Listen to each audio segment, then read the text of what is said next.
If you have already watched this introductory information, you can skip ahead no more than 10 minutes. Hello, welcome. I am predicting that Vice President Kamala Harris will die in a plane crash in St. Louis due to a bird strike into Busch Stadium. In the area code 314, it will be a burning bush, as described in Exodus 3:14, on November 27, 2024.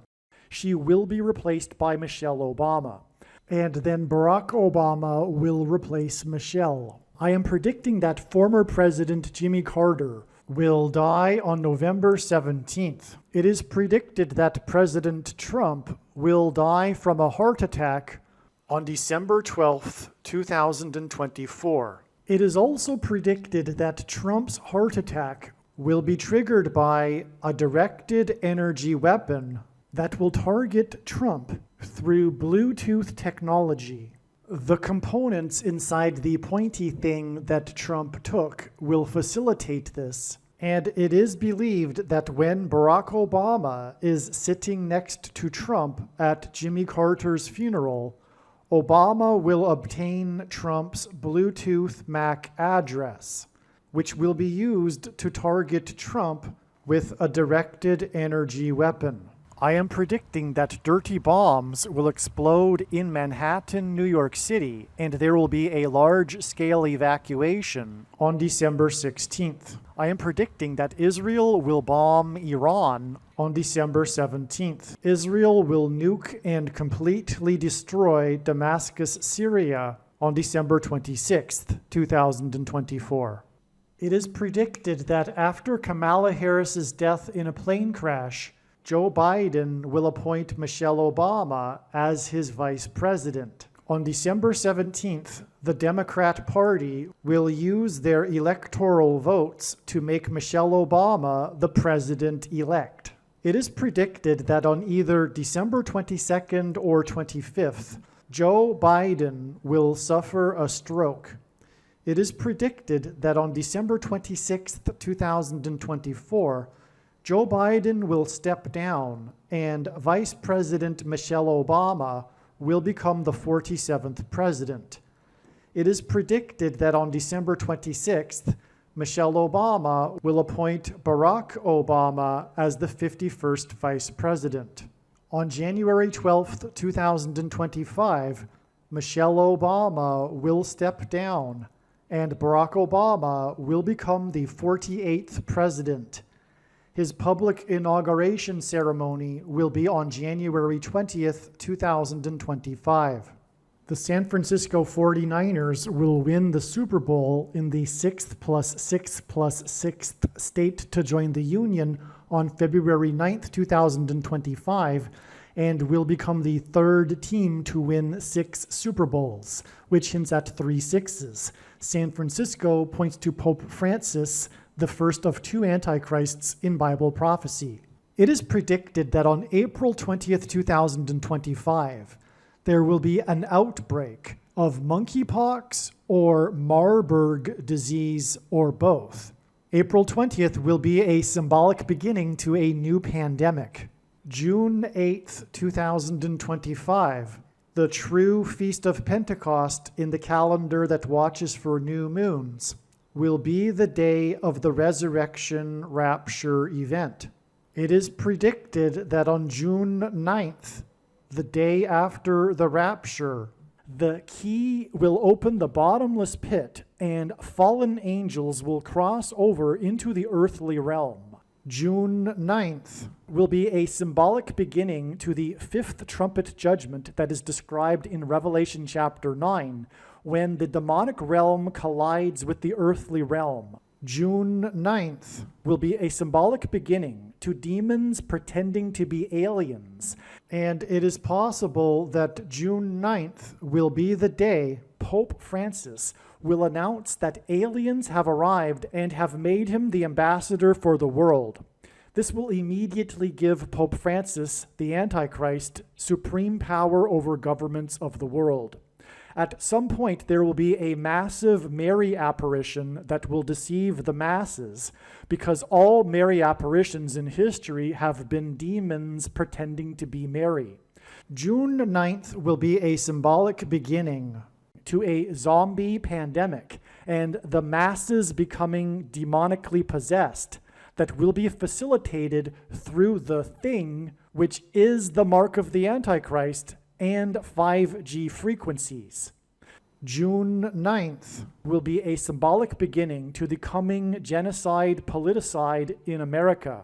I am predicting that singer-songwriter Paul Simon will die on August 1st, 2025. It is predicted that on August 6th, 2025, the historic barge that has been stuck on the rocks of the Niagara River for over 100 years will finally break free and crash over Niagara Falls. The reason for this is that Niagara Falls is Noah's flood symbolism, and the barge was involved in the most dramatic rescue in the history of Niagara Falls, symbolic of Noah's Ark.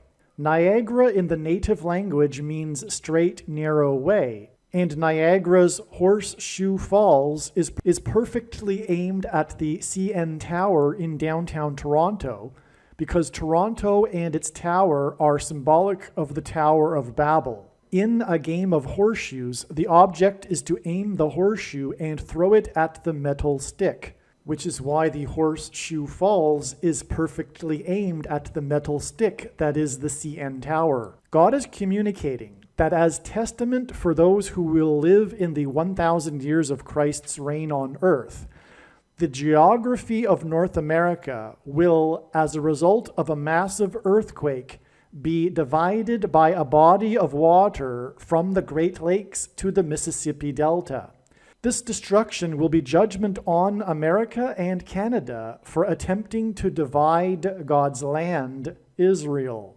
When this happens, the water in the Great Lakes will spill out over southern Ontario and Toronto. I am predicting that a solar flare will erupt on the surface of the sun and send a coronal mass ejection that will hit Earth on August 13th, 2025, which will knock out America's power grid and will lead to food shortages.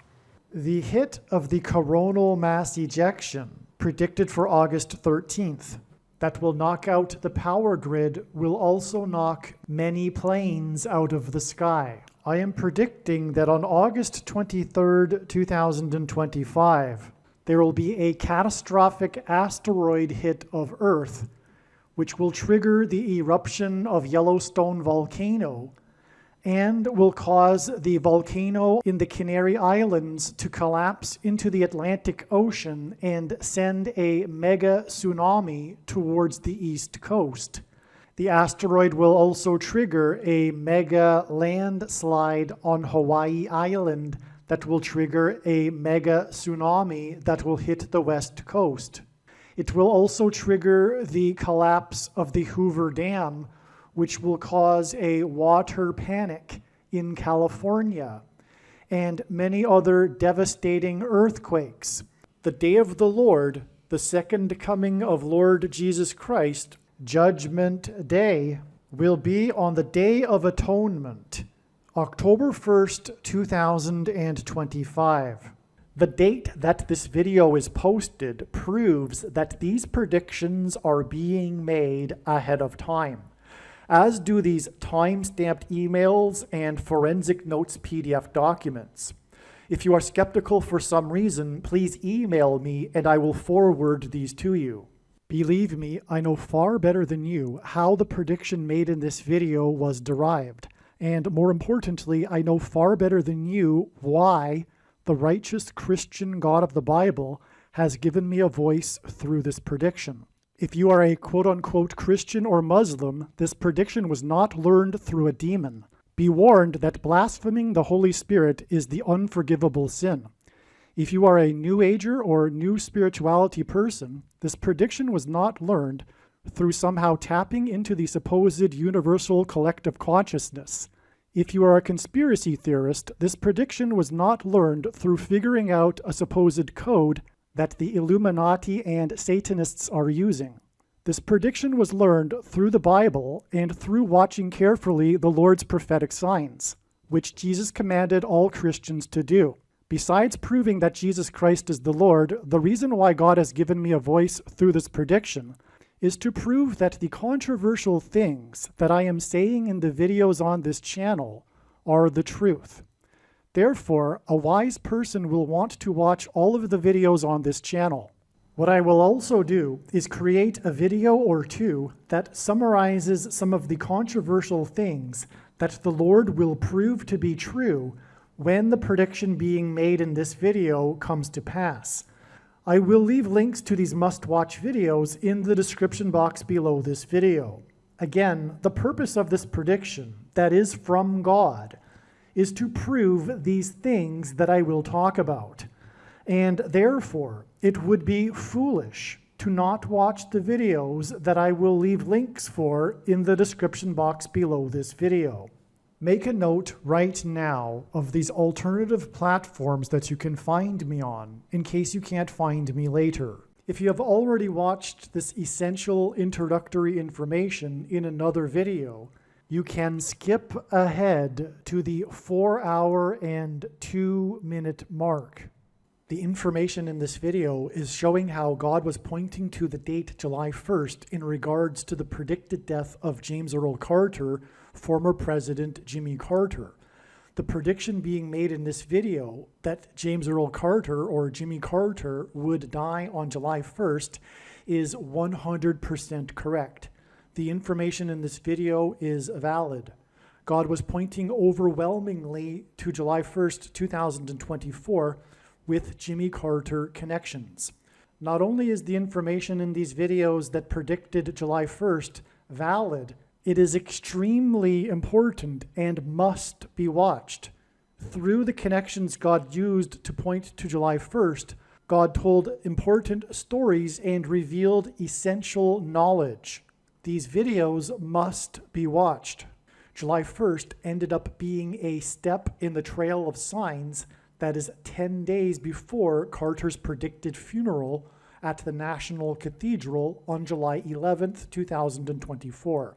All right, this email here that I'm reading was originally composed the day after July 1st, and God was also pointing to July 6th, and therefore the signs that revealed adding 10 days to July 1st was believed that it was because that would be the day of the funeral, and that July 6th would be the date of Jimmy Carter's death.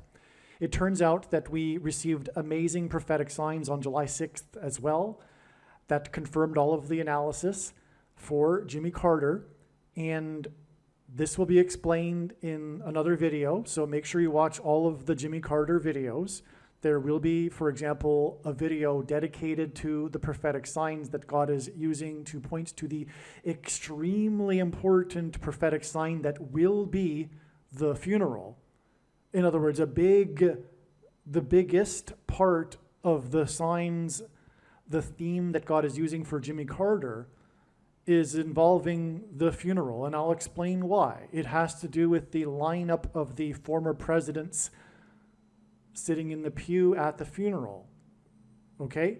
And anyway, it is now believed that, well, the signs confirm it as well, including this 10 days. This 10 days that was for adding to July 1st was to get to the date of Jimmy Carter's death, not his funeral, okay? So this is correct, this 10 days, and I, again, will explain how we get this 10 days from the signs that occurred on July 1st. In just a minute, I'll explain that. Now, the rest of this paragraph here, I simply speak about how this movie, which was being pointed to on July 1st, this movie named How to Lose a Guy in 10 Days, believe it or not, you'll see this is a movie God pointed to, and believe it or not, if you are new to this, even this concept of God using pop culture, well, get used to it, because this is how it works. God is highly involved in the world. That's the thing that surprises people. Even Christians will be shocked to learn how involved God has been throughout the years in history. All right, and that's proven with these prophetic signs, including, and again, this movie, How to Lose a Guy in 10 Days. It's a movie about do's and don'ts, which is a hint at the 10 commandments. All right, this will be explained. Well, anyway, again, so we received the sign, this movie, it hinted at adding 10 days. We get July 11th. There's far more confirmation than only that. All right, and that's the rest of this paragraph, and I'll just continue on here. All right, so what you just heard was recorded prior to July 11th. July 11th also ended up being another amazing step in the trail of signs leading to the death of Jimmy Carter. In other words, the signs that occurred on July 11th related to all of the analysis for Jimmy Carter. They were, in other words, signs related to the coming death of Jimmy Carter. The sign we received on this day, one of them was the death of Shelley Duvall, who is most remembered for her portrayal of Wendy in the movie The Shining, with her co-star Jack Nicholson, which is amazing because on July 1st, 10 days earlier, was the death of Robert Towne, and Robert Towne famously won the Academy Award for Best Screenplay for the movie Chinatown, starring Jack Nicholson, which, as I'm about to explain, is how we get to the movie How to Lose a Guy in 10 Days.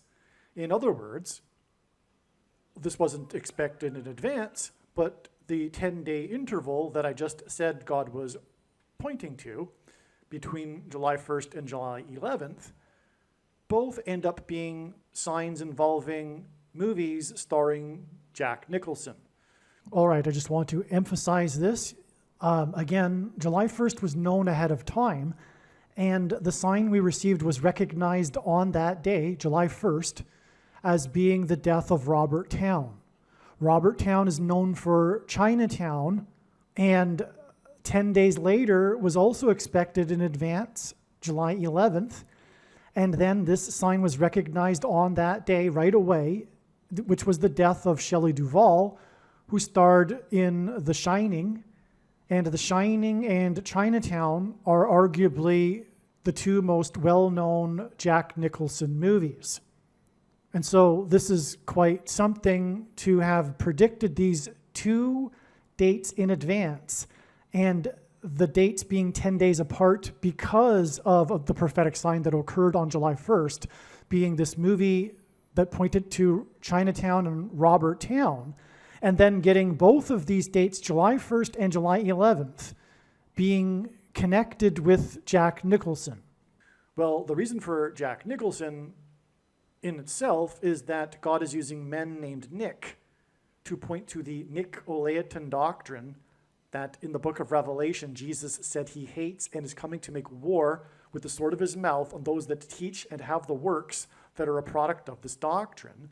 And also in Revelation chapter 2, the same chapter, God or Jesus speaks of a 10 days period of testing for the saints in context of Nicolaitan doctrine. And that is because the vast majority of American Christians are Nicolaitans. And Jesus is coming to make war on this. Please make no mistake. I know far better than you the reason for the purpose of this prediction that is from God for the death of Jimmy Carter. I know what is going on. And the purpose of the prediction is to prove what I am saying, which is that if you are listening to this and you are a Christian, you most likely have the Nicolaitan doctrine. Now, to explain it would require at minimum another 10-15 minutes. So I'm not going to do it because I've explained it so many other times in other videos, and maybe even I do it later in this video. But you need to watch the 23 church signs video, okay? Nicolaitan means ruling over the laity. Jesus forbid pastors. Pastors are the problem, as are priests, bishops, and popes, etc. The warning that Jesus gave, the first one of many people claiming to be anointed, leading many people astray, are pastors. All right, but that's all I'm going to say. Also read the links in the description box below this video. Now, the sign involving Shelley Duvall, who died at the age of 75 on the day of the 75th anniversary of the NATO summit, hinted at adding 7 plus 5 days to get to July 23rd, which is 7/23. And one of the most referenced things in cinema is from the movie The Shining, Room 237. Room 237 hints at 7/23. Outside the US, the date 7/23 is written as 23/7, which hints at room 23/7. And also, 2 plus 3 equals 5, and then 7 gives us a 7 and a 5, just like the death of Shelley Duvall at the age of 75. So room 237 also hints at 2 plus 3 equals 5 plus 7 equals 12, and it is 12 days after July 11th that we get July 23rd, the date it is predicted that Jimmy Carter will die, and that's also why Shelley Duvall died at the age of 75 on the 75th anniversary of the NATO summit, which also hints at adding 7 plus 5 to get July 23rd. Now, trust me, I am only scratching the surface here. I have made an amazing video. It is so profound, you have no idea. I can't exaggerate that. I can't express that enough, okay? And it is titled The Shining Video. I've titled this movie, or this video that's explaining in far more detail than I just have, the signs that occurred on July 11th. And I've titled the video The Shining. It is an absolute must-watch. Of course, the wise person will recognize when the prediction comes to pass that every minute of every video should be watched, including every minute of every Jimmy Carter video. But make sure you watch the Shining video on this channel. And by the way, the reason why every minute of every video should be watched is because it is through these trails of signs and these stories that God is telling through the connections of his prophetic signs that God is revealing very extremely important knowledge, information that everyone needs to know. All right, I am now recording this after July 23rd. Today is July 29th, and the prophetic signs that were expected in advance of July 23rd confirmed all of the analysis. Again, God was pointing to July 23rd in regards to the coming prophetic death of James Earl Carter, Jimmy Carter. Both James Earl Jones and Jimmy Carter are, by the way, in God's signs, king symbolism, which is why the sign we received on July 23rd involved the King of Hollywood.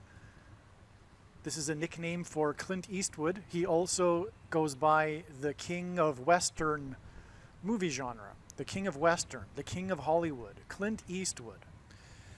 We had more movie signs, and so much was opened up. God showed so much amazing information and revealed it through the signs that occurred on July 23rd, that another separate video will be made, and it'll be titled The Unforgiven Video. There'll be a thumbnail with a picture of Clint Eastwood on it, and it'll be titled Unforgiven. This is the movie in which Clint Eastwood directed and starred in and won many Academy Awards. And of course, the name Unforgiven is a prophetic hint at God's judgment for America and it being unforgiven, having not repented. Clint Eastwood is known for saying in a published interview that Barack Obama was the biggest hoax on America in American history. Obama is the biggest hoax on America in history. And he said this right after, just a week after, his famous speech he delivered at the Republican National Convention, in which he spontaneously pretended to be interviewing Barack Obama, sitting next to him. And he was mocked in the media for this, which is why he gave this interview to his hometown, small town in California, the local newspaper, which published this interview, which in which Clint Eastwood said that the biggest hoax in American history was Barack Obama. And this became a major news story in itself, him calling Obama the biggest hoax in American history. This is why one of the things that point to Clint Eastwood on July 23rd was the senator from the 45th state quickly reposting a hoax that Jimmy Carter had died. And again, God was pointing to July 23rd ahead of time for the death of Jimmy Carter. And on this day was a major news story regarding this hoax regarding the death of Jimmy Carter. This senator from the 45th state reposted this, and the senator's name is Mike Lee, and he quickly reposted it without checking to see if it was real, which hints at Quick Mike, the name of the character at the center of the plot in the movie Unforgiven. One of the other news stories on this day that confirms all of this is the announcement, the report in the New York Post regarding the announcement from the Monterey County Health Department regarding how it is that Clint Eastwood's wife died. I will be explaining more. I'm just going through this very superficially here. This just briefly to explain how it is that July 23rd was confirmed, the analysis was confirmed, and how it reveals adding an additional 9 days to get to the date that it is predicted that Jimmy Carter will die on August 1st. This Senator Mike Lee, who hints at Quick Mike, also posted another hoax 6 + 6 + 6 days earlier, which hints at the Antichrist's number 666. He did the same thing. He quickly reposted a hoax regarding Joe Biden's regarding a medical emergency that Joe Biden supposedly had on his Air Force One. This is because all of this is connecting to the death of Kamala Harris in her Air Force plane. And this senator is the senator from the 45th state, and I will explain in the Unforgiving video how the 4th out of 5 Dirty Harry movies about a detective from San Francisco and Kamala Harris is from San Francisco, and as in Dirty Harry, the detective in the Dirty Harry movies in San Francisco. Well, anyway, the 45th state is the sign on this day, but also on this day, Elon Musk, in his interview, speaking of interviews with Clint Eastwood, told Jordan Peterson that he was not donating $45 million to the Trump campaign. And Trump is the 45th president. Jordan Peterson hints at Michael Jordan, who also wore jersey number 45, in addition to his jersey number 23, which is the jersey number that Barack Obama, the basketball president, wore in high school. Michael Jordan also wore jersey number 9 when he played for the U.S. Olympic Dream Team, in which the team outscored their opponents by an average of 44 points, which hints at the 44th president, skipping the 45th presidency. And the number 45 is the 9th triangular number. In the Unforgiven video, I will explain how the news of Clint Eastwood's wife and his death points to the death of his former girlfriend and wife, Sandra Locke, who starred with him, Clint Eastwood, in the only Clint Eastwood directed Dirty Harry movie, the fourth of the 5 Dirty Harry movies, which also hints at the number 45.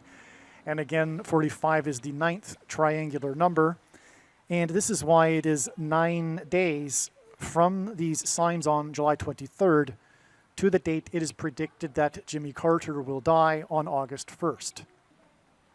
The 4th of the 5th Dirty Harry movies made $150,000.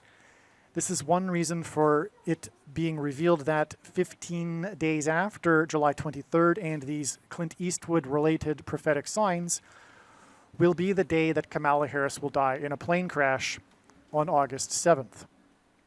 The reason why this all points to Sandra Locke, the former girlfriend and wife of Clint Eastwood, is that throughout her entire career and for her entire public life after her public, is that throughout her entire career and also her public life after her career, she maintained a big hoax regarding her birth date. In her first role, she shaved off 6 years to get her role, which got her nominated for an Academy Award. 6 years is 2 times 3 years, which hints at 23. And this hints at Barack Obama, the basketball president, who wore jersey number 23. And it is what Clint Eastwood is alluding to when he called Obama the biggest hoax. He's alluding to the hoax of Obama having been born, his birth location, in the U.S., which is why the hoax of Clint Eastwood's girlfriend is relevant regarding her hoax about her birth date. Her hoax of 2 times 3 years, which hints at 23, pairs with the number 9, and this is how God's true big picture of signs, patterns, and connections works, which is only being explained on this channel. It works on the principle of second and third and multiple witnesses confirming a matter as the Bible says is required, and this is what makes what is being explained on this channel true and not a product of one's imagination and different and unique than everything else on the internet that claims to be an analysis of God's prophetic signs. And if we think about it, one simple way in which God would provide a second witness for us is through pairing certain numbers together, such as 9 and 23. 23 is the 9th prime number. Barack Obama, the basketball president, wore 23 and became president in 2009. In other words, the hoax of Clint Eastwood's former girlfriend of 2 times 3 years confirms the addition of the 9 days from these signs related to Clint Eastwood on July 23rd to give us the date that Jimmy Carter will die on August 1st. Now again, I'm only scratching the surface here. This video that I'm speaking of, the video that will be titled The Unforgiven Prophecy, is so overwhelmingly astounding, it must be watched. And the reason is because through this story that God is telling, there is extremely important knowledge that everyone needs to know. All right, I am now recording this on August 3rd. The signs on August 1st confirmed all of the analysis. The story is amazing. God provided more prophetic signs that revealed an entirely different story, as each step along the way does. And the story that God told through the signs that occurred on August 1st brought in the story of President Gerald Ford, who Jimmy Carter beat in the 76 election, 1976. Gerald Ford was the football president. And one of the signs we received on August 1st that confirmed all of the analysis was a football game, the first preseason football game of the season, and I'll explain this in another video. It'll be a truly amazing video. Make sure you watch it. I don't know what the title of it will be yet, but it'll explain what I'm about to just briefly, the point here is to just tell you that the signs confirmed all of the analysis and revealed adding 4 more days. One of the signs was a football game that pointed to Gerald Ford, the football president, who Jimmy Carter beat. But one way in which God did this was through the football games one football game in particular in which Gerald Ford participated in, which was the Chicago Charities College All-Star football game, which was an annual football game played between the winner of the Super Bowl and an all-star team made up of college players. That ended in 76. the year that Gerald Ford was beaten by Jimmy Carter in the election. That was the last year of this annual tradition. And Gerald Ford played in one of these games. That game was against Chicago. It's also titled the Chicago Charities Football Game because it was played annually in Chicago, but it wasn't always involving the Chicago Bears. But anyway, the Antichrist is the 44th president who is from Chicago. One clue for adding 4 days. Also, the football game score, the one that occurred on August 1st, 2024, had a point difference of 4 points. The score was, which confirmed adding 4 days to get August 5th, the date it is now predicted that Jimmy Carter will die. The score was 21-17, and 21 hints at 3. The 17 hints at 8, which together hint at 38. Gerald Ford was the 38th president. Okay, also, the story, the sports media story of this game regarding this first football game of the season was about how there is a new rule for kickoffs, which is symbolic or hinting at the kickoff, if you will, of the end times and the destruction of America. And that is what Jimmy Carter symbolizes, which is explained in these videos. I have, importantly, well, let me see. Yes, extremely importantly, the Jimmy Carter funeral video. All of the videos that are making the prediction for Jimmy Carter's death should be watched, and the wise person will recognize this when the prediction comes to pass. But the funeral video is, unlike the other videos, it's the only one that's really talking about the prophetic signs pointing or regarding the funeral, which will be a massive prophetic sign. Anyway, Jimmy Carter is symbolic of Methuselah, and the name Methuselah means when he dies, destruction. Methuselah died in the Bible at the time of the flood, when it began. Methuselah was Noah's grandfather.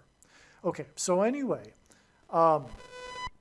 that's what is hinted at with the kickoff, but it's also hinting at the kickoff event of the demons pretending to be aliens, and Jimmy Carter is the UFO president.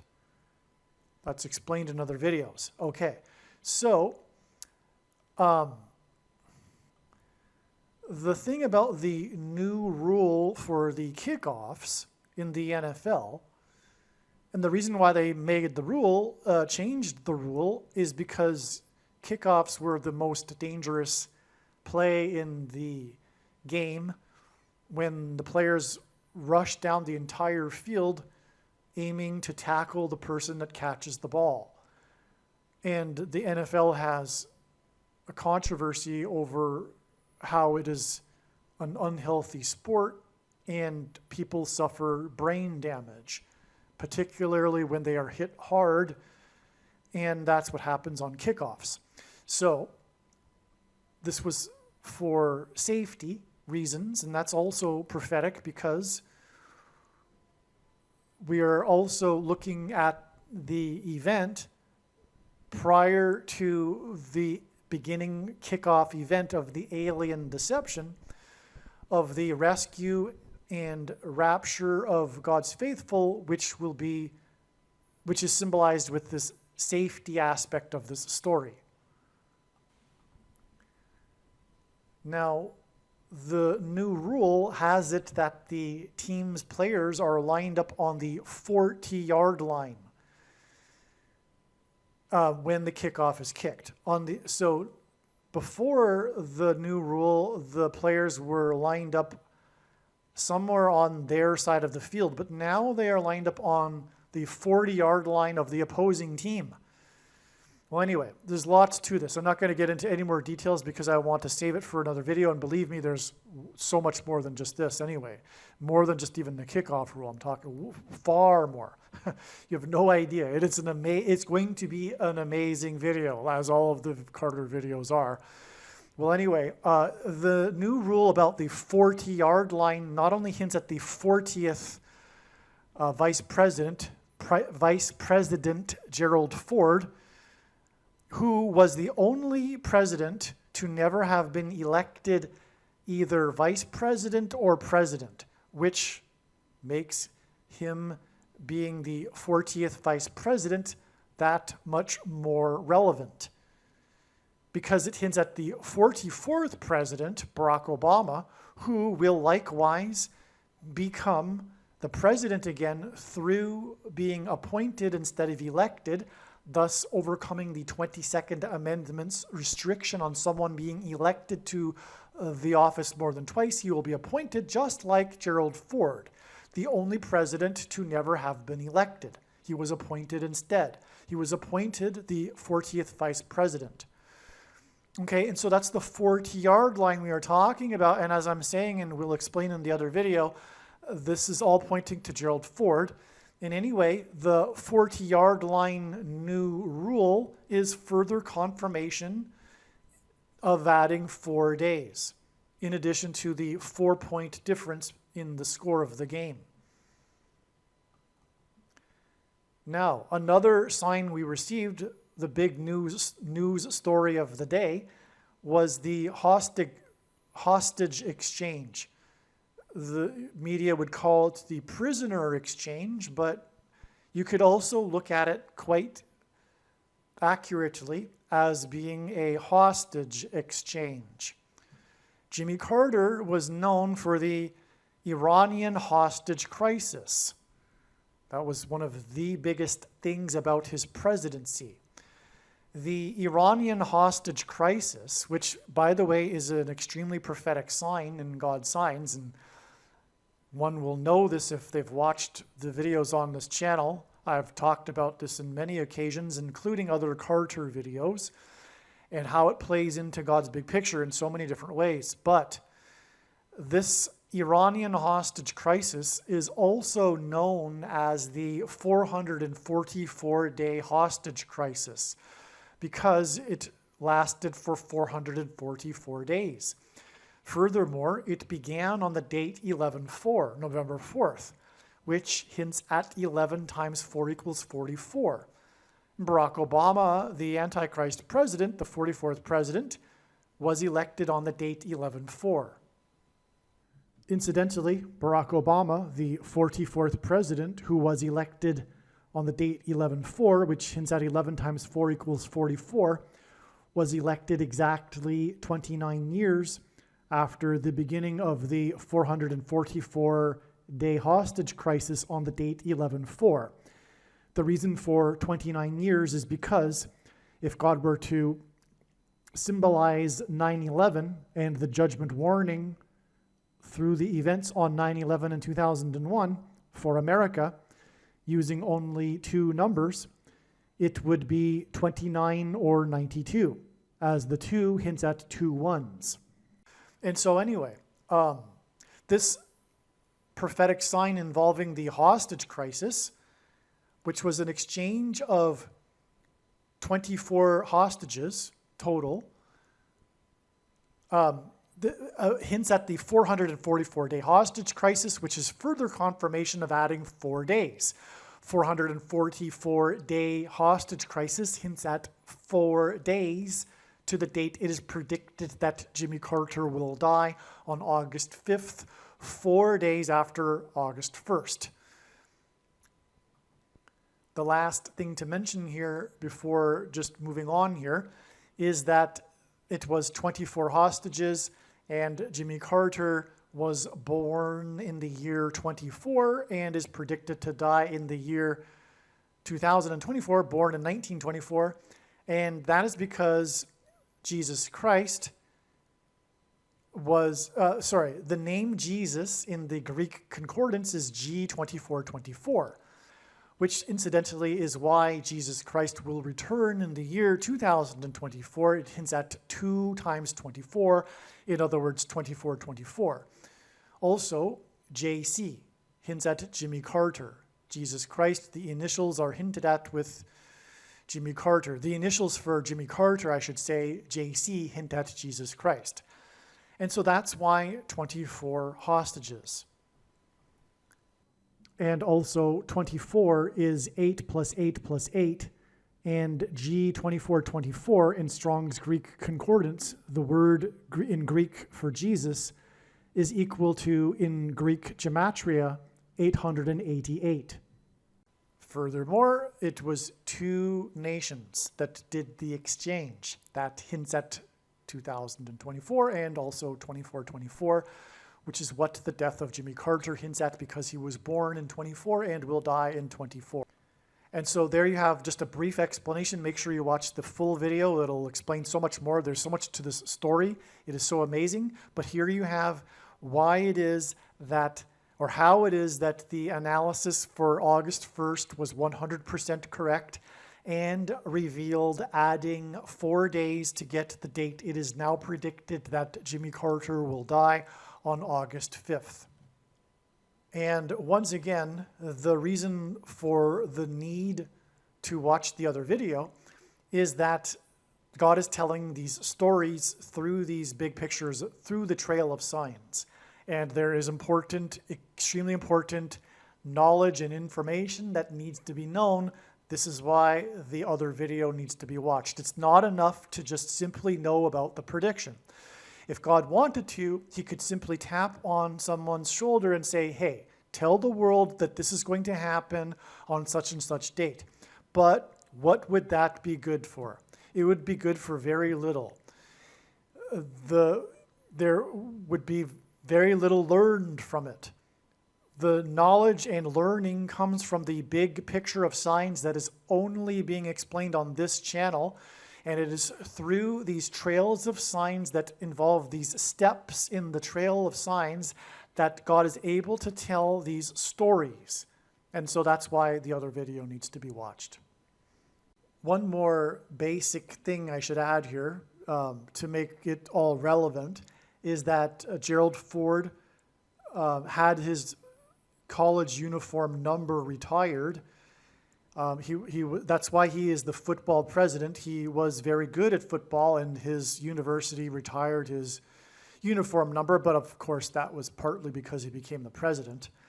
But anyway, his jersey number is 48, and that is because all of this is pointing to the predicted 48th president, Barack Obama, who, like Gerald Ford, will be the unelected president. And also, by the way, Barack Obama is also known for his jersey number because he is the basketball president. So that's another reason why the football president is relevant.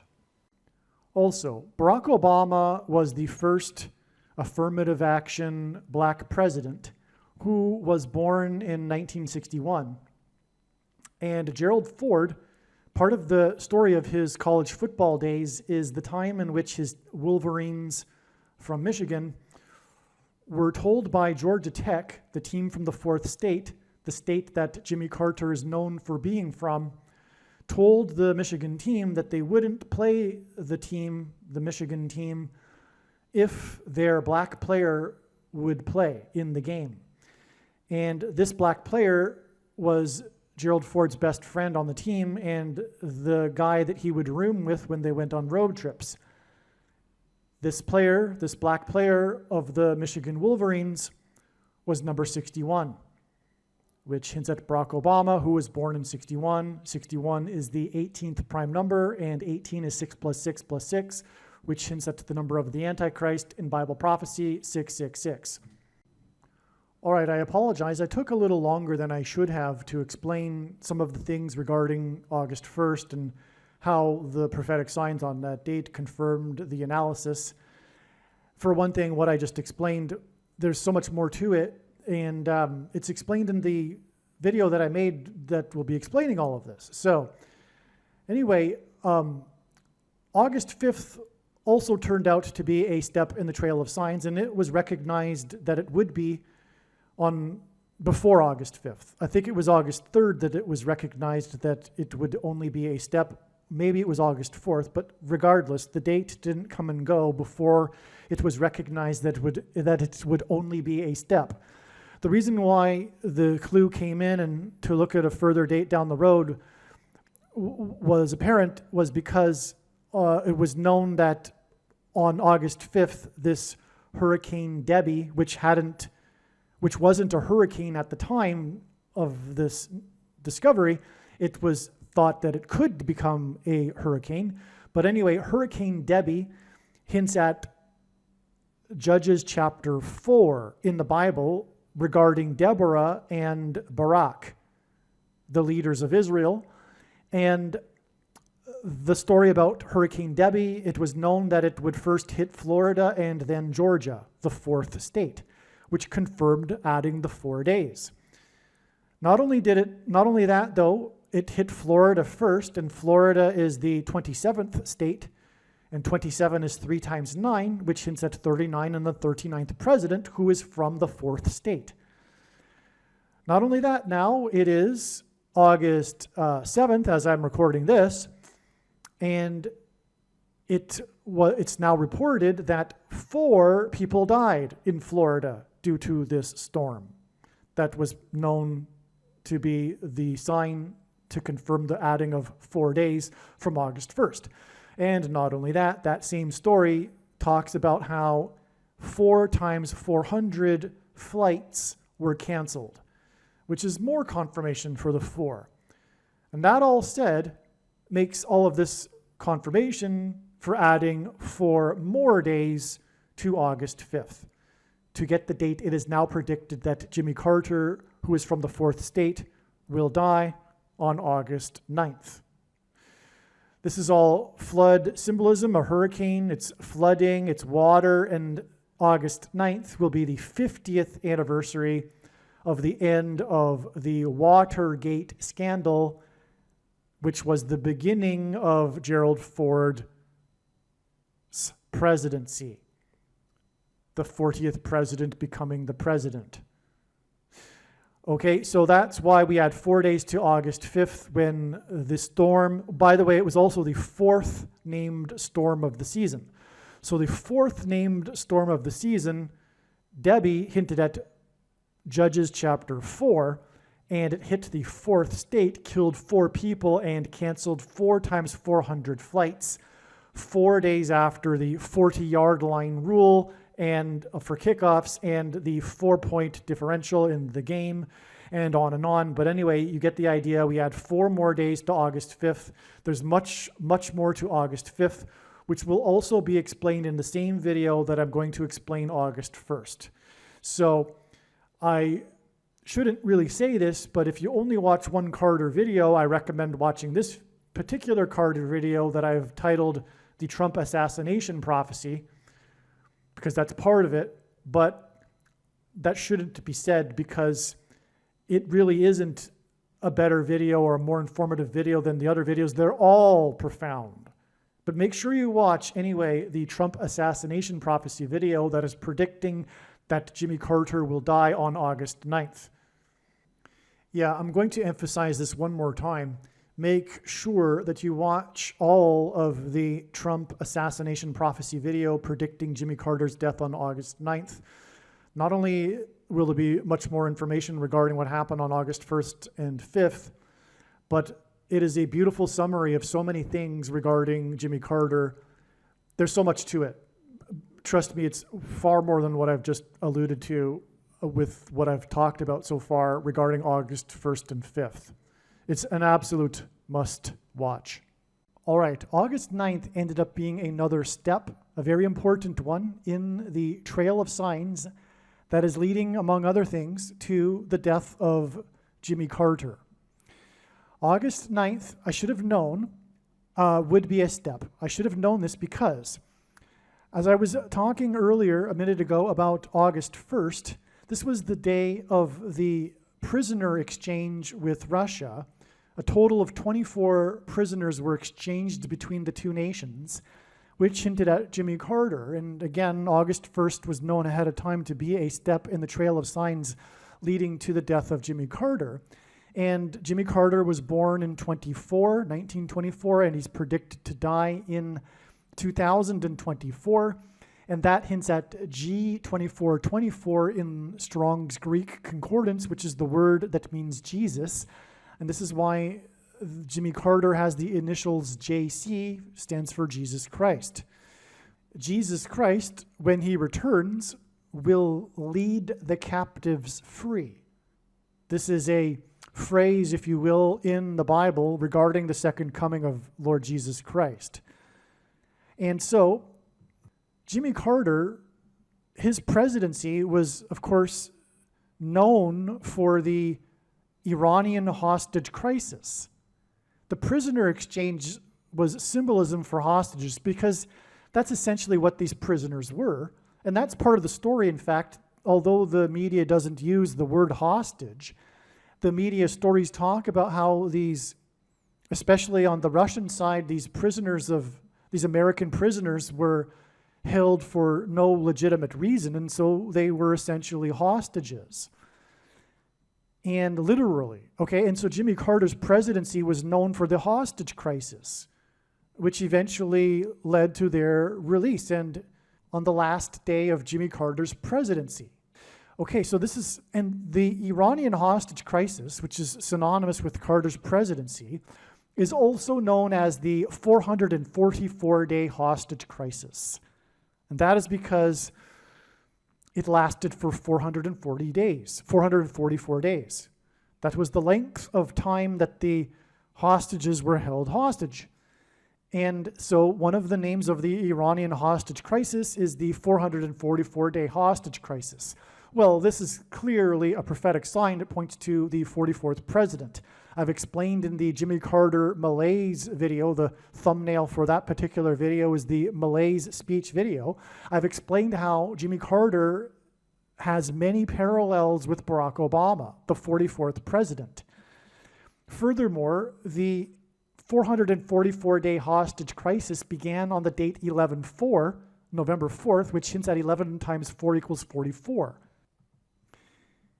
The 444-day hostage crisis that began on the date that hints at 44 was exactly 4 times 4 weeks after one of the other big things that the Carter presidency is known for, which is his malaise speech, which again I outline in the malaise video, and that speech is it is in proper light with the eyes to see a judgment warning from God. I recommend reading that speech and interpreting it as a warning from God regarding the state of America and the coming judgment and destruction. And so that's why it should have been recognized that August 9th would be a step in the trail of signs ahead of time, because it was 4 + 4 days after all of what I explained that began on August 1st, which was also not only the day of the football game in which the score difference was 4 points and the kickoff rule was changed to the 40-yard line, it was the day of the hostage exchange, or rather the prisoner exchange with Russia, which hinted at Jimmy Carter. And it was a 444-day hostage crisis, which could have easily been added to August 1st ahead of time as 4 + 4 + 4 days, because August 13th, furthermore, was already known to be a very significant date that God is pointing to. It is the 9th of Av in the Hebrew calendar, which incidentally, the 9th of August is a play on. And the 9th of Av is a prophetic date in the Hebrew calendar because of its association with destruction. And again, Jimmy Carter, in God's signs, is symbolism for Methuselah, whose name means when he dies, destruction. This is why we received on August 9th these signs that pointed to Yellowstone volcano, which is in the 44th state, and the caldera lies on the 44th latitudinal line. Much needs to be said about these signs that occurred on August 9th and their context regarding the coming predicted eruption of Yellowstone volcano. But this was the day that Trump's airplane made an emergency landing in Montana as it was on its way to Bozeman, which sits on top of the Yellowstone volcano plume of lava underneath. Montana is the 41st state. On this day, Kamala Harris was in the 48th state, and that is because the 48th president will be Barack Obama, the 44th president, after he replaces Kamala Harris, who is predicted to die in a plane crash, which is why the emergency landing of Trump in his plane. Now, there are so many things to say here, but I will just say this. August 13th will also be a step in the trail of signs. Although it is amazing that it is 4 plus 4 plus 4 days after August 1st, it is yet still another step according to the analysis and what God is pointing to and communicating. Now I will explain a few things. First of all, August 13th, as I just explained, was 4 plus 4 plus 4 days after the signs on August 1st that involved the number 4, and also that included the hostage exchange, which hinted at the 444-day hostage exchange during Jimmy Carter's presidency. What I also didn't mention, by the way, is that 444 days were the last 444 days of Jimmy Carter's presidency. And that's also, in a way, how 444 symbolizes Jimmy Carter.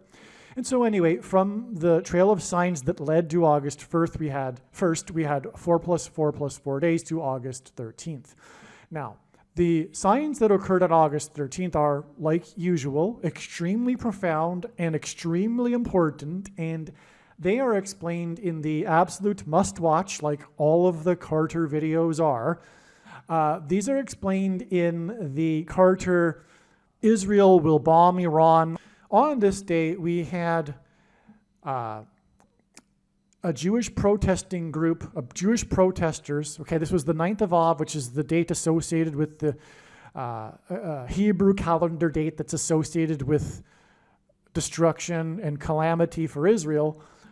And on this day, we had the Jewish protesters, pro-Hamas Jewish protesters protesting Israel and shutting down the I-405 highway. And 405 hints at 45 in August. Well, anyway, the point here is that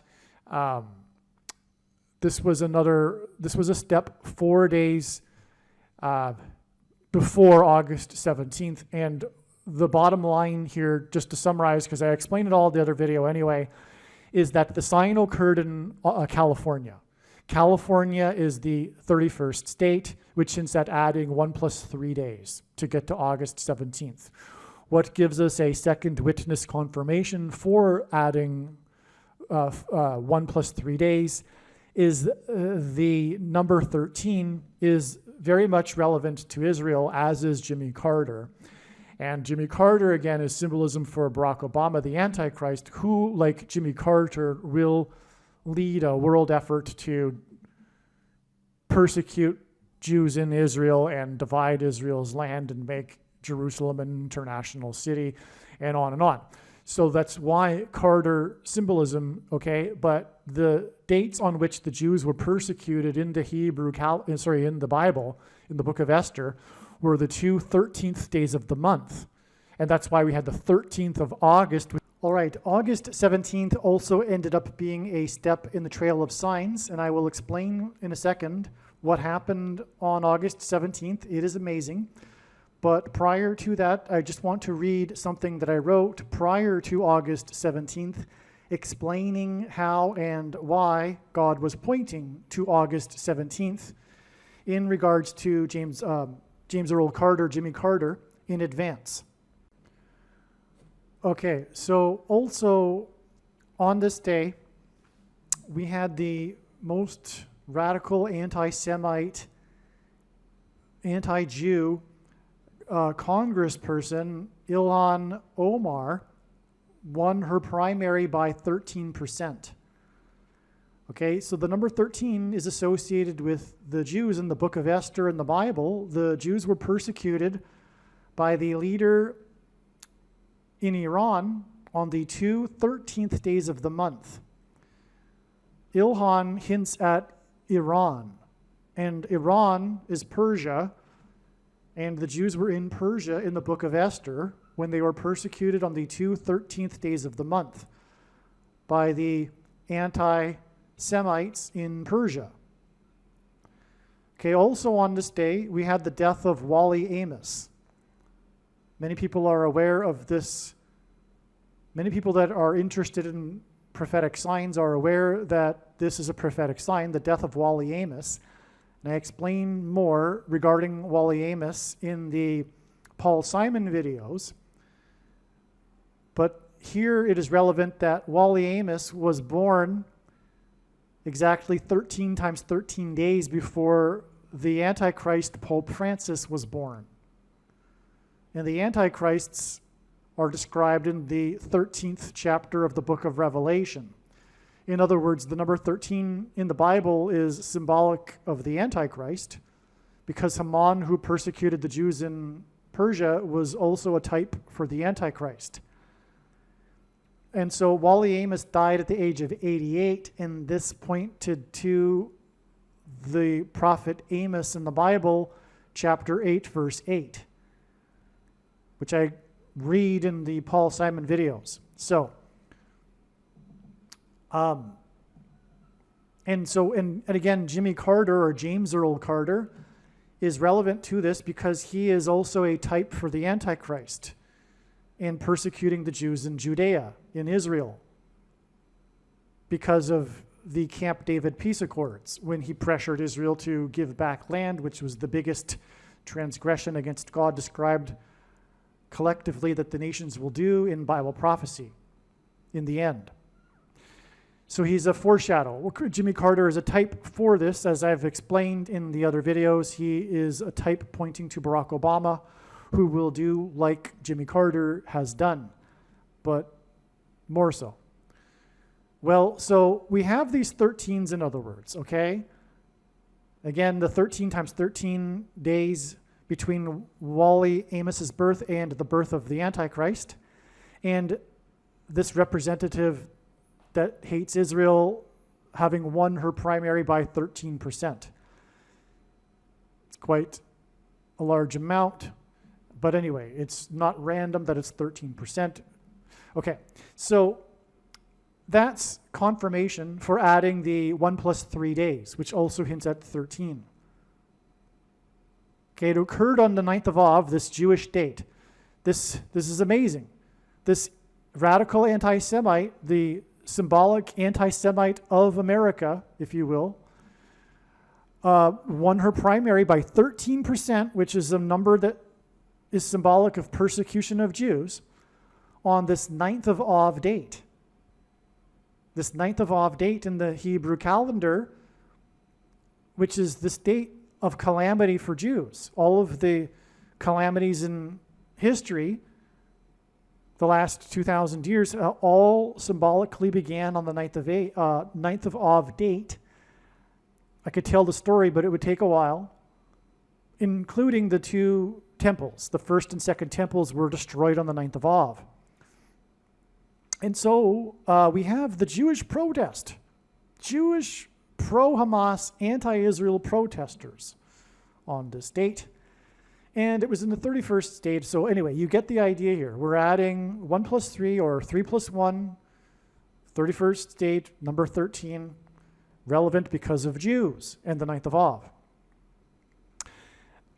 That gets us to August 17th, but it also hints at 3 13s, which is 39, and Jimmy Carter was the 39th president. And so from this day, that definitely points to Jimmy Carter.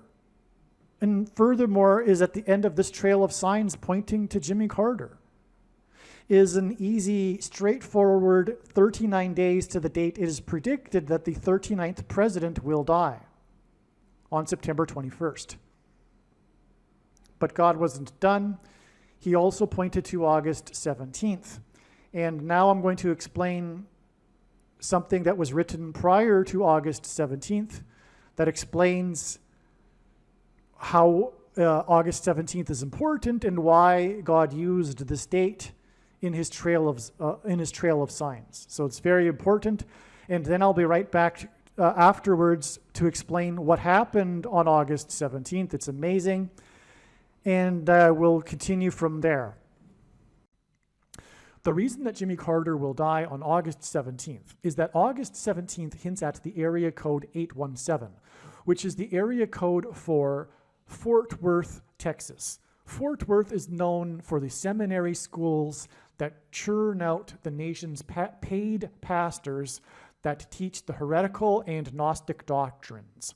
Jimmy Carter's death on August 17th will communicate that Jimmy Carter, is a quote-unquote Christian who is not going to make it. He is symbolism for quote-unquote Christians that are not going to make it, at least not the rapture, which is the vast majority of quote-unquote Christians. Matthew 24:4-5, quote, "And Jesus answered and said unto them, Take heed that no man deceive you, for many shall come in my name, saying, I am Christ, and shall deceive many," unquote. Christ is Greek for Messiah, which is Hebrew that simply means anointed one. It does not mean Lord Jesus Christ. There are examples in the Bible of Messiahs, anointed ones, that are not a reference to Lord Jesus Christ. Okay? So, and ignore the Calvinist translations, the translations that promote pastors and teachers that say the Christ. Okay? It's just anointed one. Okay? Many anointed ones will come and deceive many. There have been few people that have come claiming to be Lord Jesus Christ, and they haven't led many people astray, nor will they, because it is recognized by people that those people are in poor mental health. What has led many people astray over the centuries and continues to, and today it is more dangerous than ever to be following a pastor, is pastors, priests, reverends, and bishops and popes. Okay, so anointed is what pastors, reverends, and priests, and popes, and bishops, and popes claim to be. Jesus said in the book of Revelation that he hates the Nicolaitans and their teachings and works, and that he is coming to make war on the Nicolaitans with the sword of his mouth in the end times, which is now. Jesus' reference to Nicolaitans includes the sycophant followers of the so-called anointed ones, quote-unquote pastors. The word Nicolaitan comes from Greek and means ruling over the laity. Jesus forbid calling anyone your teacher or leader. The writings of Paul on this subject flatly contradict the writings of Jesus, Peter, and John. The question is, what are you going to make of the contradictions? Because they clearly do contradict. We have a problem here with those that believe that the Bible is inerrant. Okay? That's the issue. But if you do believe the Bible is inerrant, what are you going to make of the passages that Paul wrote that clearly contradict the other passages that Peter, John, and Jesus wrote? And I will leave a link in the description box below if you're not familiar with these passages that contradict Paul's teaching on this subject. You'll have your eyes opened. All right? Now, so Jesus forbid this. Okay? There is only one teacher and one flock, Jesus' flock. As he said, there would be one flock. And he is angry with the 45,000 denominations, the 45,000 different Christian denominations that are the direct result, the consequence of the monetization, preaching for money, which pastors do, which Jesus forbid, the monetization of the church. The only thing that Jesus got violently angry for when in his first coming was when he got angry and violently at the monetization, the people that had monetized the church, and anointed ones. The 45,000 denominations are the institutionalization of the errors that are within these denominations, because they all claim to be correct, and so none of them are correct, obviously. And the errors that are institutionalized because of this, for the most part, would not be with us today if it weren't for the institutionalizing of these through paid pastors and through paid pastors, through leaders preaching for money, which Jesus forbid, because he knew this would happen. Jesus hates this. Okay, that's why Carter will die, who is symbolism for Methuselah, whose name means when he dies, destruction. The thing is that the reason why God has given me a voice through this prediction, the reason why this channel is providing so much knowledge that other channels do not, the reason for the many predictions here, the reason why this channel knows what's happening and the other channels don't, for the most part, is because this is really the only channel that is talking about what God is really angry with. The focus of his creation is his church, and the reason for the state that America is in today is because of the church. The Nicolaitan Church, the American Evangelical Church. It's not just evangelicals, of course, but Jesus it reproves whom he loves. And the Church of Laodicea is most definitely the American Evangelical Church.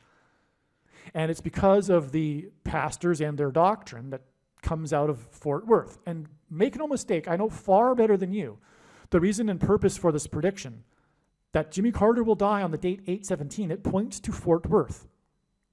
Because God is very angry, because Dallas-Fort Worth is the capital of evangelicalism. And Jesus is coming to make war with the sword of his mouth on this, on the pastor system that teaches the heretical Gnostic, and I mean that literally, and John called the Gnostics antichrists, the Gnostic doctrine, the Nicolaitan doctrine of our day. You, if you are a Christian, will know that you should, I recommend anyway, watching what would be probably the most important video on this channel for you, the 23 Church Signs video. That'll explain more regarding doctrine, which is very important, and I guarantee you that if you are a Christian, there's a very good chance that you have this doctrine that Jesus hates and is coming to make war on. Okay. Now, the 39th president is predicted to die exactly 39 weeks after his wife of 77 years died. The 39th president was inaugurated in 77. In God's signs, Carter is symbolism for the prophecy in the book of Revelation that regards a 7th and 8th king. Carter is predicted to die exactly 78 weeks after he was admitted into a hospice. This connection is also 1 year, 5 months, and 30 days, which hints at 153 fish that were caught in the net in Jesus' last miracle, which was symbolism for the end of the age of fishing for men. Jimmy Carter was born in 24, and he is predicted to die in 24. G2424 in Strong's Greek Concordance is the word that for Jesus. Jimmy Carter's initials, JC, hints at Jesus Christ. Jimmy Carter is predicted to die in 24 plus 24 days, in other words, 2 days, after news regarding arrests made related to the death of Matthew Perry. This was August 15th, okay? So I explained how the Trail of Signs led to August 15th. Now I'm explaining what happened on August 15th. This is amazing, okay? Now, what I'm saying is that there was news on August 15th regarding the death of Matthew Perry. It was the arrests that were made. Perry died after playing pickleball. Pickles are food. The Antichrist will ration food. That's why God is alluding to food here. And Carter was a farmer of food, including pears. Which is what the name Perry hints at. It hints at pears. The most common type of pear sold are Bartlett pears. The news regarding Perry on August 15th was the same day that the actor who played President Gerald Bartlett in the West Wing TV show saluted President Biden at the White House. Martin Sheen, who I'm talking about, also starred in Apocalypse Now. And August 15th was the 45th anniversary of this movie that cost $45 million to make, and that's one of the reasons how August 15th was recognized way back in March as being the day. In fact, it was for a while believed to be the day of the rapture because of the overwhelming amount of profound connections, including this one, Apocalypse Now, which hints at the apocalypse, of course, beginning now. But it was just another step for God to tell a story through, which is the purpose of this channel and this video, and the reason why God has given me a voice through this prediction, because otherwise you will not know or learn about these stories that God has been telling through these steps in the trails of signs, which is what August 15th was, another step. As amazing as that was, because it was so convincing that it would be the day, but there needed to be more profound stories to be told. Okay. The news about Perry regards the things, okay, the things of ketamine. I'm going to use the word thing in lieu of the word that should be word used, but you know what I'm talking about, okay? How does ketamine get into a person? It's put into a person with a thing, okay? It's a thing. Okay, so the news about Perry regards the things of ketamine that were thinged, put into him, into his blood. Sheen's famous and iconic scene in the movie Apocalypse Now was unscripted when, during filming, he accidentally cut his hand, breaking a mirror. Following cutting his hand, he continued acting and improvised the scene with his bloody hand, spreading the real blood around his body and the hotel room. In the scene, Sheen's character is trapped and waiting inside a hotel room. Apocalypse Now was released in 1979, the year during the Carter administration, in which began the Iranian hostage crisis of trapped Americans waiting in their rooms for their release. Apocalypse Now was released exactly 9 times 9 days before the 444-day hostage crisis, and to confirm his signs and connections, God pairs the numbers 9 and 44 together, as the 44th president became the president in 2009. And again, that's the reason why the last 444 days were the Iranian hostage crisis, is because it points to the 44th president, Antichrist. Oh, and also Persia hints at the Antichrist, which is Iran, because of the story in the Bible. And so that's further confirmation that the Iranian hostage crisis that was 444 days long pointed to the 44th president, Antichrist. Okay, now where was I?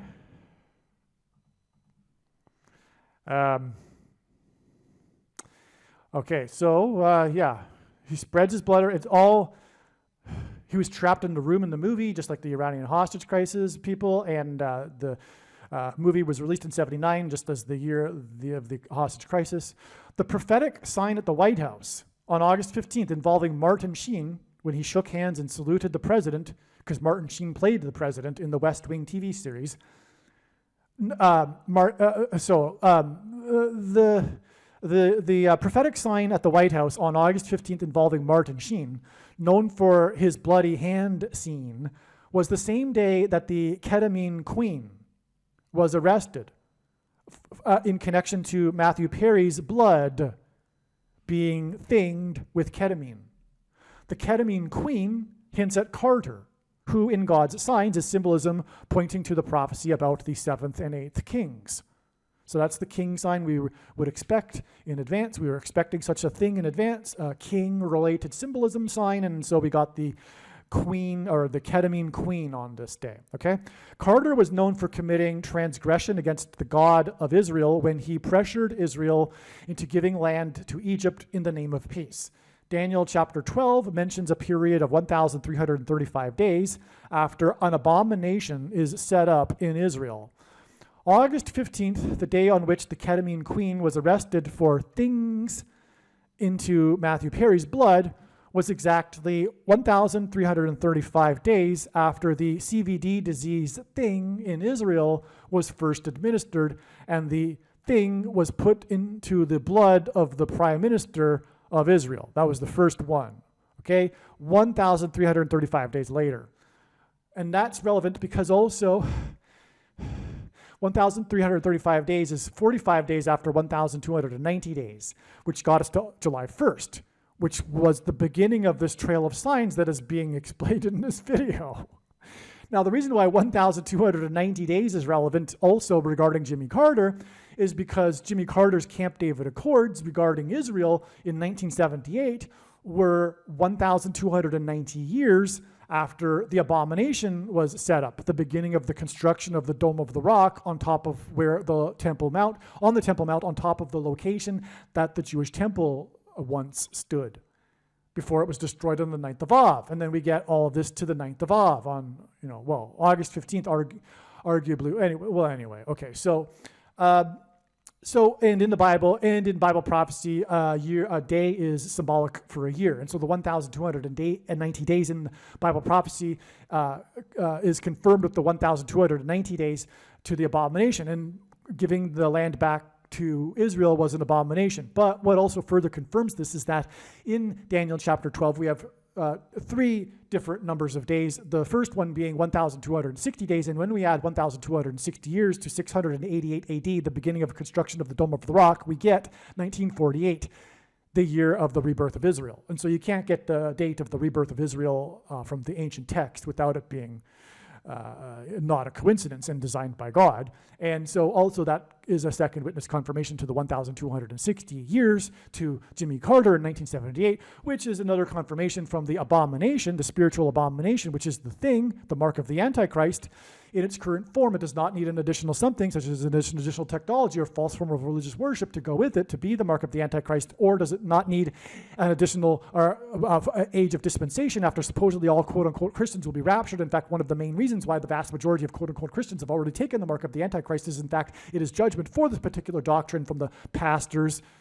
Okay, and so anyway, the spiritual abomination was first taken in Israel 1,290 days before July 1st, the beginning of this trail of signs, and also 1,335 days after this beginning of the abomination was taken was August 15th. Okay. Now, also on August 15th, we had the singer, the band leader of the band Great White, died at the age of 63, which hints at three sixes, which is 666, the number of the Antichrist, and he died exactly 1,121 weeks after the one of the deadliest fires in American history, which was a Great White Concert. Okay, and the Great White Concert killed 230 people, which hints at 23, the number of the Antichrist. Also, 2 divided by 3 equals 0.666, the number of the Antichrist. Also, taking the thing, the mark of the Antichrist, is tantamount to denying Jesus, which is why Jesus said to Peter that the rooster would not crow twice before Peter would deny him 3 times. Okay, and so it injured 230 people. Sorry, not killed 230 people. Well, anyway, the 1,121 weeks is hinting at the number 1,121, which is the 328th semi-prime number, and that hints at Daniel 3:28, the verse in the Bible that is symbolic of the mark of the Antichrist, which is just further confirmation that these ketamine signs and the 1,335 days from the abomination, it's confirmation that the reason for the prophetic significance of Matthew Perry and the ketamine queen and all this is because of the things, because things were used to put the ketamine into Matthew Perry, which is symbolism for all of this. And that's why Apocalypse Now was the 45th anniversary of the movie that cost $45 million to make, and on and on. Okay, so that's just more confirmation for you for all of this. But again, August 15th will be 45 days after July 1st, and it could be said that all of this trail of signs that is leading from July 1st that have gone through here, it could have all been overpassed with the connection of 1,335 days from the date in 2020 in which the spiritual abomination was first taken in Israel. We didn't necessarily need to go through the 1,260 days, and then we could have just gone even then from there to July 1st, and then 45 days to the 45th anniversary of the Apocalypse Now movie, etc., because of the 45 difference of days between the 1,290 days and the 1,335 days. But there's so much to this, and obviously that wasn't God's plan because of all of the amazing, very extremely important information that came through God telling these stories that were able to be told through these steps in the trail of signs. In other words, there's so much information, as you may know by now, regarding Jimmy Carter that came through this last 45 days. And that wouldn't have been possible had it not been for these intermediary steps, although, as I'm now explaining, weren't even necessary, including even July 1st for that matter, because we could have simply added 1,335 days from December 19th, 2020 to get August 15th, and that would be the end of the story. But that would be tantamount equivalent to God tapping someone on the shoulder and saying, tell the world that such and such is going to happen on such and such date. But what good would that be? That would be essentially worthless. It is through his big picture of signs that develops these trails of signs and steps along the way that God is able to tell these stories and thereby communicate extremely important knowledge that everyone needs to know. Which is why the wise person will recognize when the prediction comes to pass that they need to watch every minute of every Jimmy Carter video and every video on this channel furthermore. All right, now these signs that clearly point to Jimmy Carter, as I've explained now, Martin Sheen, Bartlett Pear, Matthew Perry. By the way, Jimmy Carter's name, Jimmy Carter, is equal to 45 plus 45 plus 45 in simple English gematria. And this was the 45th anniversary of the movie that cost $45 million to make. So it's clearly Jimmy Carter here, queen of ketamine, etc. Okay. Now, Jimmy Carter, as I explained, mentioned that he will die in 24. He was born in 24, which hints at G2424. August 15th will be 24 plus 24 hours before the date it is predicted that Jimmy Carter will die on August 17th. All right. So what happened on August 17th? Well, first of all, we already have in this trail of signs regarding Jimmy Carter a prophetic kick, which was the new rule for the kickoffs from the 40-yard line, as was explained earlier. On this August 17th date, we had exactly the sign that we would expect to have. We had a sign involving Dallas. The area code of Fort Worth is 817. Which is why this sign occurred on the date 8/17, because the area code of Fort Worth is 817. Dallas is part of the Dallas-Fort Worth metro area. Fort Worth is part of the Dallas-Fort Worth metro area. And so we had a Dallas Cowboys sign, and it was a kick. It was a field goal. God uses records for his signs. It was a record-setting field goal. In all of NFL history, there has never been a field goal kick as far as this one. The prior record, which was set a couple of years ago, was 66 yards, and that was a major prophetic sign as well. This one beat it by 6 yards. So it was a 666. Now, what was unusual about the kicker is that he wore jersey number 17, which is an unusual number for a kicker. Usually the numbers for kickers are at least below the number 10, but usually even below the number 5 even often. Well, not always, but okay. So anyway, his number was number 17. This was on the 17th of the month. But the reason why that's amazing is because Jimmy Carter, as has been explained, is symbolism in God's signs for Methuselah, who died at the time of the flood judgment at the age of 969. 969 is the 17th tetrahedral number. And this is actually, I believe, fully, why Methuselah died at the age of 969. This number 17. It's important. It's designed by God that Methuselah died at the age of 969 because it is the 17th tetrahedral number. There's more to this and the significance of the number 17, which I'll just refrain from going into. But what is a tetrahedral number? It's a pyramid of numbers. So in a pyramid of numbers, the last number in the 17th row is 969. Okay? So we had the Dallas sign because, as I just explained, Fort Worth and Dallas is the home of the symbolic home of the Nicolaitan doctrine of our day. Okay, and so I already explained all of that, so no need to explain it anymore. What happened, though, is that the kick ended the second half, and God has used this before, points scored at the end of the second half as time expired. Just for example, the most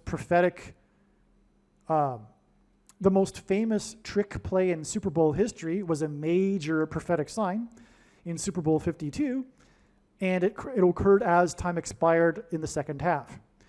There was another example on August 31st of a field goal that was kicked, August 31st, 2022, of a field goal that was kicked as time expired to end the second half. Well, anyway, this is what happened. It just highlights the prophetic significance of the kick, but also the points.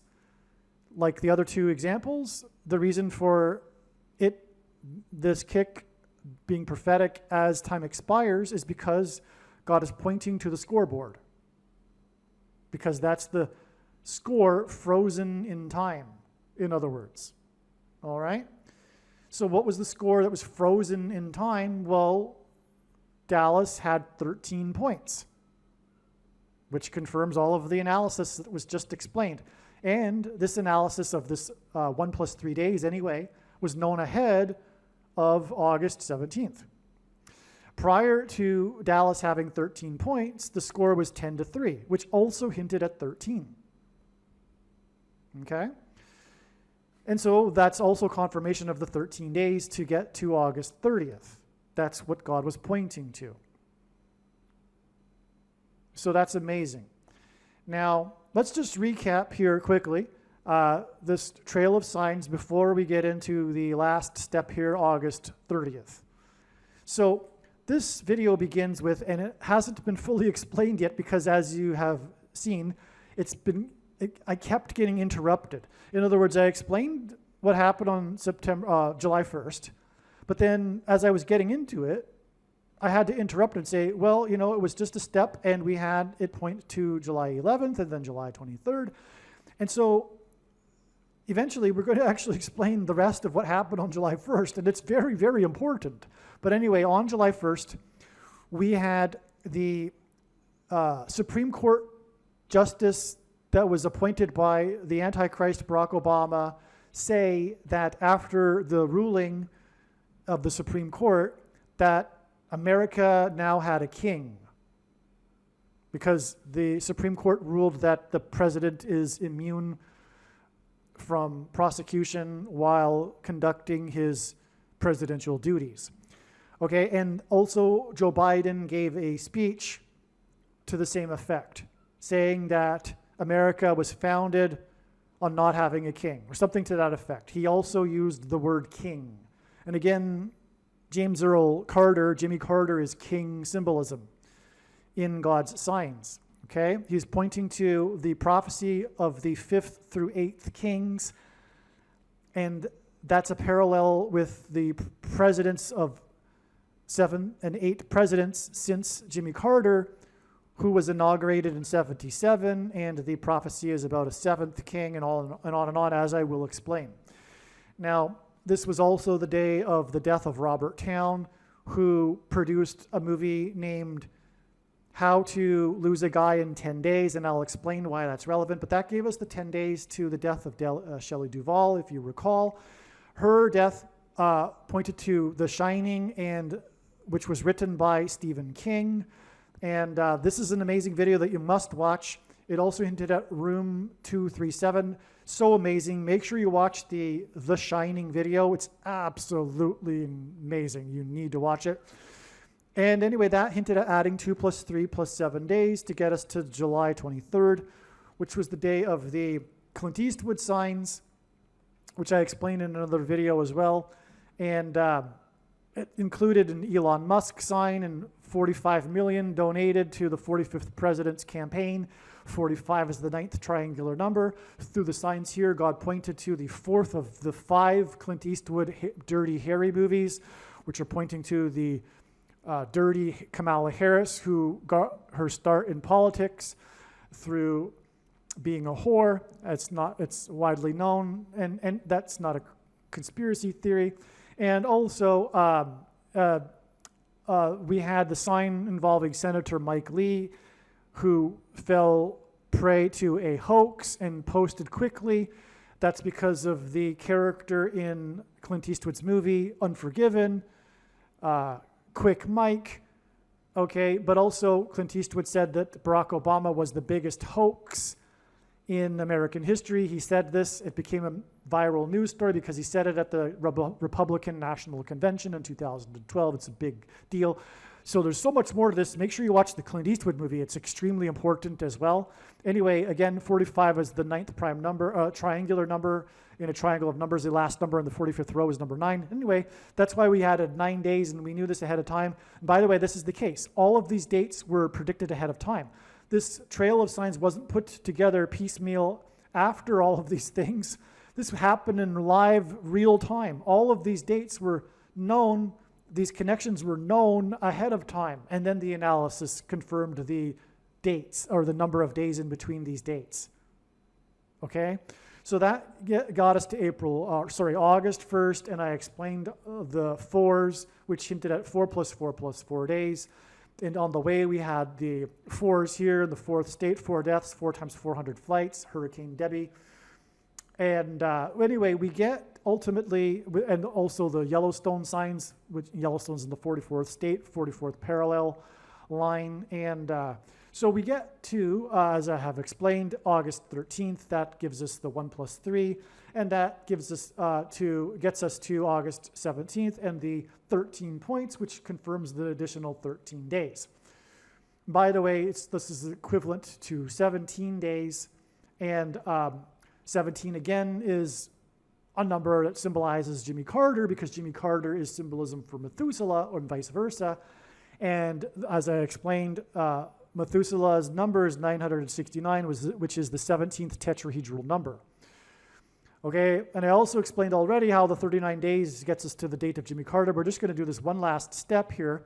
And one of the other signs on August 13th was the published scientific study regarding evidence at the historic Jamestown, symbolic of the founding of America, with God's hand on America. And James hints at James Earl Jones. So we had this report published regarding the heritage of the governor, whose name is West. I forget his first name now. Anyway, he arrived just as the colonists had abandoned the settlement. He met them at the bottom of the river. He was arriving from England. They were on their way back, and he said to them, "No, turn around. We're going to make this work." And the abandonment came after what's called the starving times. Okay, so that's very symbolic. The starving times is a prophetic sign. I recommend reading about Jamestown on Wikipedia, if anything. You can get a short idea what happened. But they were persecuted by the Native Indians. They were trapped, just like people will be trapped coming soon. In the Antichrist period, people that refuse to take the mark of the Antichrist, and they will be restricted from buying and selling food, and that's hinted at in the starving times. But also, part of the story is that some of the colonists that were abandoning the settlement were abandoning after they had arrived from Bermuda. So there was a supply. So the early colonists in Jamestown were not self-sufficient, and they were relying on supplies from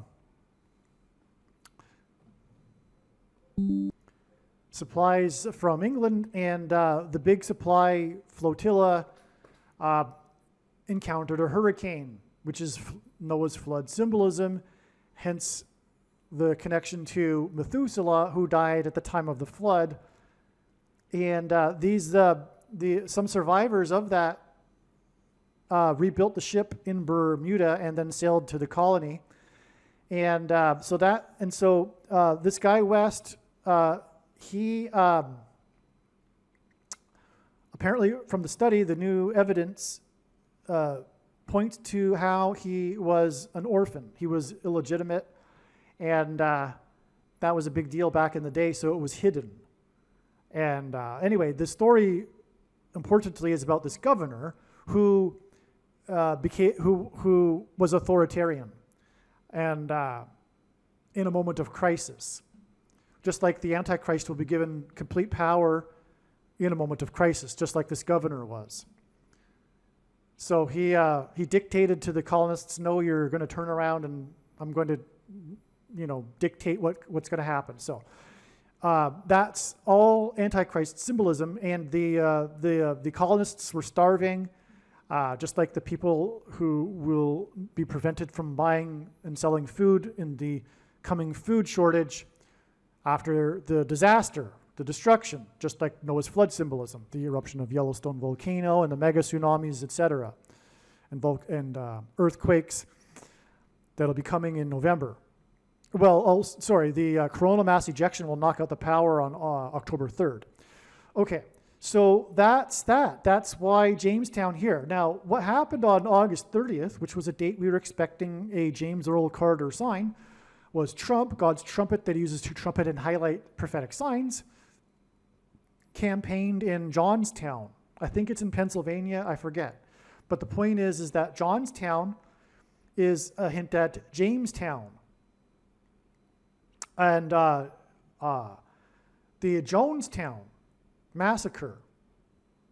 Okay, so actually Jones is another, it's a form of the name James, John. So Jonestown was the famous or infamous massacre in South America, but it was an American colony, just like Jamestown. Okay, so what it was I think it was 900 people at its peak, and so Jonestown was a settlement. I'm trying to remember the name. It's the country next to Venezuela. It's British Guinea, maybe is the name. It doesn't matter. It's a small little South American country next to Venezuela. This charismatic cult leader named Jones, Jimmy Jones. Okay, so it was in Guyana, and it was Jim Jones, the leader. He was a communist. It was a communist commune, and that is no different than a religion because, first of all, atheism is a religion, and so is communism. And so it was a cult, and the cult followers were following this guy, Jim Jones. Now, at the end, it's a very interesting story if you don't know it. At the time, and it was during Carter's presidency, and that's the point. You know what? There's lots to this, and I apologize. I just can't get it all into this video. I'm running out of time, and really, this is an hour-long video to talk about Jonestown. But anyway, the point is that it's Jimmy Carter, and I could prove that with connections, and I just forget them offhand, and I don't have time to go back into the emails to find out the connections. But it's a Jimmy Carter sign, and there was a congressman who went to Jonestown with an entourage, including journalists of the big media, and they were killed. They were shot at the airfield near the commune in a remote part of Guyana. And right after that, on the same day, Jim Jones led them in a mass suicide murder. And it was a murder also because they all got together in the center of the commune in an act, as they felt, of a martyrdom to promote their cause of communism. And they had been practicing for this day when they might have to do a mass suicide, but it was a mass suicide murder because the people with the guns, the true believers, prevented those that perhaps didn't want to commit suicide from leaving. Okay, and so making sure that everyone either took the thing, okay, the thing that's spelled INJECTION,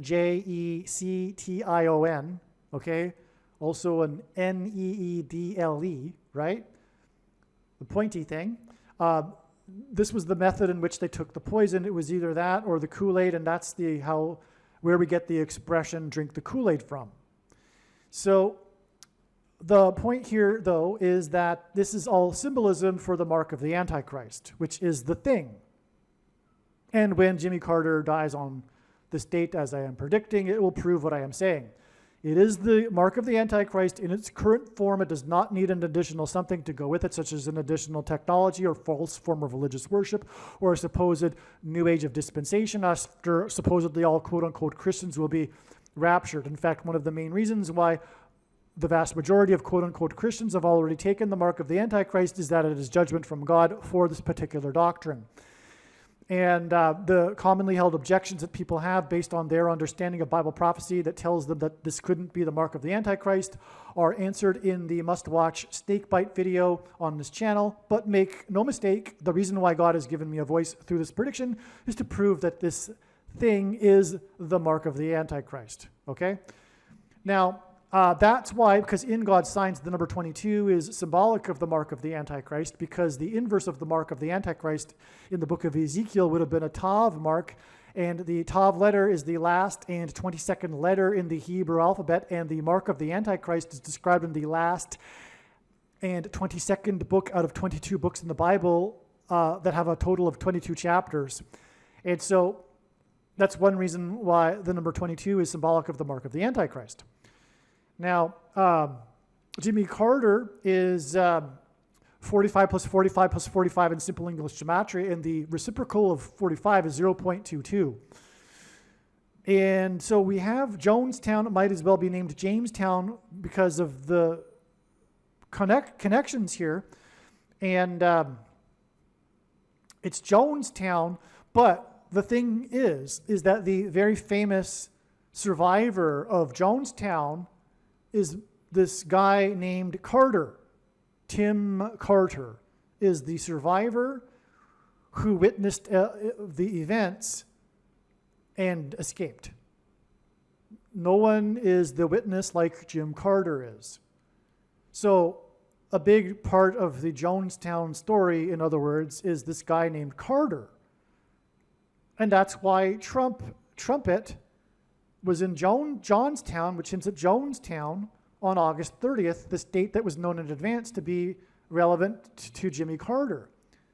But Jimmy Carter is about this prophecy in the book of Revelation that identifies the Antichrist, the 44th president, and the mark of the Antichrist is symbolized by the number 22, and that's why Jimmy Carter will die 22 days after this Jonestown sign. All right, September 21st was a major, major date in the Trail of Signs. Can't emphasize that enough. And it was being pointed to ahead of time regarding Jimmy Carter, as I have been explaining. And that's why on the signs on this date we received the relevant signs. These signs are explained in the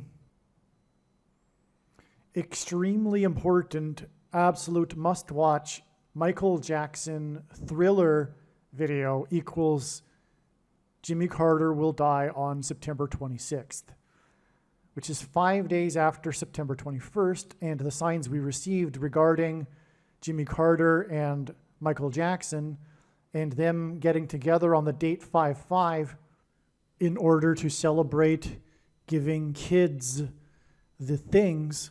You know what I'm talking about? The INJECTIONs, right?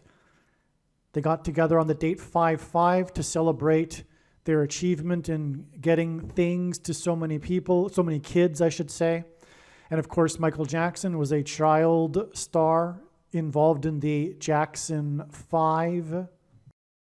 And all of this includes the Jackson 5 and also the story of one of the 5 kids that were paid by the Jackson estate who alleged that they were assaulted by Michael Jackson when they were kids, and a payment of $500,000. Anyway, there's so much to say, and I'm not explaining it at all, but these signs revealed adding 5 days to get to the date it is predicted that Jimmy Carter will die on September 26th. So make sure you watch the Michael Jackson Thriller video on this channel that's predicting that Carter will die on September 26th.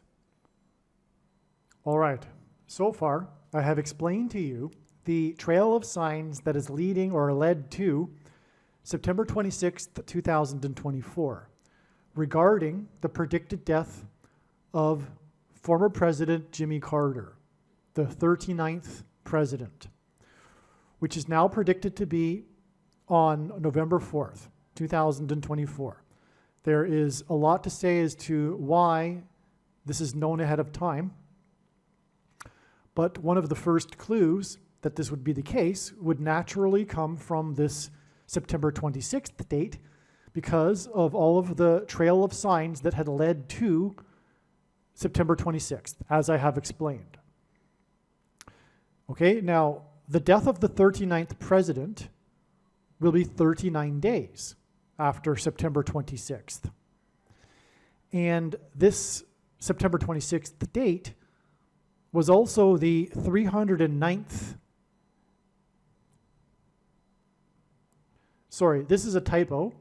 November 4th is the 309th day of the calendar year. So from this step in the trail, September 26th, it is 39 days to the predicted death of the 39th president on the 309th day of the calendar year. On this day, this was the day that Hurricane Helene hit the U.S. in the 3 times 9th state. Florida is the 27th state. 27 is 3 times 9.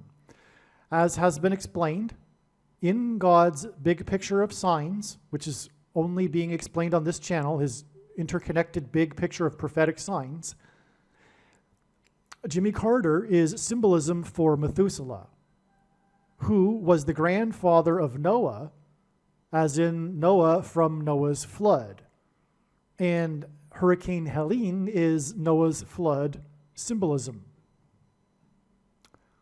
What I am going to do here with this diagram in this video, this diagram that is profound beyond words, is prove to you that through Hurricane Helene, God was pointing to the movie Apocalypse Now in order to communicate that the apocalypse is beginning now through Eleanor Coppola.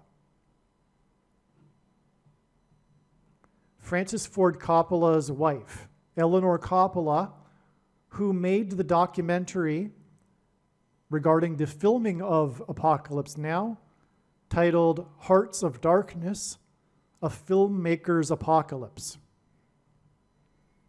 So Jimmy Carter, for that matter, in God's signs, is also symbolism for the beginning of the apocalypse.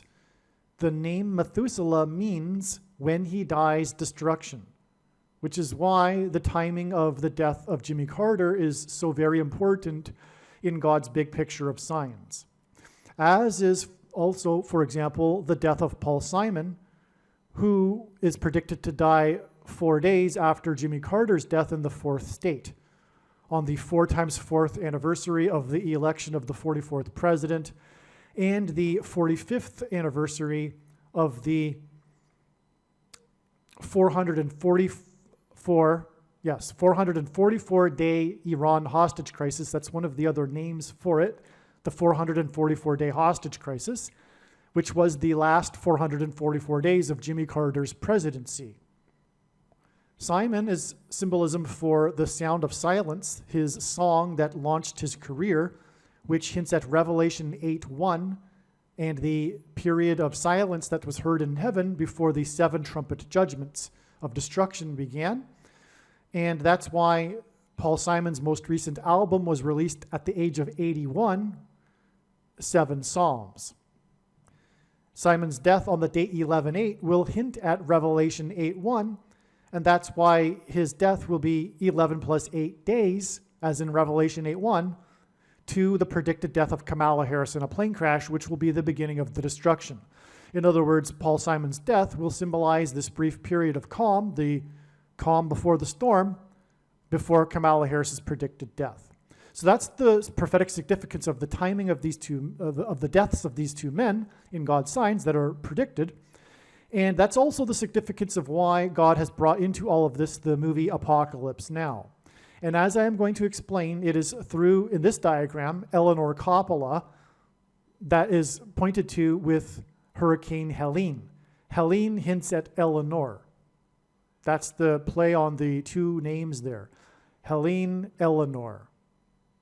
All right? And Eleanor Coppola died 169 days, which is the 39th prime number before Hurricane Helene hit the 3 times 9th state 39 days before the 309th day of the year and the predicted death of the 39th president. Now, what is astounding also is that, and more confirmation for all of what I am saying, and by the way, this is how God's true big picture of signs, patterns, and connections works, which is only being explained on this channel. It works on the principle of second and third and multiple witnesses confirming a matter, as the Bible says is required, and this is what makes what is being explained on this channel true and not a product of one's imagination and different and unique than everything else on the internet that claims to be an analysis of God's prophetic signs. And one thing that God is doing regarding Jimmy Carter is he is using him as a parallel to point to the prophecy in the book of Revelation, chapter 17, regarding the 5th through 8th kings. This 5th through 8th kings prophecy is also a series of 7 kings, and that's why Jimmy Carter was inaugurated in the year 77, which began this parallel of 7 presidents paralleling the 7 kings.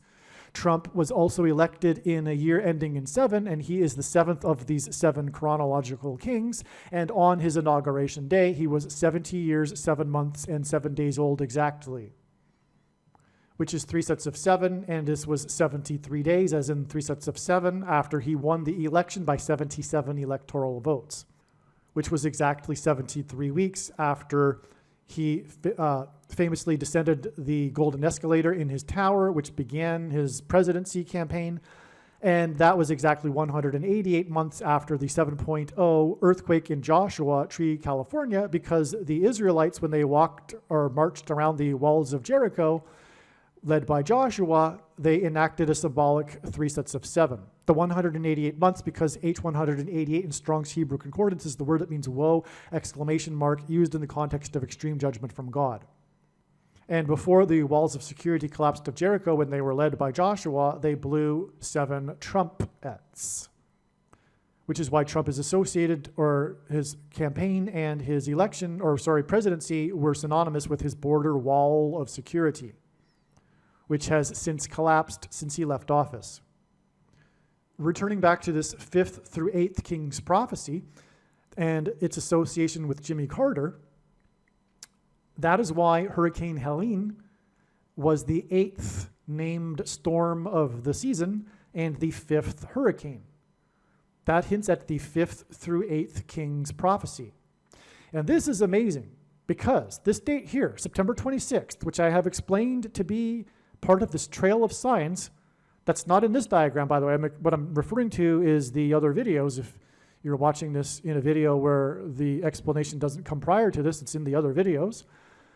This date is exactly 580 months, which hints at the 5th through 8th king's prophecy, after production on the set of Apocalypse Now in the Philippines shut down, stopped production because of a hurricane, Typhoon Olga. Typhoon Olga shut down the production of Apocalypse Now. And by the way, Apocalypse Now is known for its issues with its production. It's famous for this, or infamous. That's why Eleanor Coppola and her documentary won many awards when it was released in 1991. It's a dramatic story, this production of this movie. Okay, and so it is known for its production, and the big thing about the production that it's known for is how the biggest problem was Typhoon Olga, which destroyed a very expensive set, for example, and it caused the stoppage of the production on this date, May 26th, 1976, exactly 580 months before this hurricane that was the 8th named storm and the 5th hurricane of the season, which is complete Jimmy Carter symbolism. And as I mentioned, Jimmy Carter in God's Signs here is symbolism for Methuselah, the grandfather of Noah, as in Noah's flood, which is what hurricanes symbolize. All right, now this Hurricane Helene was exactly 80 days, which was, again, Hurricane Helene was the 8th named storm, and it hit the U.S. exactly 80 days after the 8th ever storm named Beryl hit the U.S. on the 8th of the month. The word beryl appears in the New Testament as the 8th stone out of 12 stones in the book of Revelation. That word for beryl in the Greek New Testament concordance, Strong's Concordance, is the 969th word.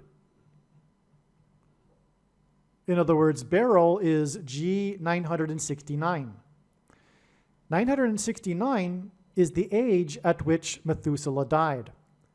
In fact, it was July 8th, that it was first realized that God was using Jimmy Carter as symbolism for Methuselah, which is why it makes it even more astounding to have this exact 80 days connection from the 8th ever storm named Beryl to the 8th storm of the season, Hurricane Helene, which again is part of this trail leading to the death of Jimmy Carter, who is symbolism for Methuselah. Okay, one thing I forgot to mention here is that the 5th through 8th king's prophecy is in Revelation 17:11, and the number 1711 is the 58th triangular number. In a triangle of numbers, the last number in the 58th row is 1711, which hints at Revelation 17:11 regarding the 5th through 8th kings. Now, returning to the date, there's more to all of this, which confirms everything, and that's how it works. It's an interconnected web, God's true big picture of signs, filled with multiple confirmations in many different directions that confirms all of the analysis. And so this Typhoon Olga date, that, or rather when Apocalypse Now stopped because of Typhoon Olga, it connects with 239 days to the election of Jimmy Carter. Speaking of Jimmy Carter and him being relevant to all of this. This 239 days is relevant because, for one, God pairs certain numbers together, and if we think about it, one simple way in which he would provide a second witness for us is through pairing certain numbers together, and I know which numbers he pairs together because I've been studying his big picture of signs from morning until night for more than full-time hours for more than 6 years. And the two numbers frequently he uses to pair together are 9 and 23. Not only is 23 the ninth prime number, but the Antichrist was inaugurated in '09, and he is the basketball president who wore jersey number 23 in high school. And that's just scratching the surface. But also, 239 is the 52nd prime number. God uses the number 52 in his signs to symbolize 2 times 26, and the 226th word in Strong's Hebrew Concordance, which is the word that means prophetic sign. Okay, so that, in other words, means this is a confirmation also that this is relevant, and this connects, and therefore this connection is relevant. Now, ultimately, Jimmy Carter in this prophecy is identifying the Antichrist, the 8th king, which is another reason why this number that symbolizes Obama is relevant to the inauguration of Carter in '77, which, as I mentioned or explained, is the beginning of this 7 kings chronology that parallels, or 7 presidents that parallels the 7 kings prophecy. This 239 days is also broken down into this, because it is 4 times 40 days, which hints at the 44th president. And by the way, God pairs these 3 numbers together, 9, 23, and 44, because the 44th president was inaugurated in '09 and he wore 23. Okay, to the election of Jimmy Carter. And this is also 22 weeks and 6 days, which again hints at this word in the concordance that means prophetic sign. Okay. In turn, the election of Jimmy Carter is 11 weeks and 2 days from the date 11/2 to the inauguration of Jimmy Carter. And this is also 77 days, and Carter was inaugurated in '77 because it's very prophetic. And the 11/2 is also a hint at the 11 times 2 and 22, which is the number that symbolizes the mark of the Antichrist. And that is relevant to Jimmy Carter because, for example, this connection. Jimmy Carter was inaugurated exactly 666 days to Jonestown, the day of the mass murder-suicide, or I should say mass suicide-murder. When the people at Jonestown, if you don't know the story, they didn't only drink the Kool-Aid, they also took the pointy thing. In fact, the Kool-Aid was to speed things up.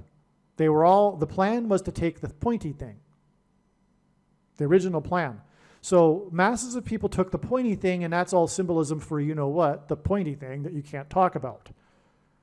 That's what that is, and that is the mark. And the thing is the mark of the Antichrist. In its current form, it does not need an additional technology to go with it, such as an additional form of a false religious or a false form of religious worship.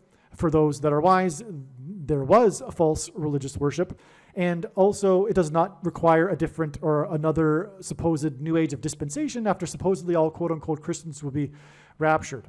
In fact, one of the main reasons why the vast majority of quote-unquote Christians have already taken the mark of the Antichrist is, in fact, it is judgment for this particular doctrine.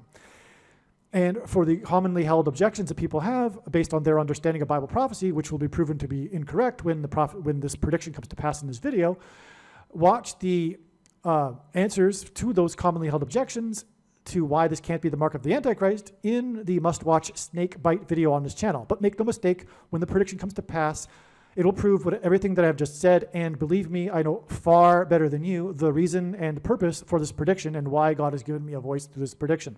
It is to prove what I have just said. Case closed, end of debate, no more discussion. It is the mark of the Antichrist. Okay.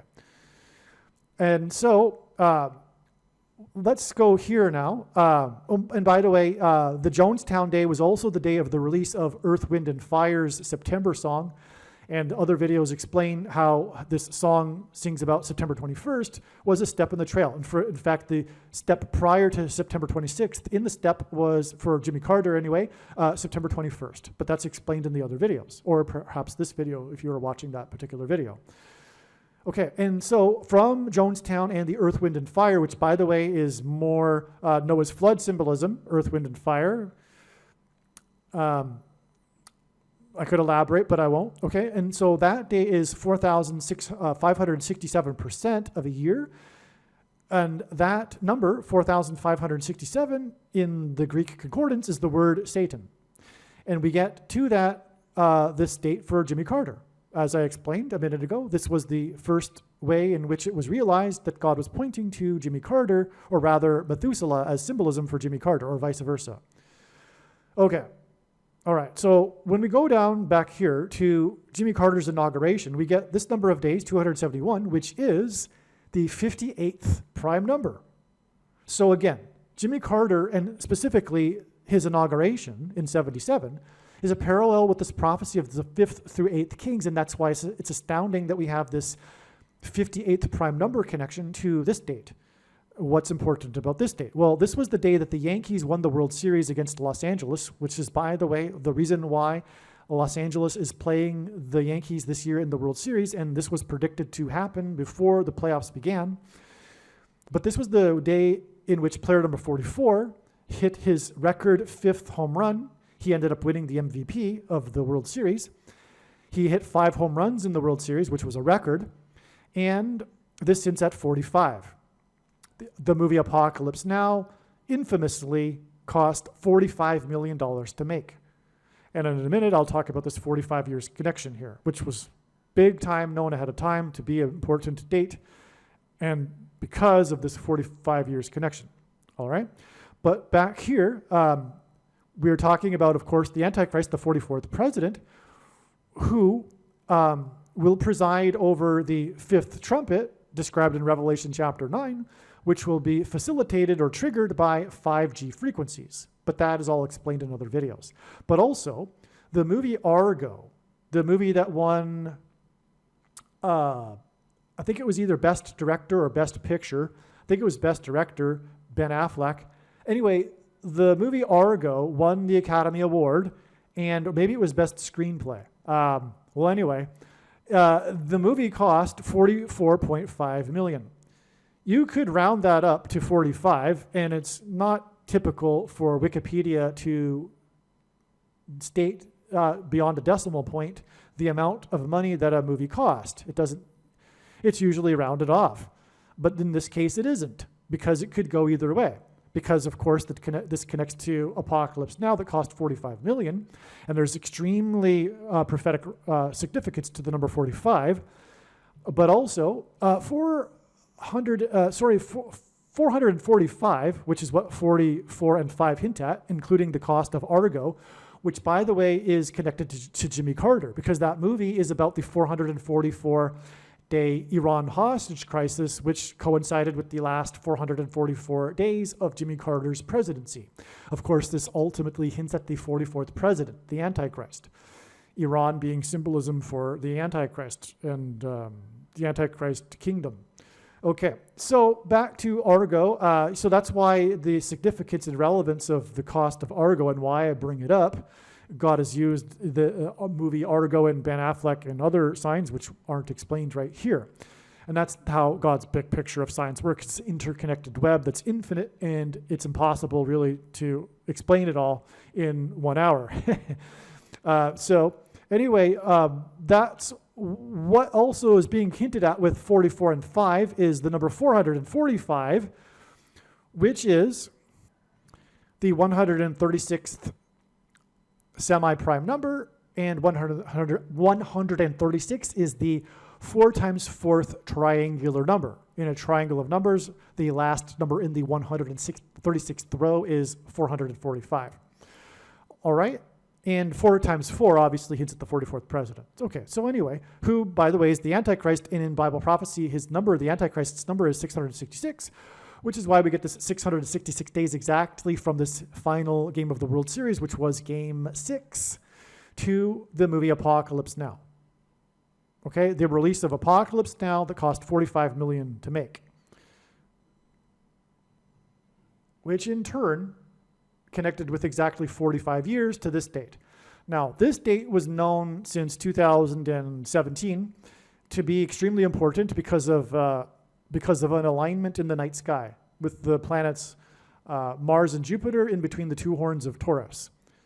Taurus being symbolism for, or in ancient astronomy, being known to be the constellation that symbolizes the coming judge. Well, anyway, that's why it was astounding to learn in March of 2024 that God was pointing to this date because it is also the 45th anniversary of the movie Apocalypse Now that cost $45 million to make. Now on this day, which was again, like I just mentioned, known to be related to Apocalypse Now since March, on August 15th, we had the prophetic sign that was astounding beyond words that confirmed what we were thinking. This was the day that Martin Sheen, the star of Apocalypse Now, shook hands with Joe Biden, the president. That was a news story because, of course, Martin Sheen plays the president in the television series West Wing. He's arguably more famous for his role as the president in West Wing than he is for his role in the movie Apocalypse Now. But what's also interesting is that in Apocalypse Now, the famous scene is when he unintentionally, as he was acting, cut his hand when he punched the mirror. He did not intend to cut his hand. He punched the mirror and then he famously went with it. He didn't stop filming. He just continued to act and then used the blood as a prop, and he spread it around his body and around the hotel room that he was in. And this became part of the movie. That's also in the documentary how it was not scripted, and how Martin Sheen just went with it after he accidentally cut his hand pretty badly while he was being filmed. Okay, and that's why it's astounding that the story on this day is that he shook hands with the president. Furthermore, the mark of the Antichrist in Bible prophecy regards a person's hand and what they do with it. It's symbolism for their actions. The mark on the forehead and the right hand is symbolism for one's thoughts and deeds. Okay, it's not literal. Okay, which is one of the objections that people have. It's not literal. We can know this from the book of Deuteronomy as well, because in Deuteronomy, the forehead and hand is symbolism for one's actions and deeds. Okay, now the name of Martin Sheen's character in the West Wing is Bartlett. He's President Bartlett. Bartlett is a type of pear. It's the most commonly sold type of pear. And on this day, we had the sign regarding Matthew Perry, which God is using for another reason, which is the coming restriction of food to only those who have taken the mark of the Antichrist, which, by the way, corrupts a person's blood, which is why the bloody hand in Apocalypse Now shook hands with the president. Get that? Okay, so the mark of the Antichrist gives a person blood disease, and Martin Sheen cut his hand, and the hand is associated with the doing in Bible prophecy regarding the mark of the Antichrist, and he shook hands with the president, and the president, the future president, the 44th president, who will become the president again, will enforce the mark of the Antichrist, and then he will restrict the rationed food to only those who have taken the mark of the Antichrist, the good, supposed so-called good citizens. And that's why Perry, okay, who died just after playing pickleball, because it's a type of pear, and pickleball is hint at food as well. And okay, so anyway, that's why on this day we had the sign involving the things that Matthew Perry took that caused his death was in the news on this day, which corrupted his blood, which is why Martin Sheen on this day, okay? They were the 5 arrests of the people that were supplying him the ketamine things, the pointy things, okay? And it was the ketamine queen, which hints at Jimmy Carter, who again is symbolism for this king's prophecy, all right? Now on this same day, there was a hit and run right near the arrests of the suppliers of things for Matthew Perry, near where Matthew Perry died, of the hit and run of the guy named Perry Kurtz. Kurtz hints at Antichrist curse. Perry, because of Matthew Perry on this day. Now, this guy was in the 6th episode of the 8th season of America's Got Talent. That hits at 68. The number 68 is the equivalent in simple English gematria of the name Barack Obama. But also, it hints at the 6th and 8th kings, because Barack Obama is the 6th and 8th king in the parallel. Okay? All right. Now, what is amazing, though, is that Perry Kurtz started his career in comedy. He was a staple at the Comedy Store in Los Angeles. His name is on the exterior wall of the location, okay? And he started his career in his local town with a competition in his local city. I forget which city he's from. I think it might be St. Louis, but anyway, where he won the competition, won $250, began his career as a comedian, and that was for singing. Oh, maybe that's why I got it mixed with St. Louis, because he was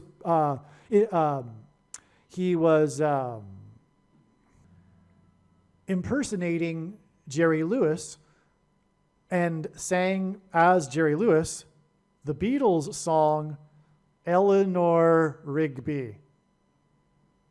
You know the famous song Eleanor Rigby. Okay, you know that song, right? And the song also goes, look at all the lonely people, which is quite appropriate for this apocalypse now symbolism. That is amazing confirmation that Hurricane Helene right here is also a hint at Eleanor Coppola. In other words, this was the 45th anniversary of the release of the $45 million Apocalypse Now, filmed by Coppola, and his wife is named Eleanor, who made the documentary about the movie, and that's why this is an Eleanor Coppola sign, how Perry Kurtz sang Eleanor Rigby. And this isn't an obscure thing. All of the articles that talked about the hit-and-run death of Perry Kurtz mentioned how he got his start by singing Eleanor Rigby. At least, the majority of the articles mentioned that. Okay. Well, also what's very important, as I'll explain here, Jimmy Fallon announced on this date his haunted mansion, I forget what he's calling it, in New York City. Okay? He's started a haunted mansion in New York City. That's why it's 42 days. That's why this 42 days is relevant to this date. Because on this date, on September 26th, was also the raid of New York City's mayor's mansion. Okay, the mansion of the mayor of New York City was raided by government agents on this day. And as I explained in other videos, the Paul Simon videos, this hints at the Addams family mansion. The fictional The Addams Family is about their lives inside their mansion. Okay, and Addams, the name Addams is equal to 42 in simple English gematria. And in Bible prophecy, a period of 42 months is symbolic of the period of the Antichrist. Hence what this 42 days between these haunted mansion signs hints at. There were other mansion signs on this day, including the tour of Jimmy Fallon and the haunted mansion tour that Jimmy Fallon and Prince Harry took in the haunted mansion that he had announced back on this date, 42 days earlier.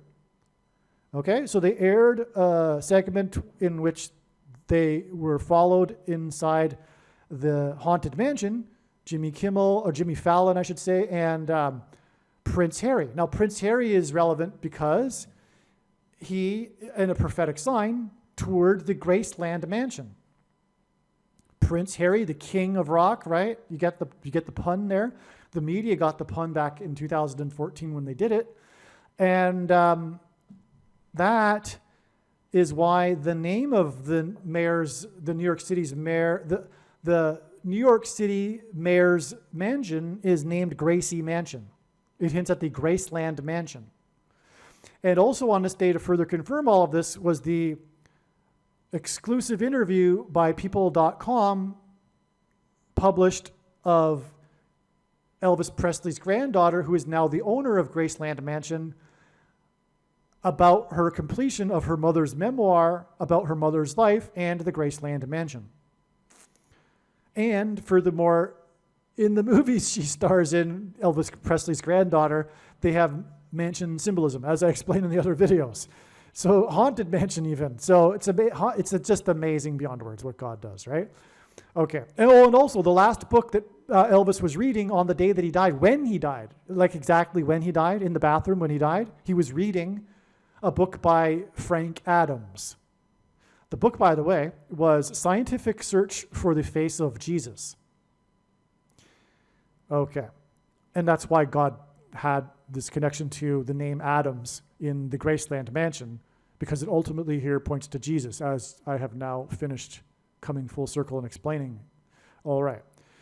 Oh, okay, and speaking of full circle, again, this storm, Hurricane Helen, hit the 3 times 9th state, 39 days before the 309th day of the year and the predicted death of the 39th president, Jimmy Carter. Okay. There's a couple more things. The shutdown of Apocalypse Now was 1,176 days prior to the release of Apocalypse Now, and 1,176 is the 48th triangular number, because the Antichrist will become the 48th president after it is predicted that Kamala Harris will die in a plane crash. All right. Now, and that'll be, as I had mentioned, 11 plus 8 days after the death of Paul Simon on the date 11/8. This is also 23 days in the Antichrist War, jersey number 23. Okay, so, but also this 1,176 days is 3 months, 3 years, 2 months and 20 days, which hints at 322, or Genesis 3:22. And that's why Jimmy Carter became the longest living president in U.S. history on the date 322, March 22nd in 2019. And that is because the first lie ever told at the beginning of the age by the serpent to Eve in the garden was she that surely will not die, which is symbolized in Genesis 3:22, which will be the lie at the end of the age with the coming demons pretending to be aliens and the promise of immortality without God, just like the serpent promised in the garden. All right, so, okay, so that gets us all of this now. Okay, and again, the $45 million Apocalypse Now and the 45-year connection is also relevant to Jimmy Carter, because his death, and God was pointing to this through this, exactly 45 years after the 444-day hostage crisis, which coincided with his final 444 days of his presidency. Now, the reciprocal of 45 is 0.022, which hints at the second coming and the second presidency of Barack Obama, and also 22 is symbolic of the mark of the Antichrist. The inverse of the mark of the Antichrist in the book of Ezekiel would have been the Tav letter, and the Tav is the 22nd and last letter of the Hebrew alphabet, and the last book of the mark of the Antichrist is described in the last book of the Bible, the 22nd out of 22 books in the Bible that have a total of 22 chapters. Now, the grand finale here, it's not really, I got a couple more things, but this is amazing because on this day, the New York Yankees in New York, we had, again, the signs in New York, including the Haunted Mansion tour, but also the raid of Adams' mansion, Mayor Eric Adams. The Yankees played in New York City, and they played the Baltimore Orioles, which is a type of bird, and Kamala Harris is predicted to die from a bird strike and then crash into the baseball stadium. And the Baltimore Orioles, which is who the Yankees were playing, used to play in St. Louis, and her crash will be in St. Louis. Now, the score was 7-9, and that's why this date is exactly 7 times 9 days to the date it is predicted that Kamala Harris will die in a plane crash. But what's all relevant here, too, regarding all of this and Jimmy Carter is that 7 times 9 hints at 79, the year of the 444-day hostage crisis and the release of the movie Apocalypse Now, which, by the way, is 11 weeks and 4 days before the 45th anniversary is 11 weeks and 4 days before the date 11/4, which again hints at 11 times 4 equals 44, because it is 4 times 4 years after the election of the 44th president, and Jimmy Carter will die in the 4th state 4 days before the predicted death of Paul Simon. Okay. One last thing here too, though, is speaking of Paul Simon and the movie Apocalypse Now, one of the other stars of the movie, Dennis Hopper, was on Saturday Night Live with Paul Simon, and they did a commercial to promote that Saturday Night Live on this date. Okay, this commercial was released on this date. What makes confirmation of the prophetic significance of the date of the commercial is that in the commercial, Paul Simon lifts up a newspaper, a New York Times newspaper, and says, look, this is the date, to prove that this is the date. Okay, and the show was 2 days later, but Paul Simon, in other words, was standing next to Dennis Hopper in a commercial. Dennis Hopper here, of course, is symbolism for Apocalypse Now, and that's why this commercial was exactly 405 months before the 45th anniversary of the movie Apocalypse Now, and the sign involving Martin Sheen, the other star from Apocalypse Now. 405 months exactly. Now, the number 45 is the ninth triangular number, and also the number 9 is the most important number in God's signs. It's from the Bible. It symbolizes God's judgment. It's exactly 9 months from the commercial with Dennis Hopper from Apocalypse Now and Paul Simon to Paul Simon's prophetic concert in Central Park, the huge concert, and which attracted 500,000 people, and Paul Simon's name in Hebrew gematria equals 500, but that's another story. But that in turn is 2 times 52 days, which hints at 2,520 days, the number in Bible prophecy that symbolizes the period of the end and the Antichrist, the end times. 2, this date, the release of Hearts of Darkness, a filmmaker's apocalypse. The documentary that won awards, I think an Academy Award, and that's amazing, coming full circle because of Hurricane Helene. I'm explaining again the theme of this video is September 26th, how it was a step in the trail, and how Hurricane Helene was in fact pointing to Eleanor Coppola, which points to Apocalypse Now because of her documentary. This release of the documentary is in turn exactly 9 times 44 months to the date it is predicted that the apocalypse will now begin, with the predicted death of Kamala Harris in a plane crash. It's exactly 9 times 44 months. The 44th president was inaugurated in 09. I already explained how God pairs 9 and 44 together. This is a prime example. Also, God repeats a number 3 times for emphasis of its symbolic meaning. I've explained or touched upon this theme of mansions in God's sign, and ultimately this points to the White House mansion in which the Antichrist will occupy. The White House has 44 plus 44 plus 44 rooms in it, because ultimately it's set up for the Antichrist to dwell in, the 44th president. And 9 times 44 months is also 44 plus 44 plus 44 plus 40 plus 44 plus 44 plus 44 plus 44 plus 44 months, okay? In other words, 44 plus 44 plus 44 times 3 months. Okay. Also, it is exactly 11 times 3 years. And that hints at a couple of things. One is the 113th word in Strong's Greek Concordance, which is the word that means lawless, unprincipled men, the Antichrist. Also,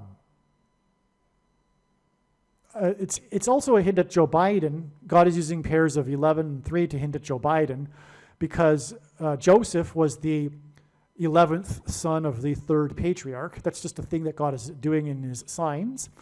And also, G131 is another reason why God pairs 11 and 3, because G131 is the word that means blood disease, which is what a person gets when they take the mark of the Antichrist. All right, God was pointing to November 4th ahead of time. November 4th ended up being another step in the trail of signs regarding the coming predicted death of Jimmy Carter, which is now predicted to be on November 17th. 13 days after this date, November 4th, which God was pointing to ahead of time. This diagram will be a brief explanation for some of what happened regarding the prophetic signs on November 4th that confirmed all of the analysis, and how this confirms that Jimmy Carter will die on November 17th. I will explain this as briefly as possible, and to do so, I'm just going to read something that I wrote regarding this, and at the same time, I'll be pointing to the diagram from time to time. So, prior to November 4th, it was expected that either Jimmy Carter would die, or there would be a related prophetic sign or signs plural. In God's signs, Carter is king symbolism. Jimmy Carter, again, in God's signs is king symbolism. He is being used as a parallel with the prophecy in the book of Revelation regarding the kings. This has been explained in other videos. Okay, and that's why on this date, November 4th, that we were expecting a Jimmy Carter sign in advance of the date, was the death of the king of music. Now, these aren't my words. This is the words of pop culture. The culture has called Quincy Jones the king of music, and he was called this before he died as well, because of his long career in many aspects of music. He is one of a handful of people that have won a Grammy, an Oscar, an Emmy, and a Tony Award, for example, all for his work in music that spanned 7 decades. Okay, so he's the king of music. Let's just leave it at that. The thing that he's most known for, though, is bringing the child star Michael Jackson into becoming the king of pop with his production for the albums Off the Wall, Thriller, and Bad. Okay, so Quincy Jones is also known for the king of pop. That's more king symbolism. Okay, and Michael Jackson is known as MJ, and the initials MJ are equal to 23 in simple English gematria. And God does this with MJ for this purpose, because the Antichrist, who is also from Chicago, just like Michael Jackson and the family are from Chicago, a suburb of Chicago, the Antichrist from Chicago is the basketball president who wore jersey number 23 in high school, just like MJ, Michael Jordan, wore number 23 for Chicago. Well, in God's signs, he pairs certain numbers together to confirm the signs and connections. And this is how God's true big picture of signs, patterns, and connections works, which is only being explained on this channel. It works on the principle of second and third and multiple witnesses confirming a matter as the Bible says is required. And this is what makes what is being explained on this channel true and not a product of one's imagination and different and unique than everything else on the internet that claims to be an analysis of God's prophetic signs. And if we think about it, one simple way in which he would provide a second witness for us is through pairing certain numbers together, such as 23 and 44. And I know this because I have been studying his big picture of signs from morning until night for more than full-time hours for 7 years. And that is because the basketball president who wore 23 is the 44th president. And that's why this MJ sign here, which is the death of Quincy Jones, it is essentially a Michael Jackson sign, was 44 days after this Michael Jackson sign, which was also on a date that was expected in advance to be related to Jimmy Carter. Now, I have explained in another video dedicated to these signs, the Thriller video on this channel, how this is all relevant. I've also mentioned this in other videos that have explained the trail of signs leading from July 1st to November 4th that passed through September 21st. And that was the day of this Michael Jackson sign, which I won't explain. But again, this is another MJ sign, and that's also more confirmation for this 44 days. The signs, as I have explained, indicated adding 5 days to get us to this date, which was Hurricane Helene, which was 39 days to this date, which is the 309th day of the calendar year, which was a date known in advance to be related to the coming death of the 39th president. Now, not only was this date 44 days after this MJ sign, it was also exactly 4 times 4 years after the election of the Antichrist king the 44th President, Barack Obama. It was through the 8th Atlantic storm in history to be named Beryl, which hinted at Barry, which hit the U.S. on the 8th of the month of July, that it was revealed that Jimmy Carter is symbolic of Methuselah. Quincy Jones, the king of music, died on November 4th, which was exactly 8 weeks after the death of James Earl Jones, the voice of the Lion King. November 4th was also 88 days after the date 88, when Hurricane Debbie, as in Debbie and Beryl, as in Deborah and Barak in the Bible, hit the 8th state on the day of the announced retirement of the 88th player selected in his draft. I've explained the relevance of that in another video, which was in turn, this date 88 was in turn exactly 88 days after the song Hurricane was sung by the Israeli singer at the Eurovision finals on the date 5/12, May 12th, which hinted at 512, which is 8 times 8 times 8. Okay, and that's all relevant again because this is how we know that Jimmy Carter is Methuselah, because of this revelation through this number 8, which is explained in other videos. Well, the 8th stone in the book of Revelation, Beryl, is G969 in Strong's Greek Concordance, and Methuselah died at the age of 969. Long story short. Now, Jimmy Carter was the 39th president, and November 4th was the 309th day of the calendar year, and was 39 days after Hurricane Helene, which was 80 days after the 8th storm in history to be named Beryl on the 8th of the month. Quincy Jones died on November 4th, exactly 800 weeks, which is here in this diagram, after the memorial for Michael Jackson that was viewed by over 1 billion people. The finale of the memorial was a performance of the best-selling single in history, and God uses records for his signs. Michael Jackson and Quincy Jones's Thriller was the best-selling album in history, and the finale of Michael Jackson's memorial after he died was a performance of the best-selling single in history that was written by Michael Jackson and produced by Quincy Jones. We Are the World, which was in turn exactly 8,888 days after the single We Are the World was released. And by the way, 8,888 days hints at 4 8s and the 48th president, the predicted Antichrist king. And that's what is symbolized with We Are the World. He will be a leader of the world, and it is the world that is Antichrist. Right? People have this mistaken belief that all people are God's children. This is not the Bible, nor is it in the Bible that God loves all people. That's also false, and it is very counterproductive for quote-unquote Christians to be telling other people this. God does not love all people. The rare instances of God's love in the Bible are always in the context of the redeemed. In fact, God hates, and there are enemies of God that are people.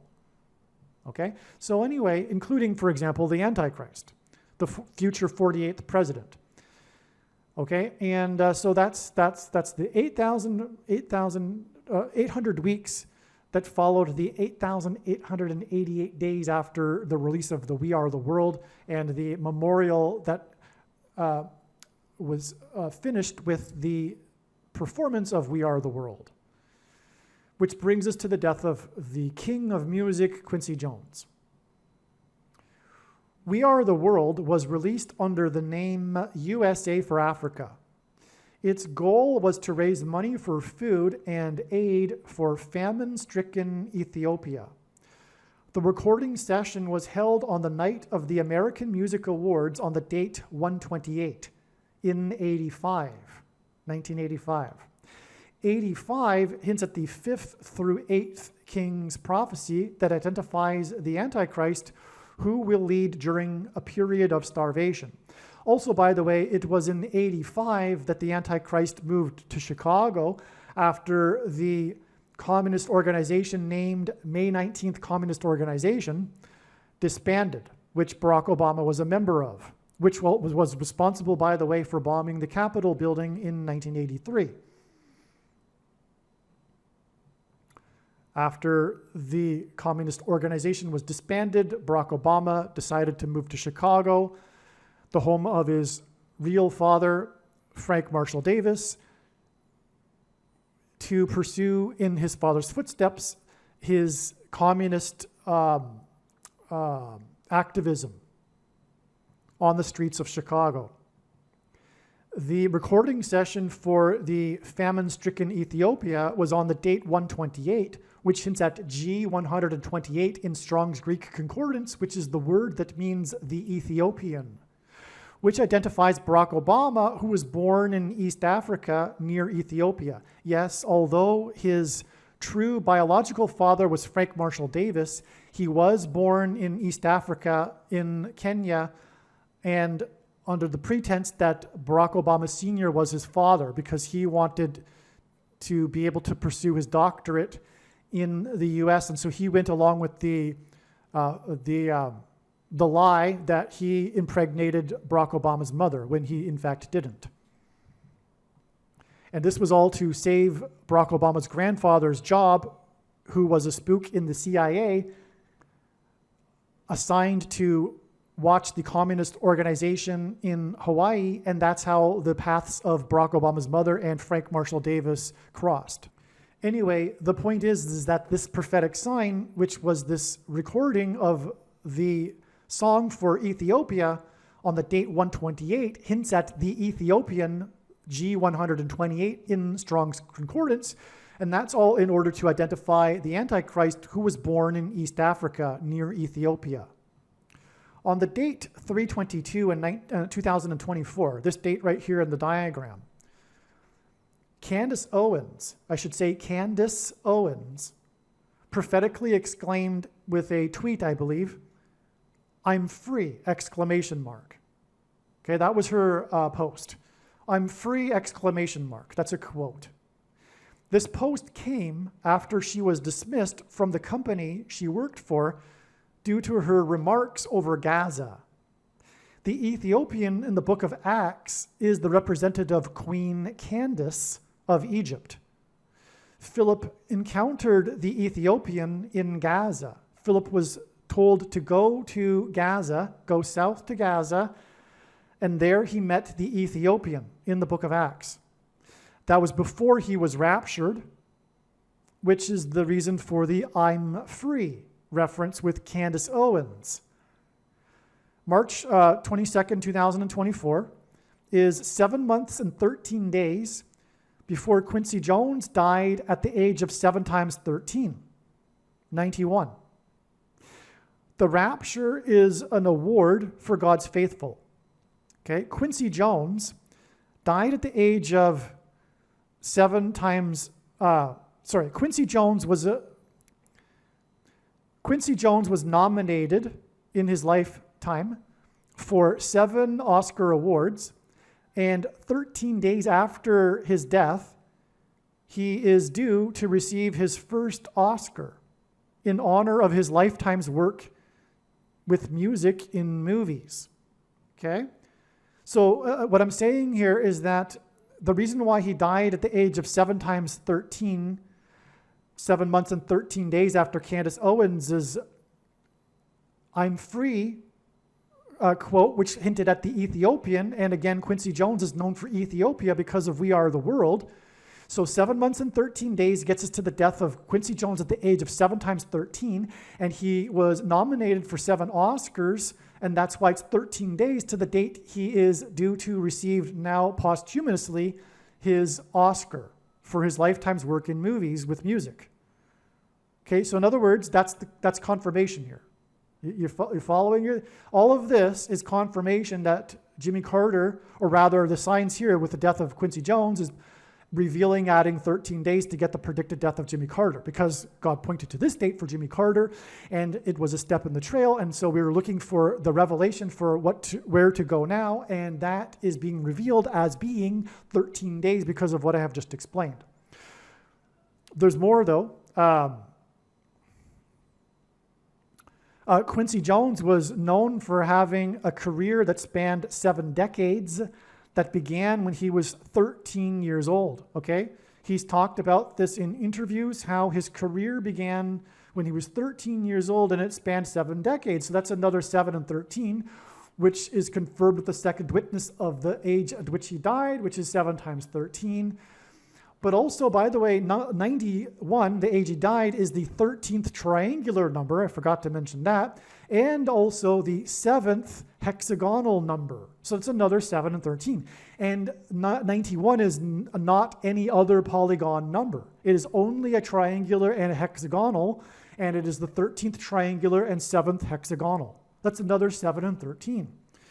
In addition to his 7 decades career that began at the age of 13, and his age of being 7 times 13, and his death 7 months and 13 days after this Ethiopia sign, which was the Candace Owens sign. All right. Now, also, he has 7 children. That's another 7. So that's also a pairing with this 13 as what I am getting at here with. Now, the actor Dan Aykroyd accidentally ended up singing in the chorus in We Are the World. He is seen in the back row of the video that was We Are the World. Dan Aykroyd isn't known to be a singer. He was accidentally there because of his long story. Let's just move on. So We Are the World was released. Okay, We Are the World was released, this date right here. Although it's not in the diagram, it was released 272 days after the release of the movie Ghostbusters. This is because God is using this number 272 to point to H272 in Strong's Hebrew Concordance, which is the word that means seized possession. There will be a mass demonic possession next year, symbolically beginning on June 9th. The demons will deceive many into believing a promise of immortality that is symbolized by Genesis 3:22. Okay, that's the reason for Candace Owens' exclamation, "I'm free," on the date 3/22. Okay, which was also the date of the release of the most recent Ghostbusters movie, Ghostbusters Frozen Empire. The date 3/22 in 2024 was also 32 weeks and 2 days before Quincy Jones died, which hints at Genesis 3:22. As well, on 3/22 this year was the deadliest mass shooting in history, and mass shootings in God's signs are symbolism for the pointy things that will be used to promise immortality in the near future. The shooting, because things that come out of guns and go into people are symbolic of things that come out of things and go into people, the SHOTs, right? The shooting was in Russia because it hints at fools rush in, right? The Russian shooting, Fools Rush In by Elvis Presley, who is himself also symbolic of pointy things, because he promoted the pointy thing back in, I think it was 1956, for the press in front of cameras. He took a pointy thing for POLIO, right before he went on and performed on the Ed Sullivan Show. And that made a huge impact in the history of the thing industry. Arguably, the thing industry wouldn't be what it is today without Elvis Presley doing this. And because it changed the minds or made it acceptable or cool for the baby boomer generation to take these pointy things. Okay, so anyway, that's why God uses Elvis Presley and his signs here for this purpose, one reason. And this is also relevant with related to Quincy Jones, because Quincy Jones has famously said that he is proud that he never worked with Elvis Presley. He worked with Frank Sinatra, for example. His career goes back that far, before even Elvis Presley, but he has made it a point to claim that he is proud that he never worked with Elvis Presley. All right? As explained, Carter is symbolic of Methuselah, and there were a number of profound connections to November 4th involving Noah's flood symbolism. I've explained some of it, the hurricane connections. The flood began on the date 217, and November 4th is 217 days before the symbolic beginning of the mass demonic possession on June 9th, 2025. Okay, now on November 17th, which by the way hints at Barack Obama, because it hints at 1117, and H1117 in Strong's Hebrew Concordance is the word Bama. All right? Quincy, on this date, Quincy Jones will posthumously receive his Oscar award for his career in movies that spanned 55 years. This date, 1117, will be 5 plus 5 days, which is hinted at with the 55 years, before it is predicted that Kamala Harris will die near the I-55 highway in St. Louis, which will be 23 days after the news of Quincy Jones's death. And Quincy Jones was most known for his work with MJ. MJ equals 23 in simple English gematria, okay? Okay, so this date here is 23 days from this date. I don't have that in the diagram. And by the way, one reason why it was known before November 4th even that Kamala Harris would die on this date is this 23 days connection. It was one of the confirmations. And that is, again, because this date is also the 4 times 4th anniversary of the election of the 44th president. And as I explained earlier, God pairs 44 and 23 together to confirm the signs and connections. Now, to finish this diagram, there's just this, I think. This connection here between this Ethiopian sign and Quincy Jones, who was known for Ethiopia with We Are the World, is 227 days, which is the 49th prime number, and that's a confirmation, a second witness to this 4 days followed by 9 days. This gets this intermediate date of November 8th was the day that the nominations for this year's Grammy Awards were announced, including one for Jimmy Carter. All right, there'll be more to be said regarding all of this in another video, but this was also the day of Queen Beyonce's record 99 Oscar nominations, which is a confirmation of this 9 days. Also, she is obsessed with the number 4. She's known for that, and on with the number 4 regarding her. She's even got the Roman numeral 4 tattooed on her ring finger instead of wearing a wedding ring, as does her husband, for example. She also has an album named simply 4, all right? And also, her album this year is named Cowboy Carter, okay? Which is obviously a hint at Jimmy Carter, 9 days later. This was also the day of the news of the hospitalized Israelis in Europe, in Amsterdam, that were attacked by a mob after a soccer game, and the news of the announcement from the FBI of the plot to assassinate Trump by Iran. That is because Carter is symbolic of the 444-day Iranian hostage crisis, which coincided with his final 444 days in office because of the 44th president being the Antichrist, and also Carter's symbolism for the Antichrist because of his actions in pressuring Israel into giving back land, which specifically is Gaza,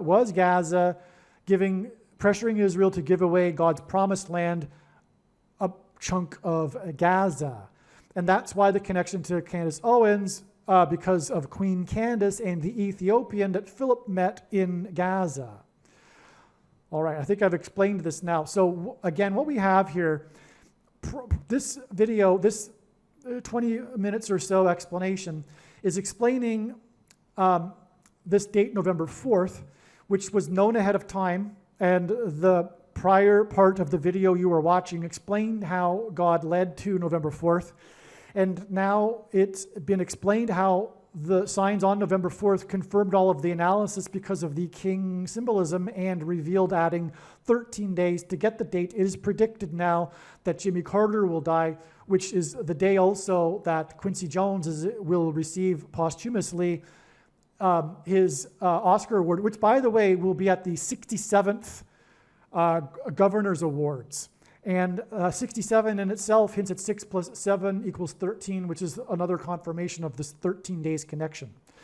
And again, it'll be because of Quincy Jones's 55 years in movies with music, and that's a confirmation of the 5 plus 5 days to the predicted death of Kamala Harris in St. Louis, which incidentally is a music city. It's known for its blues music, which is why, for example, the hockey team, which God has used in prophetic signs, is named the St. Louis Blues. All right, we are now back at the extremely important, profound information that I started to get at the beginning of this video regarding July 1st. And so much more needs to be said, and now it'll finally be explained. In other words, again, we are now returning to the beginning of the video again. And I will be talking about this information that God used to point to July 1st ahead of time and the significance of what happened on July 1st. It can't be overstated how important this is. So let's get to it. The question is, how did God point to this movie, How to Lose a Guy in 10 Days? One of the extremely profound ways in which God pointed to July 1st was that it was 1,290 days after the first Israeli took the thing on December 19th, 2020. This was also the day that the leader of Israel, Benjamin Netanyahu, took the thing. In the last verses of the prophetic book of Daniel, there is a mention of a period of 1,290 days following the setting up of a spiritual abomination on the Temple Mount. The Al-Aqsa Mosque on the Temple Mount is a spiritual abomination, as is the Dome of the Rock. In fact, this is a typo. I really, in fact, mean to refer to the Dome of the Rock. The Al-Aqsa Mosque and the Dome of the Rock are the two mosques on top of the Temple Mount, but I'm specifically referring to the Dome of the Rock, the golden dome in the iconic images of the Temple Mount, the mosque with the golden dome. Okay, so the Dome of the Rock on the Temple Mount is a spiritual abomination, and it was completed in 688 AD. 688 AD plus 1,290 years was 1978, the year of the Camp David Accords that were brokered by President Jimmy Carter. The giving back of the Sinai Peninsula to Egypt with the Camp David Accords was an extreme transgression against God. In the prior verse in Daniel, there is a mention of 1,260 days. 688 AD plus 1,260 years was 1948, the year that Israel was reborn after 19 centuries. In other words, the 1,260-day years connection to 1948 is a second witness that confirms the relevance of adding 1,290 years to 688 AD to get 1978, the big year prophetically for Jimmy Carter. And that is why this number 1,290 is relevant with Jimmy Carter and in context of a spiritual abomination, which is why after the first Israeli and the leader of Israel took the spiritual abomination, which is the thing, was July 1st. And this was one, again, of the ways that God was, extremely profound ways in which God pointed to July 1st in regards to Jimmy Carter. Here is the text that I was referring to in Daniel chapter 12, the last chapter of the very prophetic book of Daniel, in the last verses. Here's this 1,290 days I was mentioning. And again, from the prophecy in Ezekiel, where God told Ezekiel to do something for a number of days that it would symbolize a number of years, we know that this can be interpreted as a period of years. And anyway, we are also here in this passage, there is a mention of this abomination, all right? So there's a spiritual abomination happening in this passage in context of the 1,260 days. What I am referring to, of course, is not the primary fulfillment of this prophecy. This is just a symbolic secondary fulfillment that God is using in his big picture of science. It's very important. We are talking about the mark of the Antichrist, and then 1,290 days later, we get July 1st, but that's a parallel with the abomination, because this is talking about the Temple Mount. It's talking about the regular burnt offering, which is what the ancient Jews used to do on the Temple Mount. It's talking about the temple, the Jewish temple, and it's talking about an abomination. And today, the Dome of the Rock sits directly on top of where the former Jewish temple stood. The Jews would love, or the Orthodox religious Jews would love to rebuild the temple, and they can't because the Dome of the Rock is there, because it is an abomination. And that was completed in 688 AD, and when we add the 1,290 years, we get 1978, which was the year of the abomination orchestrated by Jimmy Carter, with the pressure to have Israel return land for peace, the biggest transgression against God. Here is the 1,260 days I mentioned. It's mentioned 7 times in Bible prophecy. Sometimes it's mentioned as 1,260 days, and sometimes it's mentioned as time, times, and a half time. That's because the time is 1 year, and times is 2 years, and a half time is a half year. So that's a total of 3.5 years. And in biblical prophetic years, year is 12 months of 30 days each, and so 3.5 years is 1,260 days. And if we add this to the Dome of the Rock, just like we added the 1,290 days, we get 1948, the year that Israel was reborn. And you can't get 1948 in the Bible unless it is the inspired word of God.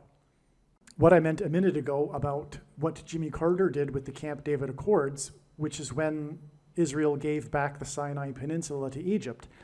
What I meant by it being the biggest transgression is that this is the biggest transgression that the world collectively will do in the end. The division of Israel and the making of Jerusalem an international city, led by a world body led by the Antichrist, Pope Francis and Barack Obama. There are 2 Antichrists. Now, upon further consideration, I need to be more precise about what I said earlier about this 1,290 days that I'm describing not being the primary fulfillment. What really needs to be said is that, contrary to what most people that are interested in Bible prophecy still believe, is that these numbers of days are actually literal, and they are to have a literal fulfillment. They are only symbolic, and they are used in multiple ways. And this is, again, one way. And I would actually say that this is the primary way, because of what is now known, which is that the 1,290 days before the Day of Atonement, the day of the Lord's return, was in 2021. And there was no symbolic beginning. There was a symbolic 1,260 days beginning on May 2nd, 2021, which is explained in other videos. But this is actually a primary fulfillment. And one thing to add to this is because the next verse speaks of this 1,335 days, and what it is referring to is the date, the event of the resurrection rapture. And that will be 1,335 days after the same starting point that we add the 1,290 days to, which again was December 19th, 2020, the date that the first Israeli and the Israeli leader took the spiritual abomination, the mark of the Antichrist. 1,335 days after that date is August 15th, and that will be the date of the resurrection rapture, the first of 2 raptures, the first fruits rapture. The second rapture will be on September 5th. And the prediction being made in this video will prove this. And this is the purpose of this prediction that is from God. Make no mistake, I know far better than you the reason for this prediction. It is to prove that the resurrection rapture event will be on August 15th, 1,335 days after December 19th, 2020. And anyway, this is how important July 1st is. God pointed to this. You'll see as I will explain. And it is, July 1st was 1,290 days after the spiritual abomination in Israel. And also, this is how creative God is. If we think about it, this is one major reason why God established July 1st as a step in the trails of signs that are leading to the death of Jimmy Carter. Like I said, it was clear God was pointing to July 1st, and you'll see, I'll explain what happened on July 1st, and you will agree. But one reason being for doing that is in order to establish this, what I just mentioned, the extra 45 days. God needed to establish July 1st in order to add the 45 days, which will also be explained, by the way, in these videos. And that could only have come through establishing July 1st and this 1,290 days connection related to Jimmy Carter. In other words, God wanted to establish and prove that the resurrection rapture event will be on August 15th, 1,335 days after the abomination was taken in Israel, the first one. And that needed to be done with this context of the abomination and the 1,290 days getting us to July 1st. So there you have it. That's one reason for what I'm about to be explaining, which is what happened on July 1st. All right, before we continue with this explanation, this truly amazing and very essential, important, necessary explanation for what happened on July 1st, there's more to be said. That is that it is now known that August 15th, the end of the 1,335 days from the date that the thing was first taken in Israel, the spiritual abomination, the mark of the Antichrist, will not be the day of the rapture. That has been known for a while now, and it will instead be the date that it is predicted that Jimmy Carter will die. This is amazing. It will be the 45th anniversary of the release of the movie Apocalypse Now that cost $45 million to make. And what I'm going to do is read a brief paragraph here before continuing with this explanation for what happened on July 1st. I'm just going to explain a few more things here that are truly profound. But again, August 15th will be 45 days after July 1st. And it could be said that all of this trail of signs that is leading from July 1st that have gone through here, it could have all been overpassed with the connection of 1,335 days from the date in 2020 in which the spiritual abomination was first taken in Israel. We didn't necessarily need to go through the 1,260 days, and then we could have just gone even then from there to July 1st, and then 45 days to the 45th anniversary of the Apocalypse Now movie, etc., because of the 45 difference of days between the 1,290 days and the 1,335 days.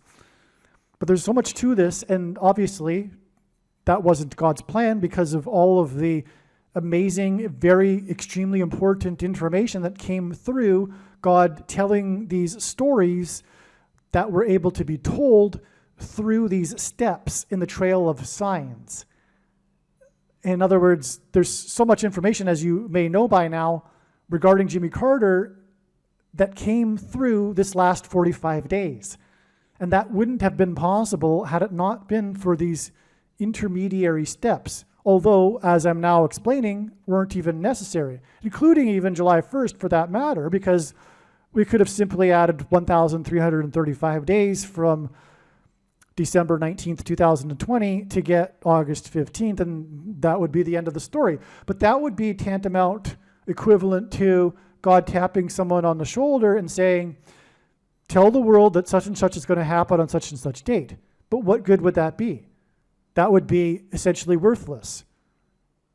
It is through his big picture of signs that develops these trails of signs and steps along the way that God is able to tell these stories and thereby communicate extremely important knowledge that everyone needs to know.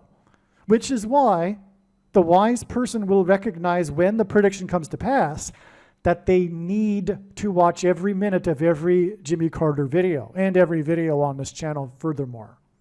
All right, this is briefly what I wanted to read before we continue with the explanation for what happened on July 1st. Carter is symbolism for Methuselah, whose name means when he dies, destruction. The name Jimmy Carter is equal to 135 in simple English gematria. God repeats a number 3 times for emphasis of its symbolic meaning. 100, and by the way, simple English gematria is A equals 1, B equals 2, C equals 3. 135 is 45 plus 45 plus 45. And God repeats a number 3 times for emphasis of its symbolic meaning. That's very important, in other words, regarding Jimmy Carter. What does number 45 mean? Well, what I'm saying a minute ago, his death will be at the end of the 1,335, which is symbolized by 45 because of the number of days in between the 1,290 days and the 1,335 days. But there's more to the symbolism for the number 45. It is a very special number. And the death of Jimmy Carter will be a very special prophetic sign. The reciprocal of 45 is 0.022. This is a big thing personally for how this came to be realized that this is the case and that this is very important. Let me just put it that way. Okay, it took a lot for this to happen, for this realization that this is what 45 hints at. I would say the biggest reason for the importance of the number 45 is that the reciprocal of 45 is 0.022. What that means is 1 divided by 45. It means it's the opposite. It means it's like hidden, if you will. In other words, this number is hidden within the number 45 because when we turn it upside down, we get this number, 0.022, which hints at 220. G220 in Strong's Greek Concordance is the word for rooster, and rooster symbolizes Peter. Throughout church history, anyway, Jesus gave Peter his name, which means rock. And in the Bible, rock is symbolism for Jesus. In other words, this 220 number is symbolism for Jesus. Jesus' triumphal entry into Jerusalem as the King of the Jews was on the Hebrew calendar date 110, the 10th day of the month of Nisan, the first month. So the date 110 was the date of Jesus' triumphal entry. 220 hints at 2 times the date 110, because the date 110 hints at 110, and 2 times 110 is 220. And so therefore, the number 220, which hints at 2 times the triumphal entry, hints at the second coming and the second triumphal entry of Jesus into Jerusalem at his second coming. This is why Jimmy Carter's name gives us 45 plus 45 plus 45, and why he is symbolic of Methuselah, whose name means when he dies, destruction. Because the wrath of God and destruction precedes the second coming. This is why Carter is predicted to die on the 45th anniversary of the release of the movie Apocalypse Now, a movie that cost $45 million to make, $9 million of which was spent on promotion, and 45 is the 9th triangular number. In a triangle of numbers, the last number in the 9th row is 45. Carter's death will coincide with the timing of the prophetic 9th of Av date in the Hebrew calendar that is associated with destruction. Carter's death, and by the way, destruction on Temple Mount, And the abomination, like I just explained a minute ago, the abomination that's set up, the primary reference of that is regarding the Temple Mount.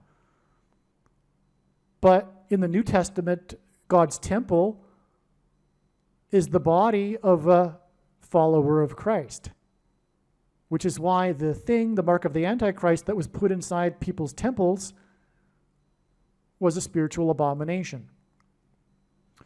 Carter's death will also be on the 79th anniversary of Victory Day at the end of World War II in 1945. The number 79 is the 22nd prime number, 22. World War II ended in 45, which hints at 0.022, and hints at the second coming, as in the second coming. 2, as in World War II, as in 79 years, 22nd prime number.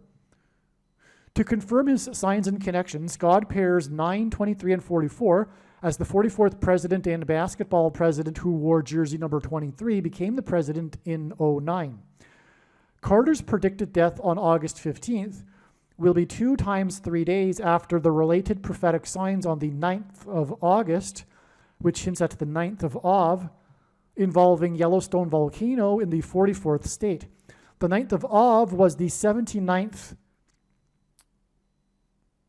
The 9th of August was the 79th, as in 22nd prime number, anniversary of the second of 2 bombs dropped in Nagasaki in 45, the 9th triangular number. I'll repeat that. So there were 2 bombs, and the second of the 2 bombs was dropped exactly the 22nd prime number of years before August 9th, 2024. And again, that's another 45 because Nagasaki was bombed in 45. Nagasaki is the location of the Hidden Christians UNESCO World Heritage Sites, which God will hide, as in Rapture, his faithful Christians from the Antichrist and tribulation on the date 9/5, September 5th in 2024, and 9 times 5 equals 45, which hints at the second coming, which is why the rapture, the resurrection rapture event in the second coming will be on the date that hints at the number 45. September 5th, 9/5, because 9 times 5 equals 45. In the final prophecy in the book of Daniel that regards the quote-unquote time of the end. That's typed, written incorrectly. The final prophecy in the book of Daniel regards the time of the end. This prophecy describes a period of 1,290 days from the time that an abomination is set up on the Temple Mount in Jerusalem, as well as a period of 1,335 days from this time that an abomination is set up on the Temple Mount. The difference between 1,290 days and 1,335 days is 45 days. Jimmy Carter pressured Israel to give land to Egypt in exchange for so-called peace. This was transgression against God, as clearly outlined in the Bible. In Bible prophecy, 1 day can be symbolic of 1 year.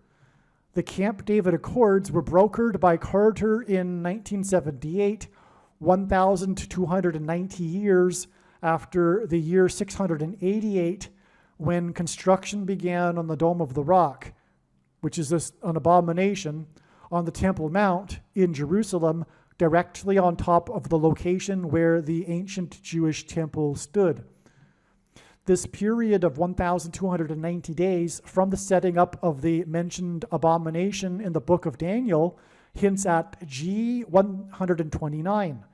Okay, so again, in the prophecy, a period of 1,290 is in context of the setting up of the abomination.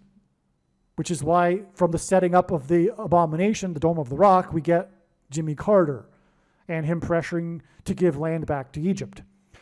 Okay, so, but this 1,219 number in this setting up of the abomination prophecy hints at G129 in Strong's Greek Concordance, which is the word for blood.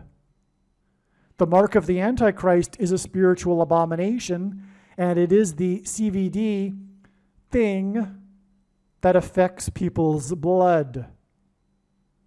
In the New Testament, it is said that God's temple is the physical body of a follower of Christ. The first injection administered into a human body in Israel was on December 19th, 2020. On this day, the Prime Minister of Israel publicly took the thing. The word abomination hints at Obama nation. 1,290 days after December 19th, 2020. Oh, and you know what? If you have the eyes to see it, that date hints at 1,290 and 129. Look at it. That's amazing. And you know what? You really do need the eyes to see that, because I know so fully well and so confident am I that it is relevant to add this number to this date. I'm now able to see it. That date, the 12 and followed by the 9, cancel out the 1 because it's repetitive, and cancel out the 2 and the 0 because it's repetitive. Well, zeros cancel out anyway because they're zeros. You've got 129. Anyway, so 1,290 days after December 19th, 2020 was July 1st, 2024, which I'm about to continue explaining. The day that Obama's Supreme Court pick, Justice Sotomayor, in response to the Supreme Court's decision regarding immunity for the 45th president, said that America now has a king. Likewise, on July 1st, Biden delivered a speech in response to the decision and said that America was founded on the premise that it does not have a king, which is rich given that he is a dictator king because of everything that he is and the shoplifted referendum. God is using Jimmy Carter as a prophetic sign that points to the prophecy in Revelation chapter 17, verse 11, that regards a series of successive kings. This prophecy regards 5 kings and a 6th and 7th king that are followed by an 8th king. The number 1,711 hints at Revelation 17:11 that regards the 5th through 8th kings prophecy. 1,711 is the 58th triangular number, and 58 hints at this prophecy in Revelation 17:11 regarding the 5th through 8th kings. The reciprocal of the number 89 is 0.01123, and 1,123 is the 188th prime number. And God uses this in his connections to point to H188, the word in the Hebrew concordance that means woe, exclamation mark. This word is used in the Bible in the context of extreme judgment from God. July 1st in 2024 was also the day that Robert Town died at the age of 89, 1,711 days after Robert Evans died at the age of 89, which hints at woe, exclamation mark, as I just explained. The two men worked together on the famous movie Chinatown, which in turn hinted at the Manchurian Candidate, who is Barack Obama, Obama Nation. July 1st is 1,290 days after the first abomination that affects a person's blood was put into someone, into a human temple in Israel.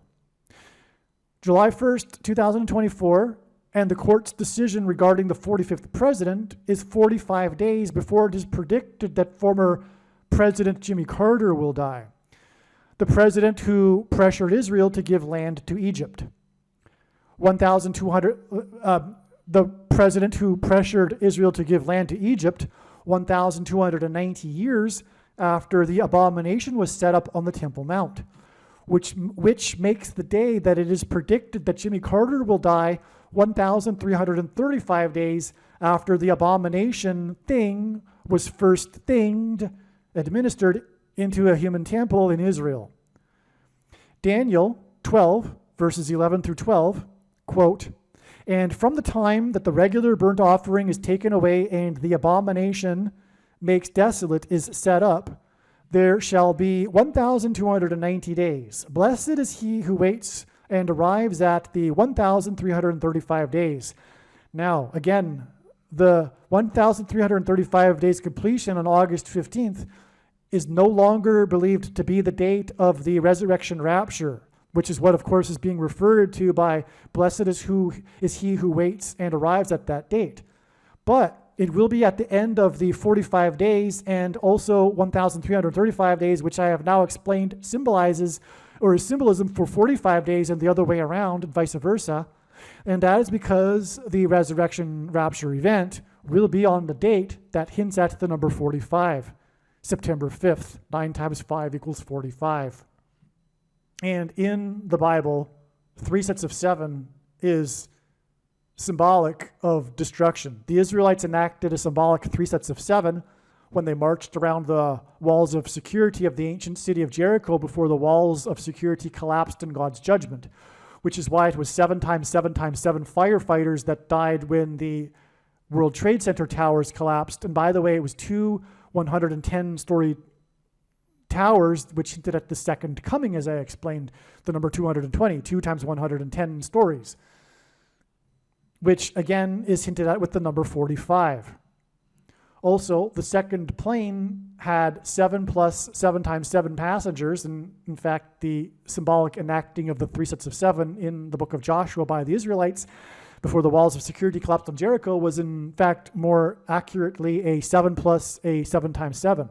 From the date it is predicted that Jimmy Carter will die, and again, when he is symbolism for Methuselah, which means when he dies, destruction, it is 7 plus 7 plus 7 days to the resurrection rapture event, which is why we have the 1,335 days connection to the date it is predicted that he will die, which again hints at the resurrection rapture event because that's what the 1,335 days refers to in Bible prophecy. And then it is 7 plus 7 plus 7 days to the resurrection rapture on the date that symbolizes 1,335 because the number 45 symbolizes 1,335. All right, now I'm going to continue with the explanation for what happened on July 1st that was written shortly after July 1st. Because of this connection, it was expected that there would be a prophetic sign involving a spiritual abomination and the Antichrist if Jimmy Carter were to not die on this date. So if Jimmy Carter if it isn't the end of the trail of signs leading to the death of Jimmy Carter, it means that it would be a step, and therefore we would expect a sign involving a spiritual abomination and the Antichrist on this July 1st date. God is demonstrating that Jimmy Carter is symbolic of the first of 7 kings in Bible prophecy.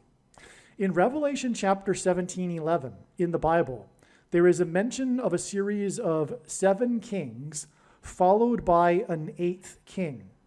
A secondary fulfillment, a secondary symbolic fulfillment of this prophecy, not the primary fulfillment of this prophecy, is Jimmy Carter, who was inaugurated in 77, as in 1977, began a succession of 7 presidents that leads to the identification of the Antichrist, who is the 6th and 8th presidents, and therefore the symbolic 6th and 8th kings in the prophecy.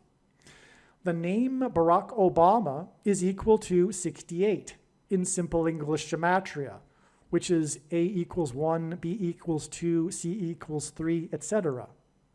And therefore, his name in a succession of presidents that begins with Carter, Barack Obama is the 6th president and is predicted to become the 8th president, which is why his name equals 68 in simple English gematria.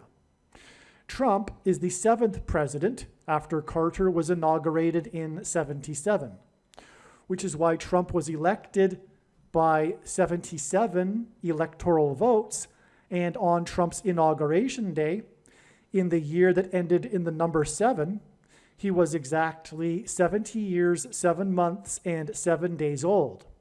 77 days after his inauguration, Trump launched 59 missiles into Syria. 59 is the 7th superprime number.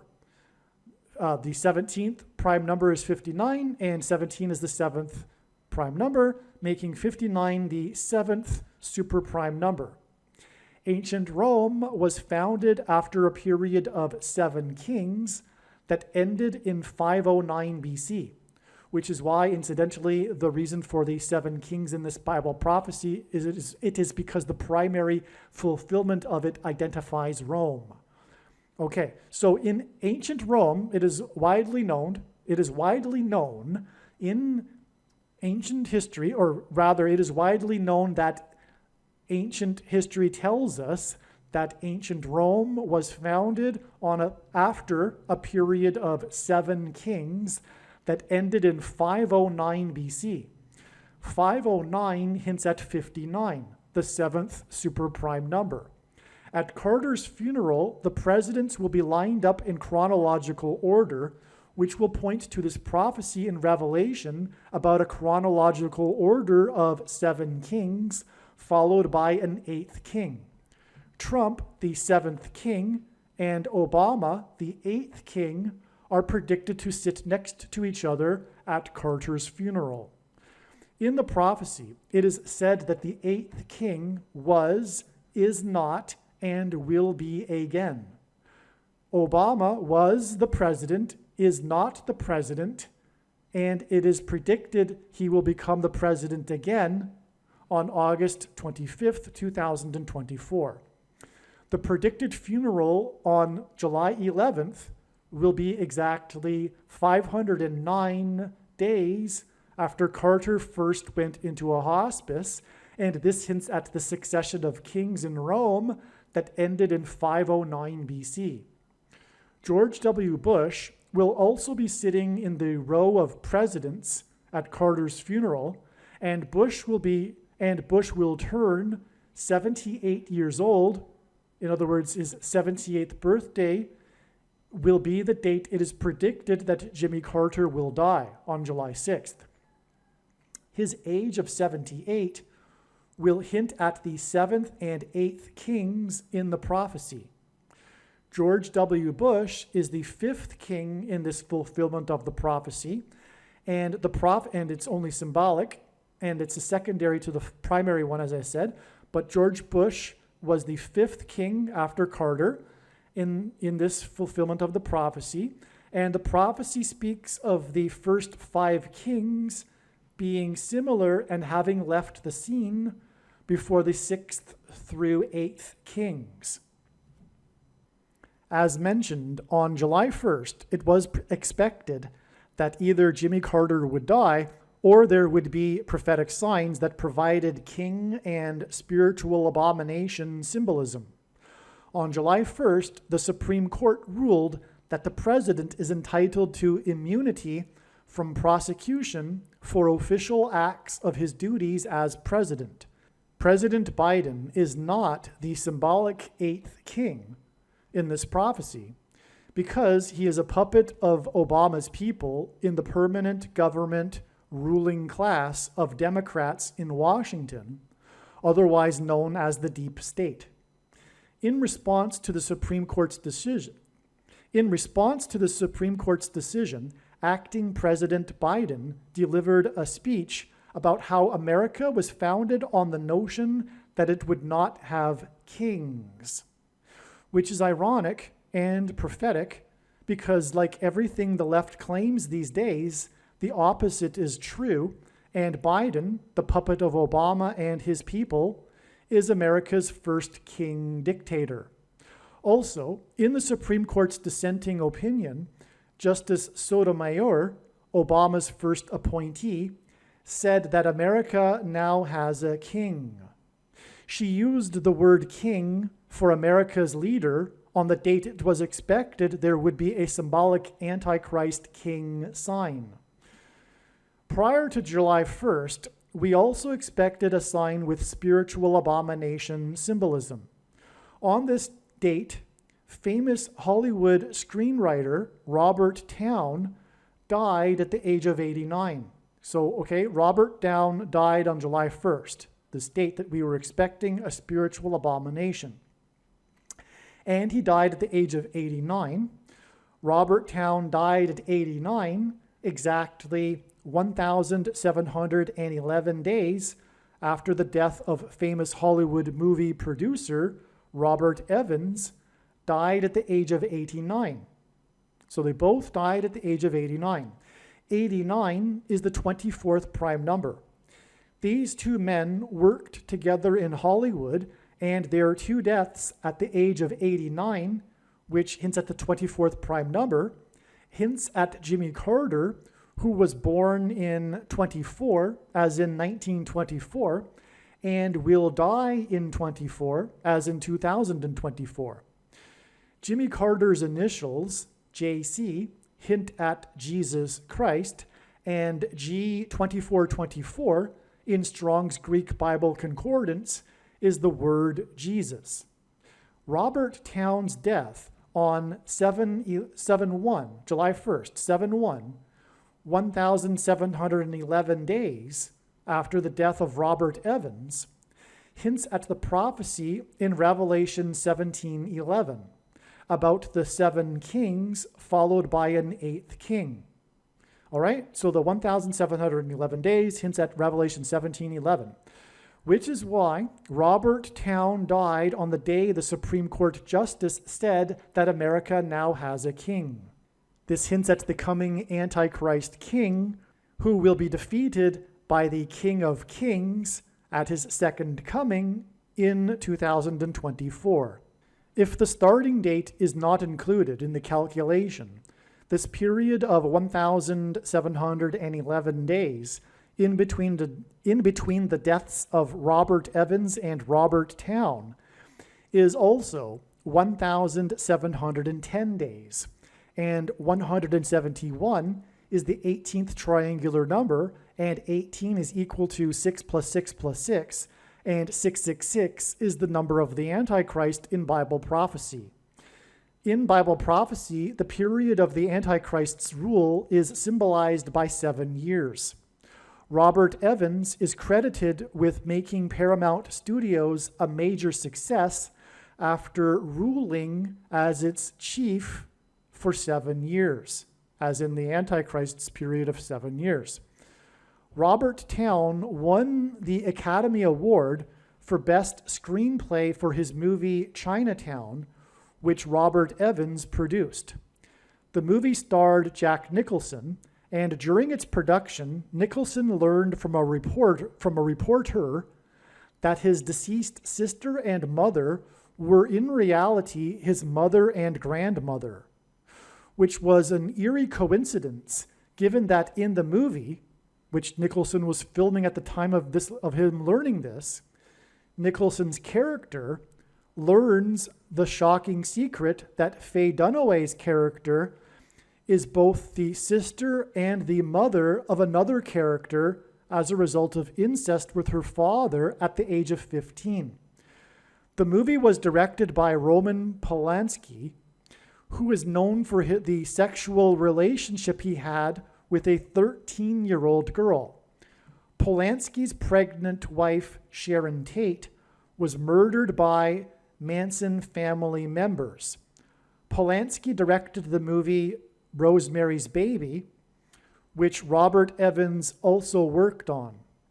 The horror movie Rosemary's Baby is about a pregnant woman who gives birth to the baby Antichrist. In the movie, the baby has the eyes of his father, Satan, and the baby is an abomination. Robert Evans died exactly 2,620 weeks after the release of Rosemary's Baby, and 262 is the 84th semi-prime number. The name Obama is equal to 84 in Hebrew gematria, and Obama was born, the Antichrist was born, as in Rosemary's Baby's Antichrist birth, on the date 8/4. Therefore, the movie Rosemary's Baby connects to the death of Robert Evans, and his death connects to the death of Robert Towne on the date that it was expected that there would be a prophetic sign involving a spiritual abomination.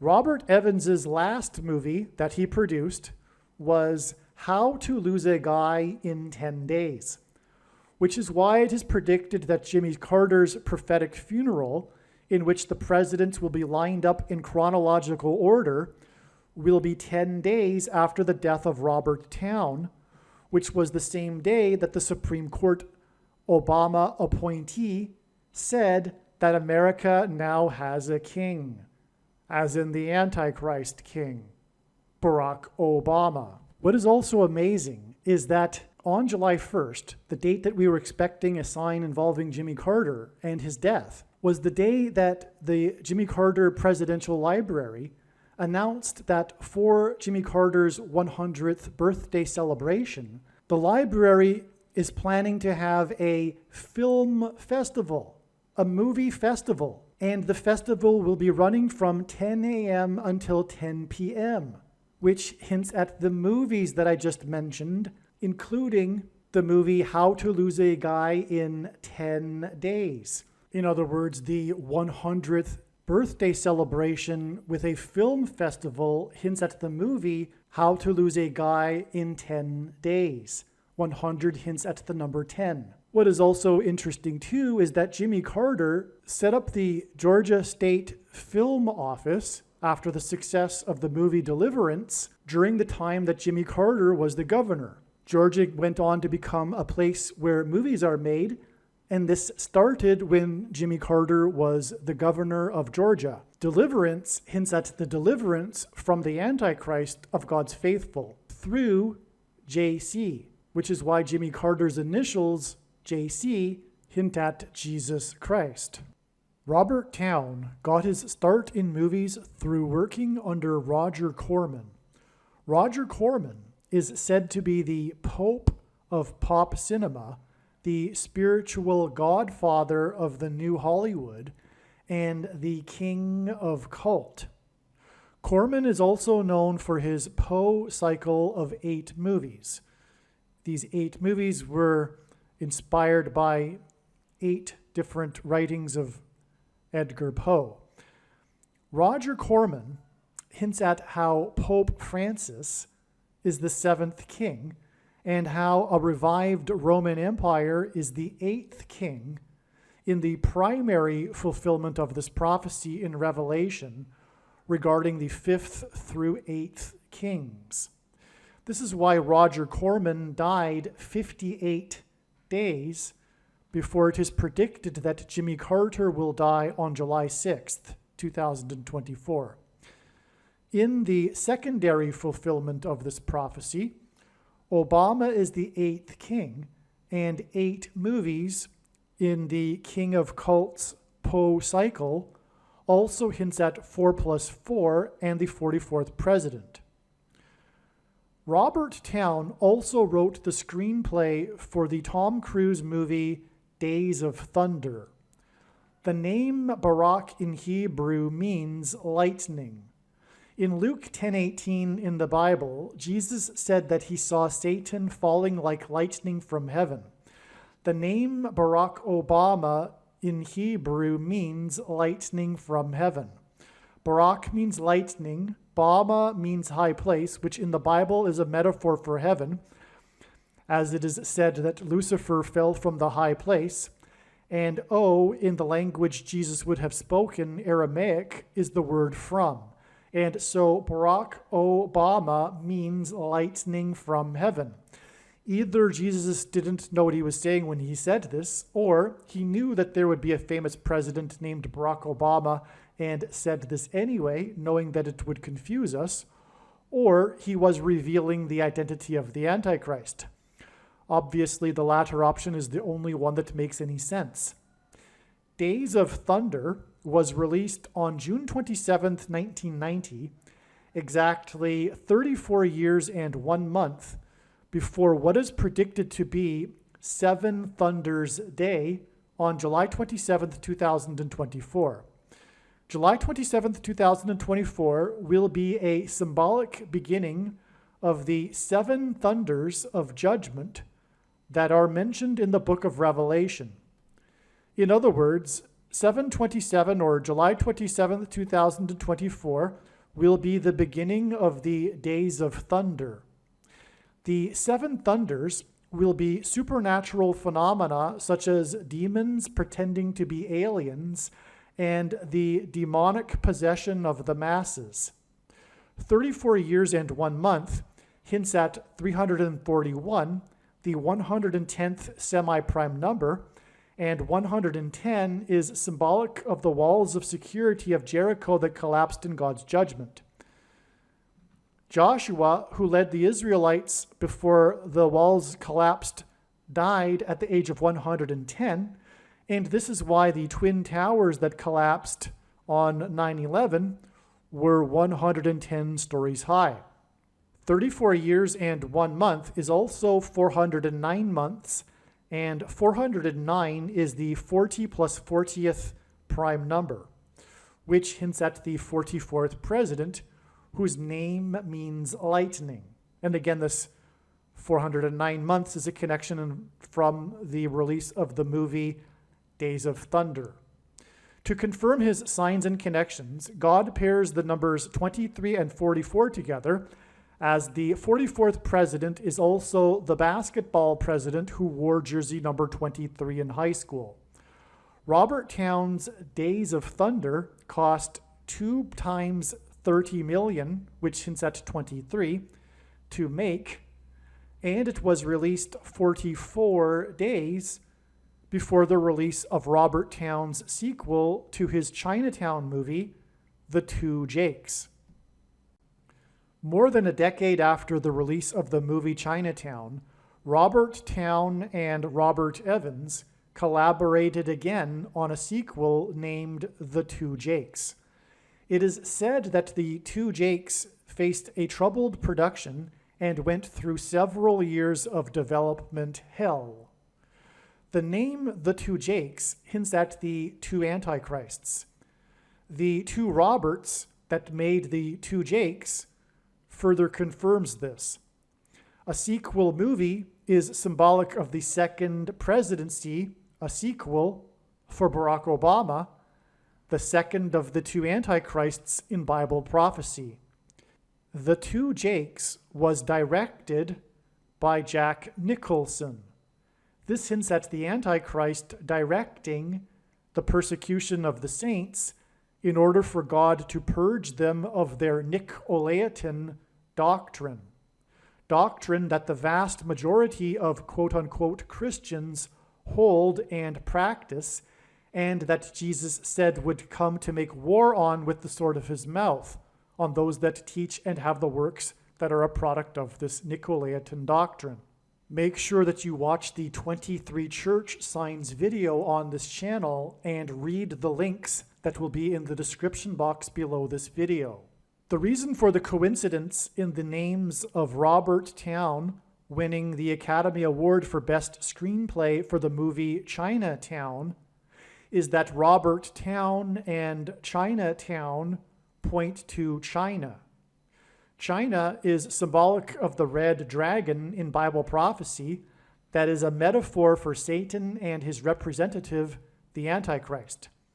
There is another prophecy in Revelation in which the second of the two Antichrists, Barack Obama, is said to speak like a dragon.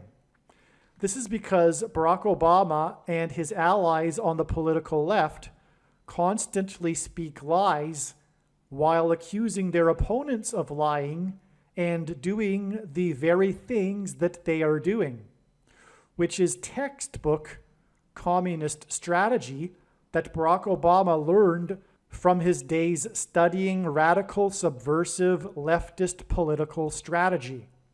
The truth is, Barack Obama was a member of the May 19th Communist Organization, which bombed the Capitol building in Washington in 1983. The organization was disbanded in 1985, the year that Obama moved to Chicago to further pursue radical leftist politics. The purpose of this prediction in this video, that is from God, is to prove what I have just said. The reason why the name China is pointed to through Robertstown and Chinatown is because it hints at the movie The Manchurian Candidate. In the 1962 movie The Manchurian Candidate, the protagonist's name is Marco, and the movie was directed by John Frankenheimer, who was said to be the last of the dictatorial style of directors. The name Frankenheimer hints at Frankenstein, and he also directed Island of Dr. Moreau, about genetic experiments that create half-human, half-animal creatures. The production of the movie Island of Dr. Moreau is said to have been the most cursed movie ever made, and interesting documentaries have been made about this. The name Marco and Frankenheimer from The Manchurian Candidate hints at the mark of the Antichrist that changes a person's chromosomes, making them an Obama nation, as in abomination. The mark of the Antichrist has inserted snake venom chromosomes into people's chromosomes, which is what is alluded to with the half-human, half-animals in Island of Dr. Moreau. This makes these people an abomination, as in Obama nation. The number 22 is symbolic of the mark of the Antichrist, and Frankenheimer's The Manchurian Candidate cost $2.2 million to make. John Frankenheimer died exactly 22 years before it is predicted that Jimmy Carter will die on July 6, 2024. At Carter's funeral, Joe Biden will sit in the row of presidents, followed by Trump and Obama. Biden and his brain dementia is symbolic of the character in The Manchurian Candidate that is brainwashed by communist operatives within the US government and who isn't fully aware of what he is doing. Obama is symbolic of the communist Manchurian Candidate in the movie The Manchurian Candidate, who is waiting for the death of someone in order to gain the president's office and usher in an authoritarian regime in the US. This awaited death will be the predicted death of Kamala Harris in a plane crash on July 22nd, 2024, which will be 4 times 4 days, which hints at the 44th president, after the predicted death of Jimmy Carter. The movie The Manchurian Candidate was released 446 days after the birth of Barack Obama. 446 hints at the 44th president and the 46th president. And the characters in the movie The Manchurian Candidate point to these presidential candidates. Hello, welcome. Where to begin? For many months now, this channel has been speaking about the date August 13th regarding what God is pointing to as being the date of the solar flare, the catastrophic solar flare that will ultimately send a coronal mass ejection towards Earth that will knock out America's power grid. God has overwhelmingly pointed to this. There is words cannot describe how amazing the information is with the multitudes of connections from his big picture of signs that is only being explained on this channel. And that said, at the same time, God has been also overwhelmingly with the most beautiful imaginable connections to this same date, August 13th, as being the date for the first fruits rapture. What do I mean by first fruits? There will be two raptures, the harvest of the first fruits and the harvest of the wheat, for those that know what I'm talking about. And the second of the two raptures will be on September 5th.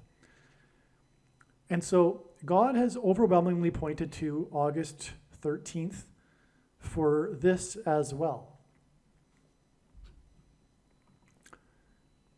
But I know God and how he has put together his big picture of signs well enough by now to know that that doesn't necessarily mean that it is the date of the rapture.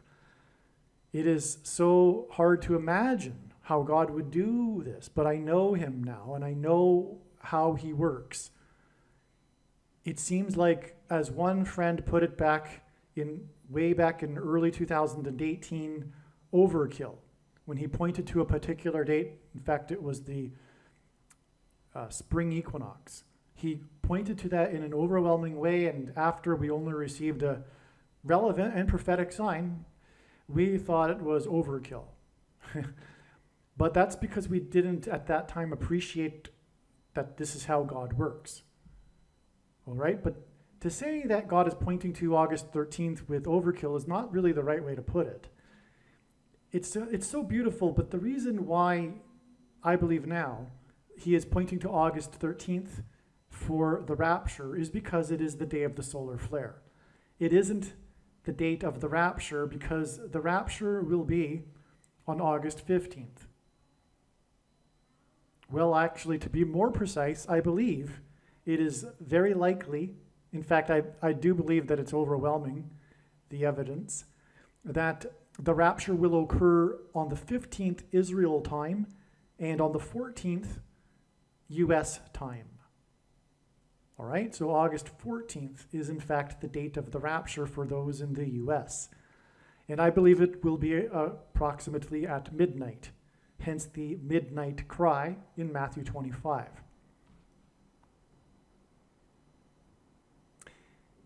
It is said that solar flares, or rather coronal mass ejections that are a result of solar flares, speed through space and they take time to reach Earth. The fastest ones take 15 to 18 hours is what I have read. And so if the solar flare will happen on August 13th as God is saying it will, through his big picture of signs, and I mean that literally, God is saying that, and it is possible to know these things. As Amos 3:7 says, God does nothing without his servants first knowing. And God is saying that the solar flare will happen on August 13th, but it does take a couple of days, or rather even the fastest ones take a day and a half to reach Earth. And so hypothetically, we can see how easy it is for the rapture to coincide when the coronal mass ejection will hit Earth and the power gets knocked out. And that makes perfect sense. But at the same time, now knowing how God's big picture works of signs, it does make sense that he would point to August 13th in regards to the rapture. But then also confirm that it would be a couple of days later with some other connections, which I'll get into here. And I will be making a lot of videos regarding this information, regarding how God is pointing to August 13th. And there will be these rapture videos talking about the rapture symbolism that is pointing to August 13th, but it won't be, I don't think now, on August 13th. It will be a couple of days later when the coronal mass ejection will hit Earth. And I'll just give you something to start with, and believe me, it is only nothing. It is only, I don't say nothing, but I mean it is only one little thing because of it being a thing among many, many other amazing things. But the date, August 13th, gives us the 13th of the month, and it is the 9th of Av in the Hebrew calendar. I personally spent a few years, a couple of years at least, over 2 years, in an Airbnb setup in Poland where I had been renting a room in which the apartment had 2 other rooms that were vacated and moved in with people from renting on Airbnb on a daily basis. It gave me an opportunity to speak to new people and tell them about the evidence for the God of the Bible and Jesus Christ on a daily basis. And I would do this through using the back door. I would never tell someone, hey, can I tell you about the evidence for Jesus? Because the conversation won't happen, as we know. So I give them probably over an hour worth of information without them even realizing that I'm giving them information that confirms that the Bible is true. But I tell them, I get into this story. I start with the story about how all of the calamities in Jewish history, and for anyone, most people, history is interesting, and especially something like this, because I tell them how about the coincidence that all of the calamities, and there have been about 12 of them in the last 2,000 years, have all coincidentally started symbolically on this 9th of Av date in the Hebrew calendar. And I tell them how at the end of all of this, it points to Deuteronomy chapter 28, when God said to them, the Jews, as they were entering the promised land, when they reject him in the future, he will, God, chase the Jews around the world from nation to nation by the sword, which is literally what happened. And when the Jews returned to Israel in the 20th century, it was from over 100 countries. They were literally spread out all over the world by being chased around the world by the sword. If we read the text, it's clear that in the prophecy, God is also describing Auschwitz and the Holocaust. It's clear. And just on that note, for just one example, the Grass Action Warsaw policy had an official start date, which was when they rounded up Jews and put them into the ghettos. That memo put forth by the commandant was dated the 9th of Av in the Hebrew calendar. And the date that they first started rounding up Jews and putting them onto death trains to the death camps was also on the 9th of Av in the Hebrew calendar. The reason why for all of these calamities that symbolically began on the 9th of Av is because the first and second temples in Israel, in ancient Israel, were destroyed on the 9th of Av. The Babylonians in the 6th century BC came and destroyed the temple on the 9th of Av. And then the Romans also coincidentally destroyed the temple on the 9th of Av. And the Romans weren't like, hey, let's wait a couple of days because the 9th of Av is coming up, and let's do it on the same day that the Babylonians did it. No, and in fact, the history of the Jewish-Roman War had it that just happened to be the day that the Romans finally broke through the walls that around Jerusalem that they had been trying to break through for a number of days. And so anyway, both of the Jewish temples were destroyed on the 9th of Av, and the temple is symbolic of their relationship with God. Okay, and then the first time they were exiled, it was only to Babylon, and then they returned, as was prophesied. They returned after 70 years and rebuilt the second temple in the 70th year after their exile to Babylon.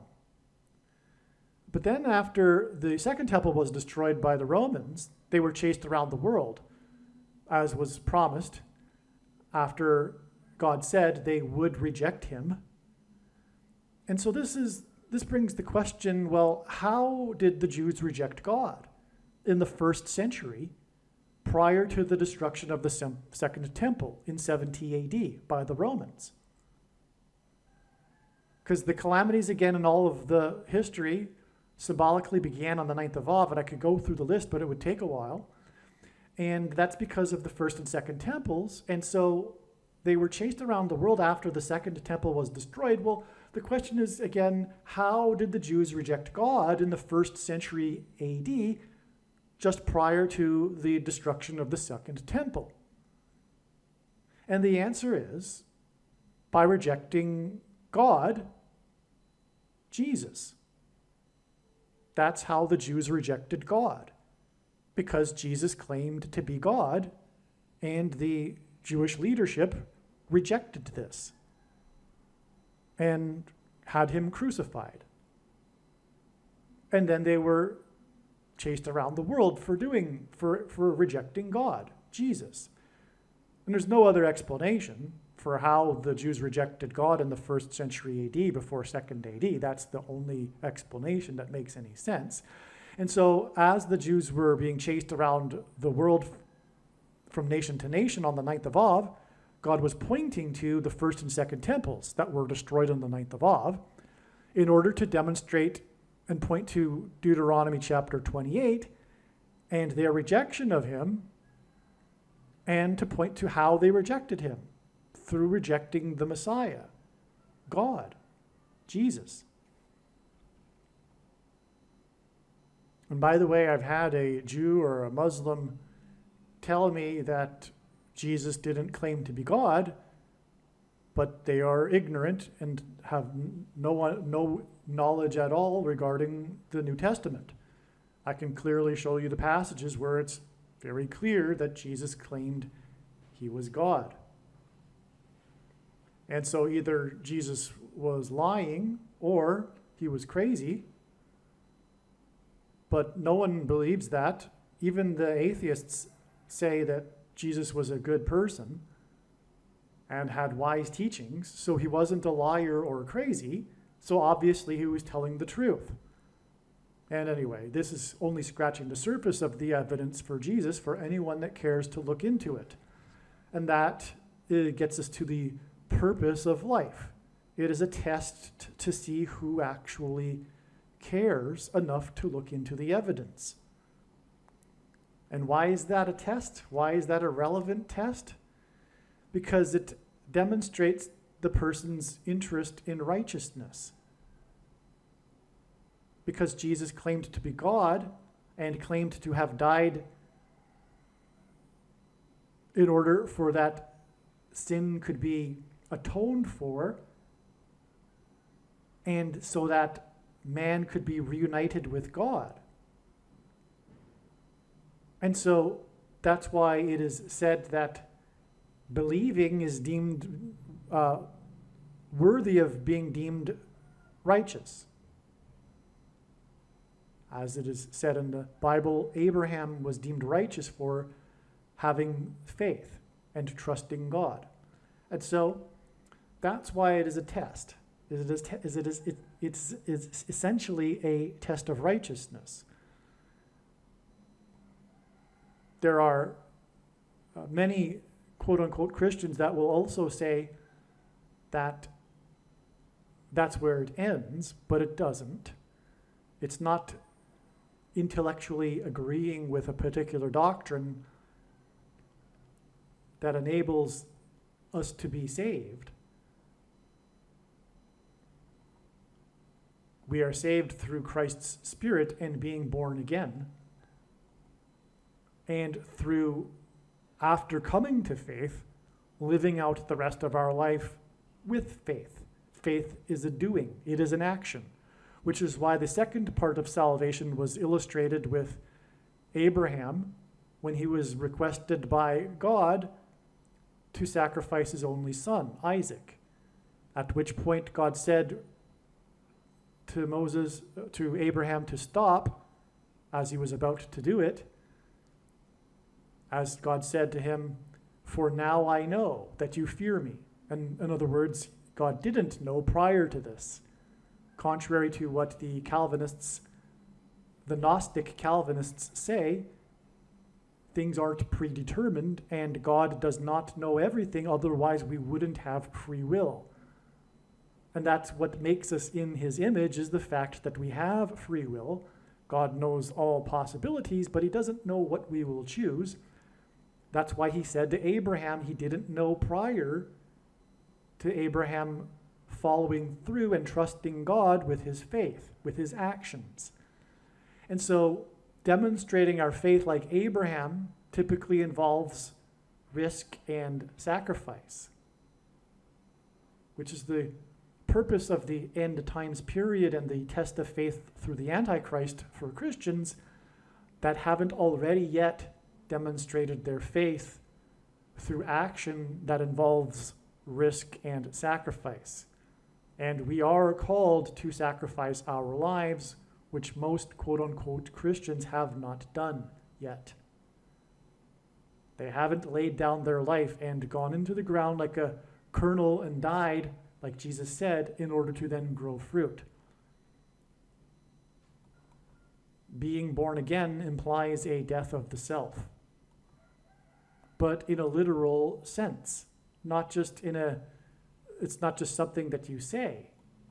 It's not just something you intellectually agree with.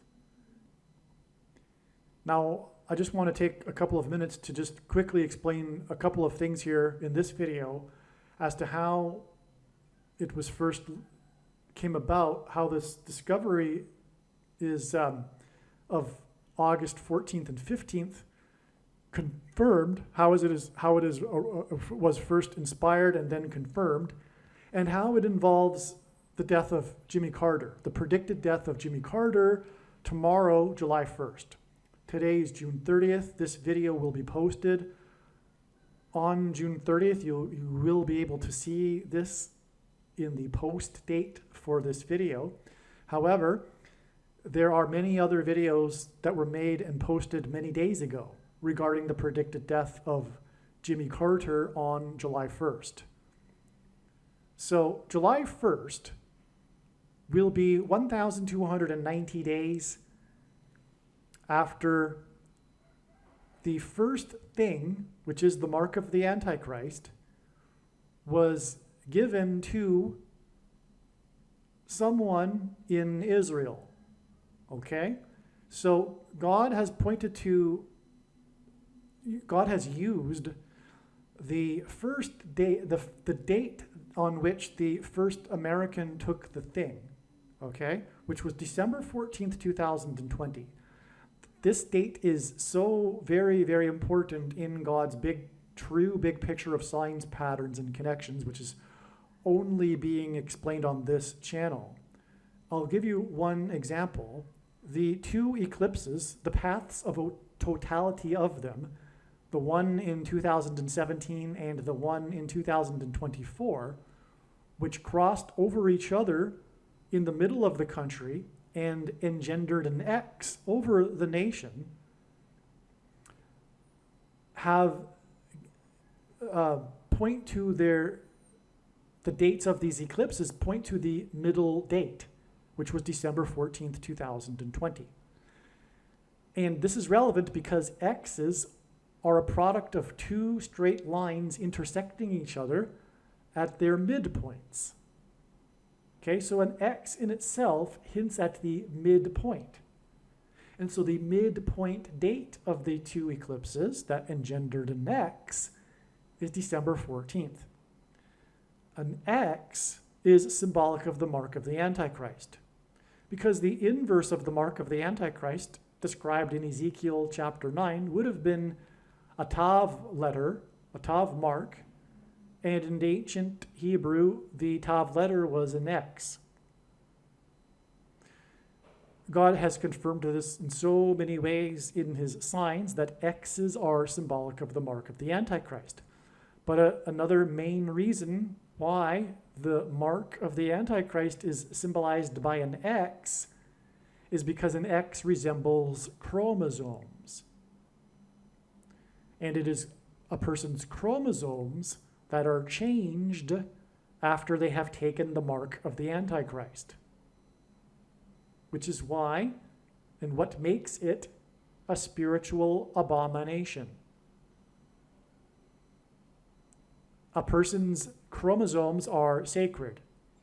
It's like God warning to not change the Bible in the book of Revelation. God warns to not change a single word in the book of Revelation.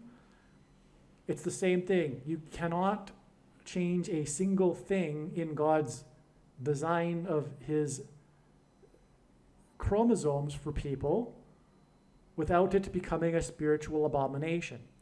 And if we read the text properly, Genesis chapter 6 tells us that the flood judgment and destruction and the wiping out of humanity occurred after they had corrupted their chromosomes. So it all is full circle, actually.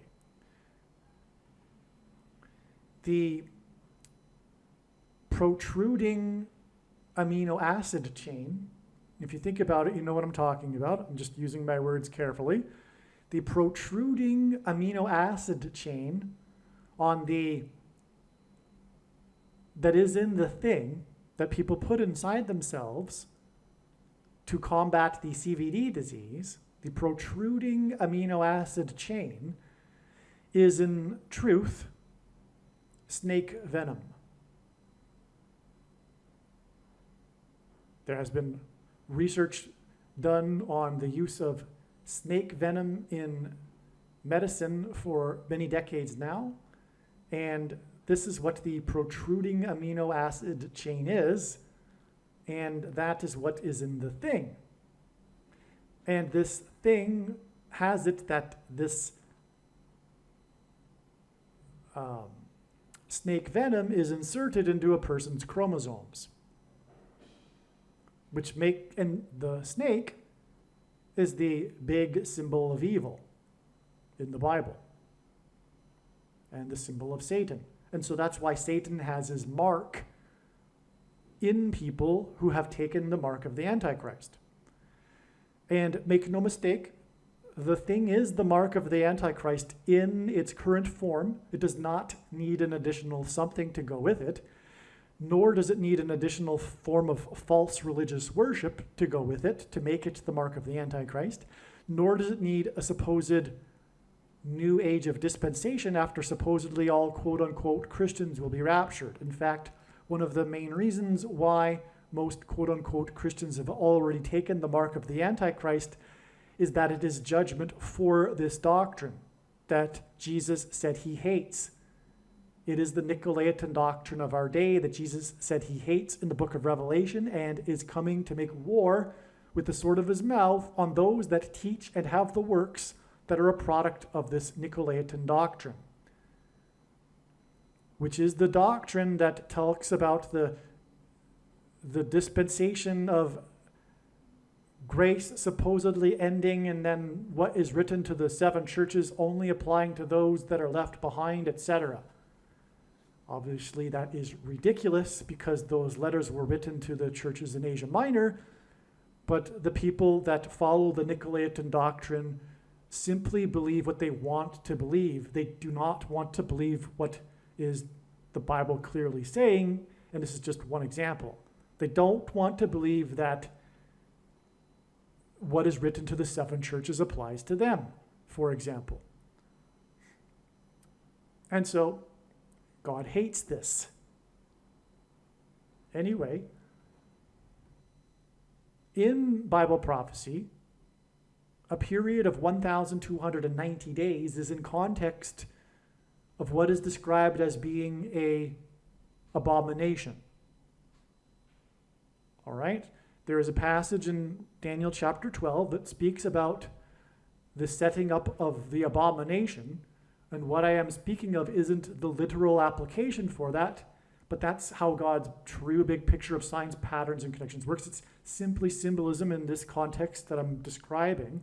But nonetheless, 1,290 days appears in context of what in the same sentence as what is an abomination. And it is an end times thing, this abomination that's being talked about. I won't talk about what it is really talking about literally. We're just talking about this particular connection. And 1,290 days after the first Israeli took the thing, which, if I'm correct, was the day that the leader of Israel took the thing. And I think at the time the leader was Benjamin Netanyahu. And that was December 19th, 2020. Okay? So it was December 14th, the mid-date between the two eclipses, that it was the first American, but it was December 19th. Now, December 19th was also the day of another very important prophetic sign involving the space dragon, SpaceX's Dragon crew and the Dragon capsule, which will be explained in other videos. It's very, very important, actually. Well, I'll reframe. It's actually, it regards aliens. Demons will be pretending to be aliens very soon. And this will be another major test for quote-unquote Christians, because obviously if you are a Christian, it's impossible that there be aliens, because Jesus was God and he didn't go around the universe hopscotching, dying on crosses for the sins of other species of aliens. In other words, you're not a Christian if you believe it's possible there be aliens. They're not compatible. But that's why there will be aliens, because it's designed to fool people that don't really have a biblical worldview and are pretty much superstitious about their faith, like the majority of quote-unquote Christians. Okay, so if we add 1,290 days to the day that the first Israeli took the abomination, which is the thing, then we reach July 1st.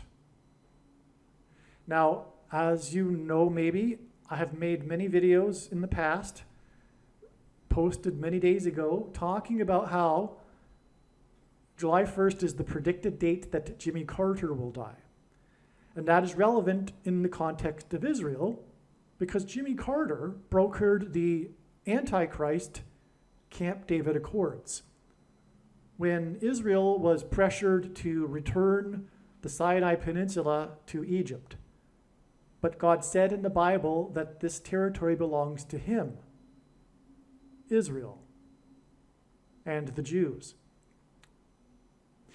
But this is symbolic, because this is what the Antichrist will be doing very soon, leading a world effort to make Israel a divided land and to make Jerusalem an international city. And so that's what Jimmy Carter hints at, which is why he will die 1,290 days after the first abomination was taken in Israel. Now, what is astounding beyond words also is that the Al-Aqsa Mosque on the Temple Mount in Jerusalem, which sits directly on top of where the Jewish temple once stood, which the spiritual enemy put there because of this. In other words, Satan put the Al-Aqsa Mosque on top of the location where the Jewish temple stood, because it is Satan's prerogative to frustrate the restoration of Israel. Okay? So that Al-Aqsa Mosque was completed in 688 AD. And if we add 1,290 years, we get 1978, which was the year of Jimmy Carter's Camp David Accords. And that hopefully has dropped your jaw if I have explained it well enough. Okay, again, we are talking about the predicted death of Jimmy Carter 1,290 days after the first Israeli took the abomination. The number 1,290 occurs in context of the last verses of the last book of the book of Daniel regarding the temple and the Temple Mount. And in fact, it speaks about the abomination that will be set up on the Temple Mount. And it speaks of this 1,290 days. We also know from Bible prophecy that the days are symbolic of years. And when we add 1,290 years to the abomination that is on the Temple Mount, which is the Al-Aqsa Mosque, we get Jimmy Carter and the Camp David Accords, which is about Israel and its land, just as is the Temple Mount is. Because the final stage of the restoration that has yet to occur is the Jews taking control of the Temple Mount and rebuilding the temple, which is going to happen shortly. Because first they got restored and they got a state, but they didn't have East Jerusalem. Then in 1967 they got East Jerusalem, but they still didn't have the Temple Mount. So there's a three-stage process here. There's parallels with this three stages, by the way, in the Bible too. And also there's the three stages of pressing olives to make olive oil and on and on. And there's the three stages of Jesus' crucifixion too, which began in the Garden of Olives. Well, anyway, what I'm saying here, again, I'll just say this again, just to be redundant, just to make it clear. We have in the Bible, in the context of the end and the Temple Mount, a period of 1,290 days. And we know from Bible prophecy that these numbers of days are symbolic of numbers of years as well. Okay, there's the year for a day prophecy rule. I'll just give you a quick example. Daniel chapter 8 talks about the temple and it being restored after 2,300 days. And it talks about the most central or the most important battle in Western history, which was the Battle of Granicus. Had the Greeks lost to the Persians, there wouldn't have been Western civilization. That battle happened in 334 BC. And when we add the 2,300 years instead of days, we get 1967. And if I didn't mention, the reason why that's relevant is because the passage continues to repeats it over and over about this restoration of the temple. And the Jews recaptured the Temple Mount in 1967. For the first time since Daniel, they had self-rule over the temple, or the East Jerusalem. Well, they had, for one day, or maybe it was 10 days, they had rule over the Temple Mount until they gave it to the Jordanians. And so that fulfilled that prophecy. It was exactly 2,300 years after the Battle of Granicus. And without that connection, there is no purpose for the Battle of Granicus in that prophecy, contrary to what the deluded Jehovah's Witnesses say. Okay, so we have the year for a day rule in Bible prophecy. Now, this 1,290 days, again, is talking about a spiritual abomination, which we know the primary fulfillment of that is what will happen on the Temple Mount. But the mark of the Antichrist, is also a spiritual abomination. And the thing was taken for the first time in Israel on December 19th, 2020. And when we add 1,290 days, we get July 1st, the predicted date of the death of Jimmy Carter. But the Al-Aqsa Mosque, which is also symbolic of what is coming on the Temple Mount and a spiritual abomination, because it is in itself a spiritual abomination, when that was completed in 688 AD, and when we add 1,290 years, we get 1978, the year of Carter, and the Camp David Accords, which was an abomination. The biggest transgression against God that's described in the end that the nations will do is exactly what Carter did. This dividing of God's land and giving the land back in the name of peace. But there is no peace with the spiritual enemy. You can't make peace with Satan. And that is the spiritual force behind Islam, obviously. And when this prediction comes to pass, it'll prove Christianity, and therefore it will prove what I just said, that Islam is a force from Satan. And that's why you can't make peace with it. And any attempt to make peace simply emboldens the enemy, because they will never stop. Their goal, the goal of Islam, is to destroy God's people, which includes Israel. For anyone new to all of this and perhaps was confused about the conflict in the Middle East, well, there's a reason why you're confused, or there's a reason why you had the wrong beliefs, is because the only way this conflict can be properly understood, like anything in the world, is through a spiritual perspective. As it says in the Bible, the beginning of wisdom is the fear of God, the God of the Bible. And you can't understand this conflict without understanding it from the spiritual perspective. No matter how hard you try, you need to understand what is really going on. And what is really going on is what I just described. And that's why Jimmy Carter was not a man of God. I'm not saying he is not going to make the kingdom. I don't know. But I will say that in God's signs, he is symbolism for the spiritual enemy. And his brand of Christianity in God's signs is not true Christianity. In other words, he was in a way a deceiver, which is why the Democrat Party nominated him, by the way, this obscure governor from nowhere that became the president overnight. It's because they thought it would be a good idea to get this lefty guy that basically has the same values as the secular leftists, but presents himself as a Christian from the South, and so, well, this would be a good image.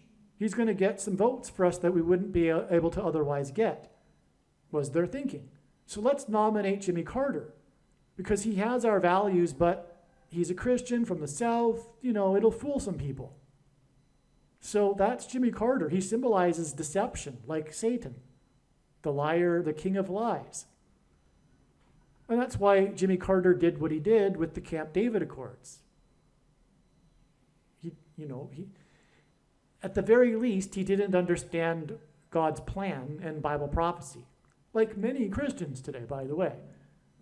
Speaking of the Jehovah's Witnesses, just for example, they have what's called replacement theology. They believe that the church replaced the Jews in the prophecy, but God doesn't change his mind like that. What God writes is the way it is. He didn't change his mind after the prophecies were written and the church has replaced the Jews in end times prophecy. That's so out there. But prior to the 20th century, you could be forgiven for believing such a thing because it had been 19 centuries since there had been an Israel. But since Israel has been destroyed, someone that still believes in replacement theology has a serious problem with regards to thinking for themselves and not going along with, anyway, like something like a cult, like leadership, like the Jehovah's Witness organization.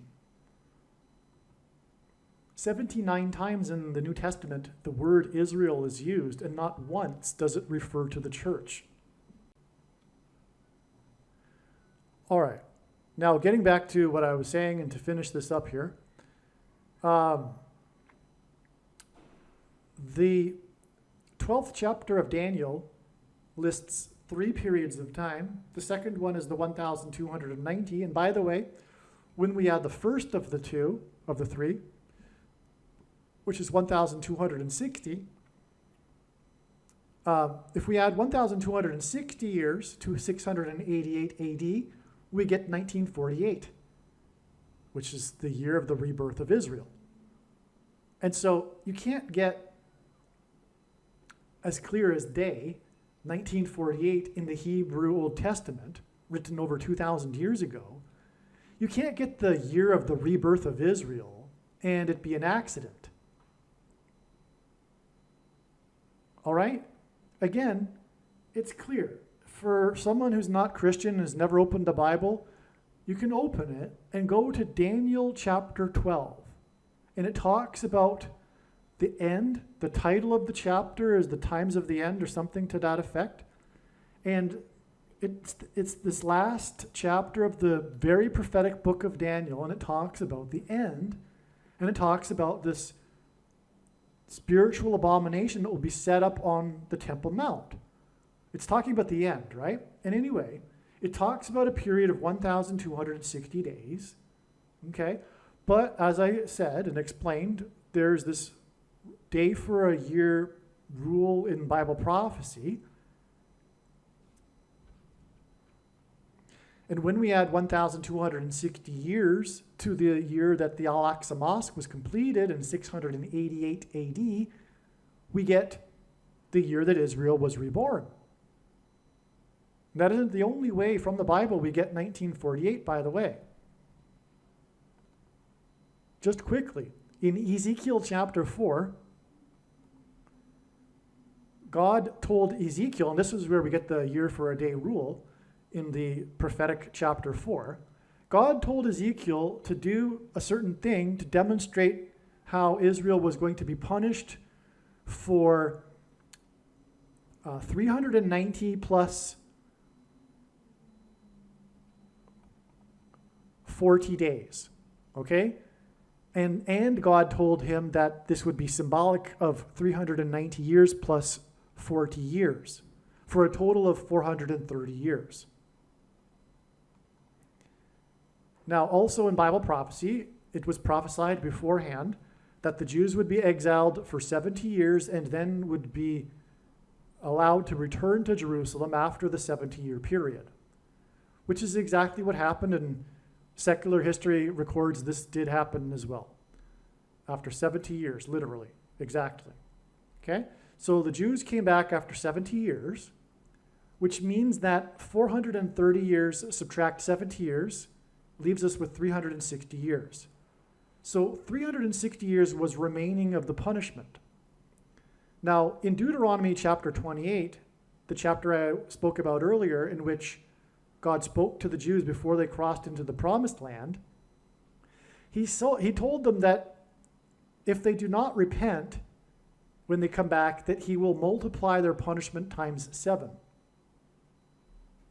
Okay, so 360 years of the remaining punishment when they came back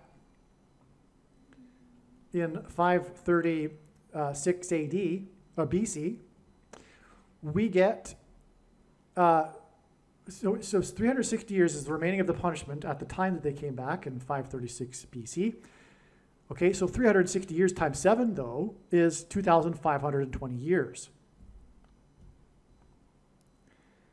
In the Bible, a year, a prophetic year, is 12 months of 30 days each. And when we times out 30 days times 2,520, we get a total of 907,200 days. All right, and that number of days, when we add it to the autumn of 536 BC, we get exactly the spring of 1948. You can do that very simply, too, by dividing the 907,200 days by 365.25. 365.25 because an average year, because there are leap years in which there are an extra day in the calendar. So 365.25, if you divide that into the 907,200 days, you get 2,484.8 years. All right? Now, if you add, they came back in the autumn of 536, so if you do negative 536.25, all right, because it's 536 years back, plus an extra quarter of a year because you're talking about the autumn, and then you add the 2,484.8 400, 2000,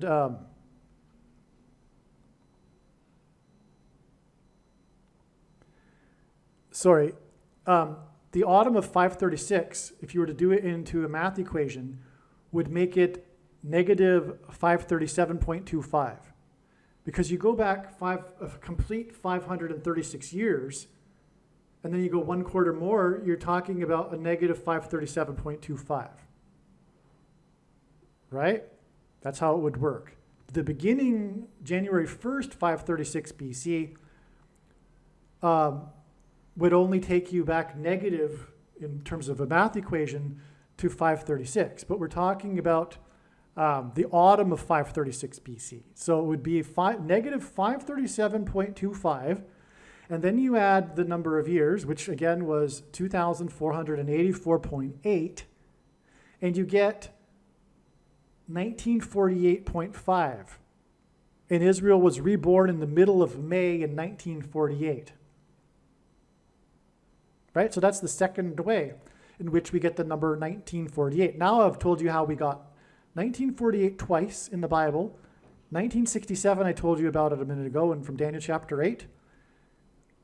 And we're talking about, in this video, the 1209, the third of the uses of the 1,200 of the three numbers in Daniel chapter 12, 1,290 to give us 1978.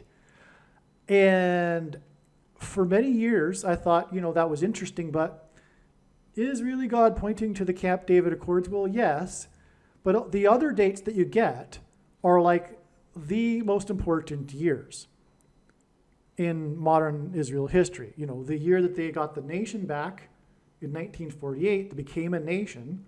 And then in 1967, which was the year of the Six-Day War, when for the first time in 19 centuries they had rule over their ancient capital. So 1978 doesn't really qualify as high on a scale as those two dates, those 2 years. And so it was debatable as to whether or not how much God was pointing to 1978, or whether it was just a coincidence that was the year of the Camp David Accords. But when the prediction comes to pass that Jimmy Carter is going to die 1,290 days after the thing was taken in Israel, well, that brings up the 1,290 years connection from the year that the Al-Aqsa Mosque was completed to 1978. This video is, by the way, extremely profound.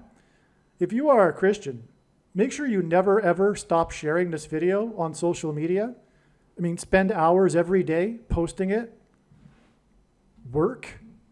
I know because of the Nicolaitan doctrine, most quote-unquote Christians have somewhat of a phobia regarding the necessity of works. But Jesus hates this doctrine, and this is a bag of gold. And Jesus warned to Christians that don't do anything with their bags of gold, that they would be banished to hell. So, and our bags of gold, by the way, are representative of our opportunities and abilities. This is a bag of gold. Nothing compares to this video and the prediction of Jimmy Carter's death, and having now explained 4 dates in the Bible that prove the Bible, 4 years in the Bible, and disprove things like Jehovah's Witness, even, and replacement theology and Catholicism, because they don't believe in any of this stuff either. Okay, so now the thing is that there's one last number of days in Daniel chapter 12, which is the last verse of the last chapter of the book of Daniel. And that's a period of 1,335 days. And it says, "Blessed is he who waits for and arrives at the 1,335 days." It's speaking about the resurrection rapture. And now we have the fulfillment of it. Now we know what the 1,335 days is beginning from. It's the date on which the first thing, the abomination, was taken in Israel. And when we add 1,335 days to that date, December 19th, 2020, we get August 15th. Now, I believe that the rapture will occur in the AM on the 15th and on the 14th in the US. Now, one reason for why I believe that'll be the case is God is using Trump, his trumpet that he has been using to trumpet and highlight his prophetic signs, who was born on a Sabbath day, a Saturday, when in synagogues around the world, the portion of the Torah that was read on that day, because they read a different portion for every Saturday of the year, was the portion from the book of Numbers about God commanding the making of the trumpet. And that was the day that Trump was made. It was exactly 23 months before Israel was reborn. The Antichrist is Numbers 23. 2 divided by 3 is 0.666. The basketball president wore jersey 23 in high school. And anyway, Paul, the apostle, used the phrase, the last trump, in reference to the resurrection rapture. President Trump was born on the 14th of the month in June in 1946. This will be 78 years and 2 months exactly to August 14th. All right, 2024, the day of the rapture in the US time zone. And 78 years and 2 months hints at the 782nd word in Strong's Greek Concordance, which is the word that means to greet. Okay, it means to greet. And this is because God's people will be greeting the Lord in the air at this second coming event. And then will forever be with the Lord. It'll be a massive greeting. The rapture and resurrection. And so that's why the significance of greet in terms of the rapture and why it would come from Trump and his birthday. Now, speaking of greeting in the air, in God's signs, Jupiter is symbolic of Christ, the king planet. But it is also symbolic of the body of Christ. Now, it has been known since 2017 that August 14th and 13th, actually, and I'll explain why the 13th. Well, I'll mention it already. It's the 9th of Av in the Hebrew calendar, which was the day that the Second Temple was destroyed, as I was explaining. But the Second Temple, as it says in historic texts, burned into the 10th of Av as well.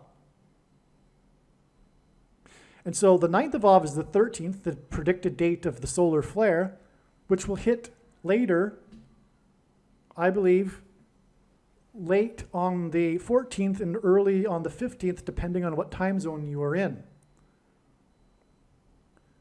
And anyway, the reason this sign in the night sky, in Genesis 1:14, God said that the lights in the sky are for prophetic signs. This sign in the night sky has been known to be the Revelation 15 sign since 2017. Since 2017, it was known that this would be the fulfillment in the night sky of what is described in the first verse of Revelation chapter 15, which speaks of a sign in heaven. There is another sign in the night sky that's described in Revelation chapter 12 that was fulfilled on September 23rd, 2017. It was the rapture sign, the once in a human history fulfillment, alignment of the stars in the sky, all right, the planets, and that's explained in other videos, and this is the Revelation 15 sign. And one reason it is known, or was known since this time, is that it occurs on the 9th of Av. But the 9th of Av technically begins on the 12th at sunset and goes to the 13th at sunset. And so the 14th and 15th aren't the 9th of Av. This was another reason why I originally thought that the rapture would be on August 13th, because it just seemed logical that it would be on this date, on a significant Hebrew calendar date. But like I'm saying, it is the day for the fire. Speaking of the burning of the temple that burned into the 10th, we are talking about fire from the sun that's coming. Okay? That's why the sign is the conjunction with Mars, because Mars is symbolic of war. In ancient astrology, it's symbolic of war and blood. It's the red planet. And this is meaningful. I know, yes, it was ancient astrology, and God isn't into astrology. Are you sure? Do you know what you're talking about? God said that the lights in the sky are for prophetic signs. They symbolize things, and why can't God use the symbolism of the ancients to portray what he wants to in the night sky, especially the ancient Jews? Because the ancient Jews definitely observed the night sky. In fact, the wise men that were able to recognize the Star of Bethlehem while everyone else didn't know what they were talking about, as described in Matthew chapter 2, is because they were students of studying God's signs in the night sky through the symbolism contained in the night sky. And part of that, a big part of the star, what was the Star of Bethlehem, which we now know what it was Jupiter, being symbolic of the king planet. And it's retrograde around Regulus, the king star in the king constellation, Leo. Well, anyway, here we have Jupiter conjoining with, and also part of the Star of Bethlehem was its conjunction, the closest, brightest conjunction ever in history of it with Venus, which in the Bible, Jesus said represents him. Are you sure God doesn't use astrology? Okay, is this even astrology, or is it watching for the Lord's signs in the night sky? So this conjunction between Jupiter and Mars is this sign, but what makes it the sign is that it occurs exactly in the middle of the two horns of the constellation Taurus. And in ancient astrology, Taurus was symbolic of the coming judge. And Jesus is returning not as a nice guy, but as the judge. That's why we have, and he's coming to make war with the sword of his mouth, as I mentioned earlier. He's coming to make war on the unrighteous. He is the coming judge. And Jupiter symbolizes Jesus and the body of Christ, which will be raptured on this date of this sign.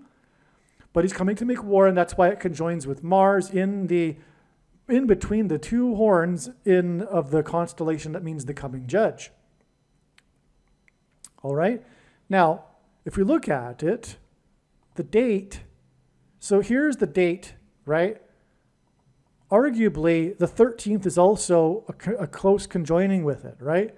Which is why I thought, I overlooked the fact that it's closest on the 14th and 15th. Depending on what time zone, this time zone is UTC time.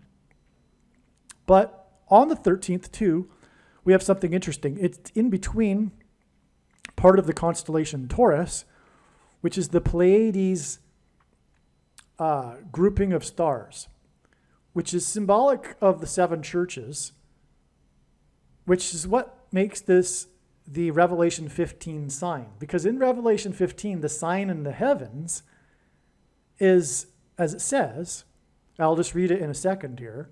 It says, it speaks of the seven angels. Well, how is that going to be depicted in the night sky? Well, this is how. The Pleiades grouping, if you will, I forget what you would term it. It's not a constellation, but anyway, it's made up of seven, which mirror the geographical disbursement of the seven churches in Asia Minor, as I'll show right now. Okay, so here we can see the Pleiades grouping of Well, they aren't even stars. They're actually, I think they're galaxies. I could be wrong. But it's the Pleiades grouping. And no, maybe I'm wrong. Maybe I should look this up. I apologize. It's, I learned this before, I'm sure, and can't remember everything, I guess. Well, anyway, as you can see, there is a symmetry between the geographic locations of the 12 churches. So for those that don't know, the first chapters of the book of Revelation, Jesus writes letters and grades the 7 churches of Asia Minor. The only church of the 7 that he said didn't have anything against them and would be spared the hour of tribulation, in other words, raptured, was the Church of Philadelphia, which is a serious warning for quote-unquote Christians.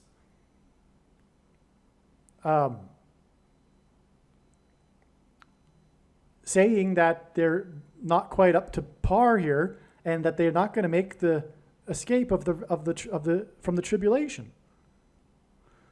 The Church of Laodicea, and by the way, many people, including myself, believe that these 7 churches, what Jesus wrote about them, is symbolic of the 7 stages of church history, and therefore the Church of Laodicea describes the modern evangelical church. And when you read it, it most certainly does when you have a proper understanding of doctrine and soteriology, and you understand what the Nicolaitan doctrine of our day is, that's producing the bad fruit on the bad tree. That is the modern evangelical church. The Church of Laodicea, that thinks that it is in need of nothing, does not fear the Lord, really, which is what the Lord is looking for, really, and thinks it is in need of nothing, but does not realize, as Jesus said, blind, pitiable, naked, poor, and such that Jesus wants to vomit out of them out of his mouth. But Jesus, as Jesus said to this church, he reproves whom he loves, which will be the purpose of the tribulation, reproving them.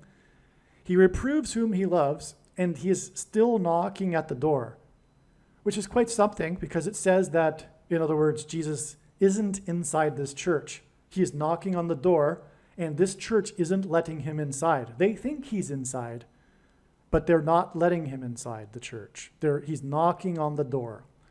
This is the church, the American church, the Church of Laodicea, the evangelical church, the modern church, which doesn't only apply to the evangelical churches in America. America has spread this brand of Christianity around the world, and these churches around the world are likewise deceived. Literally, it is deception from Satan, their doctrine. For example, once saved, always saved. It is rooted in Gnosticism, which is satanic. Anyway, enough of the theology here. Make sure you watch the 23 church signs video on this channel. If you are a Christian, you should recognize, in my opinion, once the prediction comes to pass, that will be the most important video on this channel for you. The 23 church signs video on this channel. Okay, so back to what I was saying here. So we see the parallel here, right, between Pleiades and the 7 churches. Okay, now here is Revelation 15, and speaking of this sign, and I saw another sign in heaven. He's saying another because the first one was the Revelation chapter 12 sign, which was fulfilled in the night sky on September 23rd, 2017. As I'm saying, this sign will be fulfilled on the 9th of Av in 2024, and it was believed that this would be the case since 2017. Okay, and the reason why I say 2017 is because someone else discovered this connection, and I don't know when they discovered it. I think it would have been, you know what, I really don't know. The late Dan Matson had it on his website, and I'm not sure if he was the person that discovered it. He might have been, but it was discovered before even 2017, that's for sure.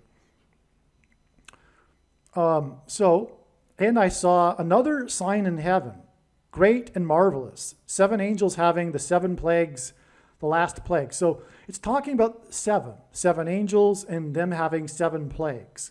Well, Pleiades has 7 stars, right? Hinting at the 7 churches, which is another 7 in the book of Revelation. Well, it says that these 7 angels have the last 7 plagues. But then it talks later in this chapter about how these plagues are administered. When the 4 beasts give the 7 angels 7 golden vials or bowls, okay? Depending on the translation, they're 7 bowls full of the wrath of God, who liveth forever and ever. And then the temple was filled with smoke from the glory of God and from his power, and no man was able to enter into the temple till the 7 plagues of the 7 angels were fulfilled. So, and then the preceding chapters go on to describe each bowl being poured out onto the earth. So it's a bowl or a cup, if you will. So back to the sign in the night sky. We have here part of Taurus, Pleiades. Taurus is this sign, this big sign that's described in Revelation 15, as I'm saying. This gives us the 7s that were mentioned that I just talked about, but they were cups, bowls. Well, if you look at it, it's quite clear, in my opinion, that this is a cup with a little handle on it. So if it's a bowl, doesn't mean there can't be a little handle on the bowl that's used to pour it out.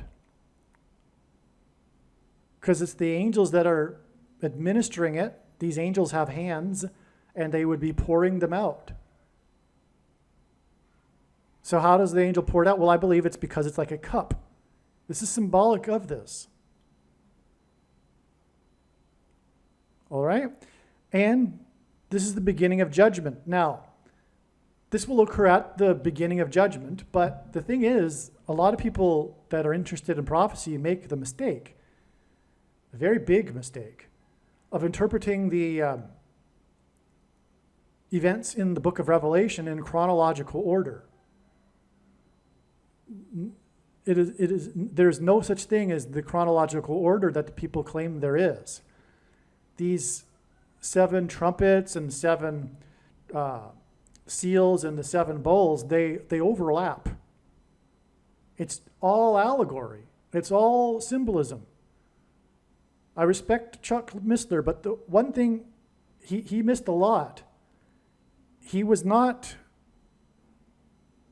as wise regarding prophecy as it might have seemed. He missed a lot. And one of the big mistakes is, he said the more he studied the more he studied Bible prophecy, the more literally he takes it. But the opposite should be the case when it comes to the book of Revelation. It's about learning what God is communicating through his symbolism. Well, anyway, they're all overlapping. And so we have here at what will be something like the beginning, because the solar flare, I believe, is the first trumpet as well at the same time. But it's occurring, as we can now see, with the first beginning of the bowl judgments as well. So they all overlap, right? And it's just a way for God. It's a method for God to tell what is happening through prophetic language. It's not meant to be taken literally, and not literally in terms of timing either. And speaking of not to be taken literally, neither is the 1,260 days or the 70th 7 in Daniel chapter 9.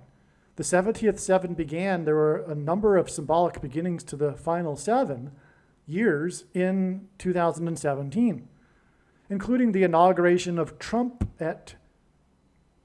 when he was 70 years, 7 months, and 7 days old, 77 days before he launched 50 missiles into Syria, and 59 is the 7th super prime number.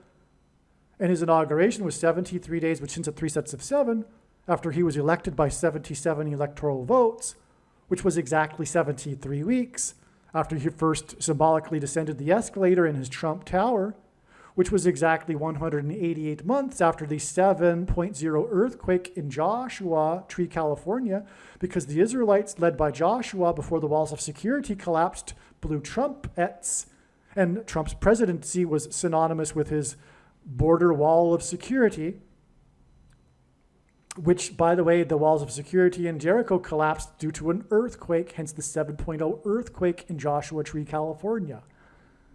Okay, anyway. So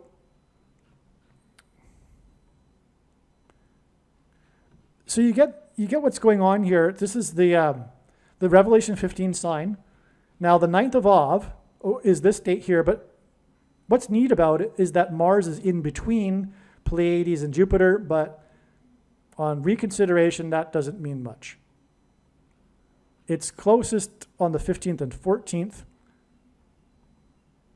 Okay, so anyway, like I'm saying, this is symbolic of the church, right? The 7 churches. This is symbolic of the meeting of the church, the conjunction, because, for example, Jupiter-Venus conjunctions, the prophetic ones, have been symbolic of the rapture, the resurrection rapture. Well, anyway, I don't want to get too much off track here. But again, Jupiter symbolizes the king planet.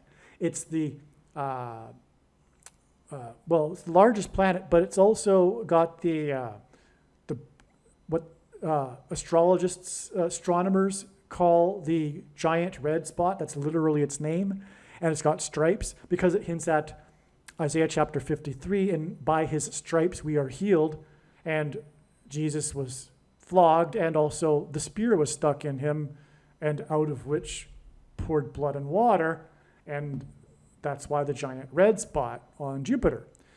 Now, one last amazing thing to talk about here regarding Jupiter and how this 9th of Av date was known to be the big important date since, years ago, since 2016 or whatever. This 9th of Av will be the 30th anniversary of the day of the 9th of Av in 1994, when Comet Schumacher-Levy 9, that's its name, Comet Schumacher-Levy, the 2 men that discovered the comet, 9. It has the number 9 in its title, and that's because it pummeled Jupiter on the 9th of Av. It was the biggest explosion ever witnessed in our solar system. Prior to it was not known how big of an event visually, how big of a spectacle it would be, and it overwhelmed even the most non-conservative estimates. It was a big thing. It sent off big explosion, easily seen in the telescopes, right? So this was the 9th of Av. I forget the exact date in 1994, but it's not actually relevant. What's relevant is that it was the 9th of Av. Because again, of what I explained earlier about the significance of the 9th of Av and these calamities occurring for the Jews on the 9th of Av, which is why the sun will explode on the 9th of Av, which will send a coronal mass ejection, which won't arrive for a couple of days. And when it arrives, it'll be the beginning of destruction. The first trumpet in Revelation chapter 8, for example, and the resurrection rapture after the power grid is knocked out, which may imply that those that will be raptured will not be so much noticed, which makes sense to me. This is the first fruits rapture. The bigger rapture will be on September 5th. And then the second coming of Lord Jesus Christ will be on October 12th, the Day of Atonement in 2024. And this has been known since 2016 as well. That the second coming would be in 2024 has been known since then with 100% certainty since then. And along the way, God has repeatedly confirmed this over and over. You have no idea how many times, countless times, God has confirmed this through his big picture of patterns, connections, and signs, which is only being explained on this channel. And the reason why this prediction The prediction for the death of Jimmy Carter on July 1st, followed by James Earl Jones on July 5th. The reason for this prediction, make no mistake, it is to prove that this is God's true big picture of signs, patterns, and connections. I know far better than you the reason why that God has provided this prediction and given me a voice through this prediction. It's to tell you about his big picture of signs, and the center of this web, in other words, the predictions would not be possible without the center of the web, is the Day of Atonement in 2024, the date of the second coming. So case closed when the prediction comes to pass. No more debate. There is no 70th seven. It already began symbolically in 2017, like I was saying. All right? So,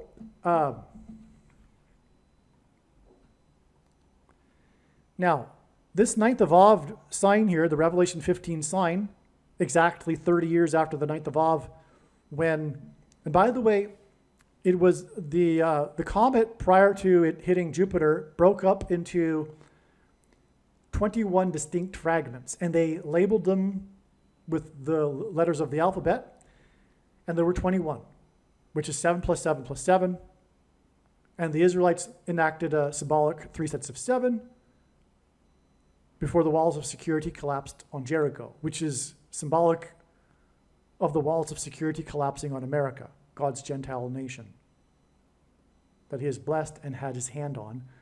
One of only 2 nations in the history of the world that were founded on a relationship with God and founded on the Bible, Israel and America.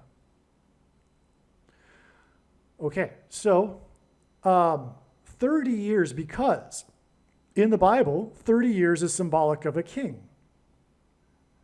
And so it was known, since 2016, that the 30th anniversary of the king planet getting pummeled by the comet Schumacher-Levy 9 on the 9th of Av would be a 30-year countdown to the final 2 months before the second coming of the King of Kings. That's why the 30 years, which symbolizes a king, that's why the 30 years from the king planet getting hit by comet Schumacher-Levy 9 on the 9th of Av. And again, the 9th of Av is about how God pointing to the first and second temple's destructions in order to communicate to the Jews why they are being chased around the world on the 9th of Av for rejecting him, God, who was Jesus, is Jesus. Okay. And so, okay, anyway, so this 9th of Av won't only be the 30th anniversary of the planet Jupiter being pummeled by the comet. It will also be the exact 110th anniversary of another prophetic sign in the night sky. Well, it was an eclipse, so I guess that would be the daytime sky. This was the eclipse that began World War I. This eclipse occurred at the beginning of World War I, and this is known as the World War I eclipse. Even at the time, it made the headlines talk about how it could be a sign from God because of the momentous event of World War I. How could this eclipse go over Europe at this beginning of World War I? But not only that, though, the location where it peaked, the greatest maximum of the eclipse, was right over this place in Tannenbaum. A place named Tannenbaum, if I'm saying it correctly, which is in today Poland, but at the time was part of the Prussian Empire. This is the location of the battle that was the only battle in all of the war, which lasted years, that had any consequence on the outcome of the war. Had the Germans, for example, fared a little better or a little worse, the war and the outcome would have been vastly different. This was the only battle that had any consequence. All the other battles were just trench warfare. Nothing really happened, right? There was no consequence in terms of the outcome of the war, except for this one place, which is where the eclipse went over. But the eclipse also traversed over all four of the empires that came to an end as the result of World War I. The Prussian Empire, the Austro-Hungarian Empire, the Ottoman Turk Empire, and the Russian Empire. Okay, so these empires met their doom as a result of World War I, and this is where the eclipse went over. All right, and it's because the eclipse also went over Palestine.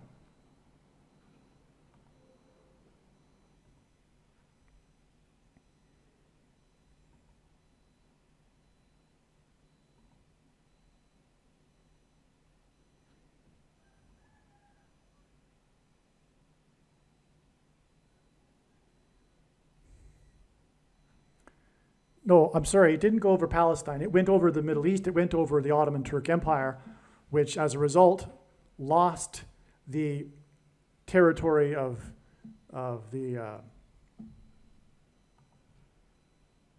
Palestine, and which led to the League of Nations and the British Mandate, which led to the Balfour Declaration, which allowed the emigration of Jews back to the homeland of Israel, declared that Israel be a homeland for the Jews, Palestine.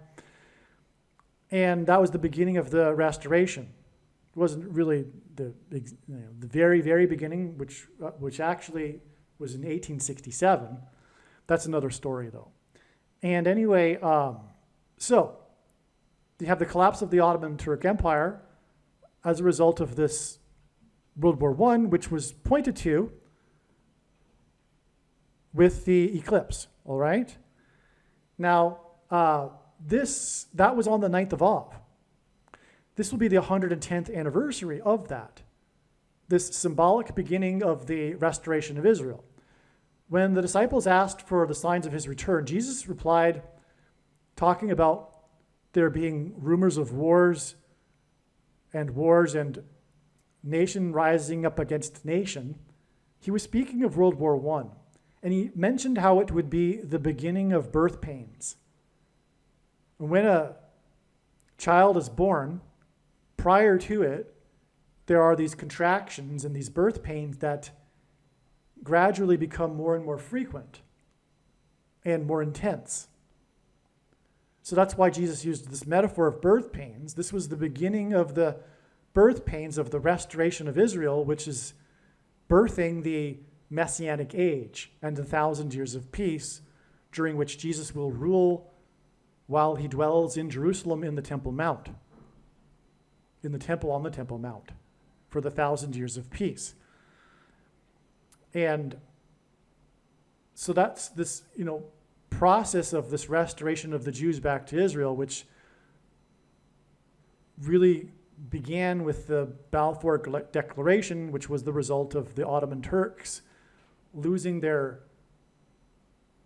rule over the territory, I believe, after exactly 500 years.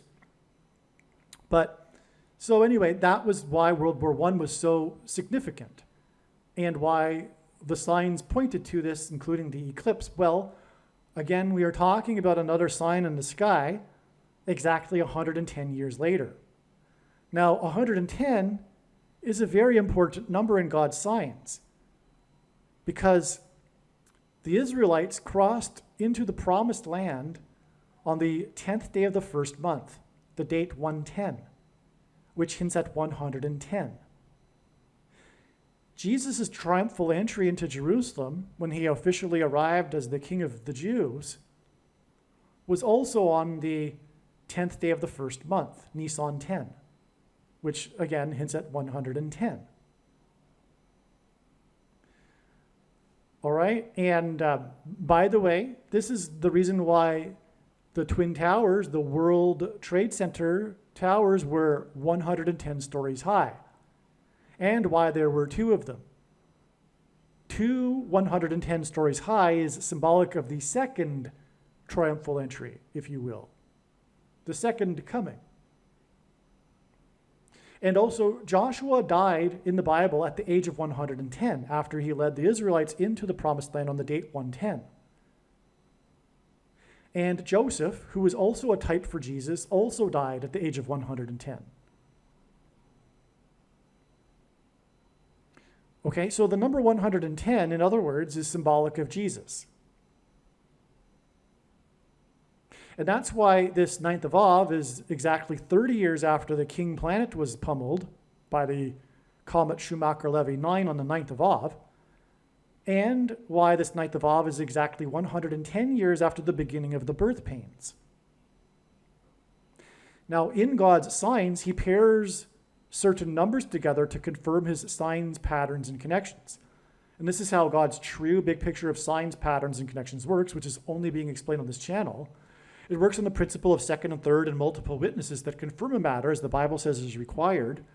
And this is what makes what is being explained on this channel true and not a product of one's imagination, and different and unique than everything else on the internet that claims to be an analysis of God's prophetic signs.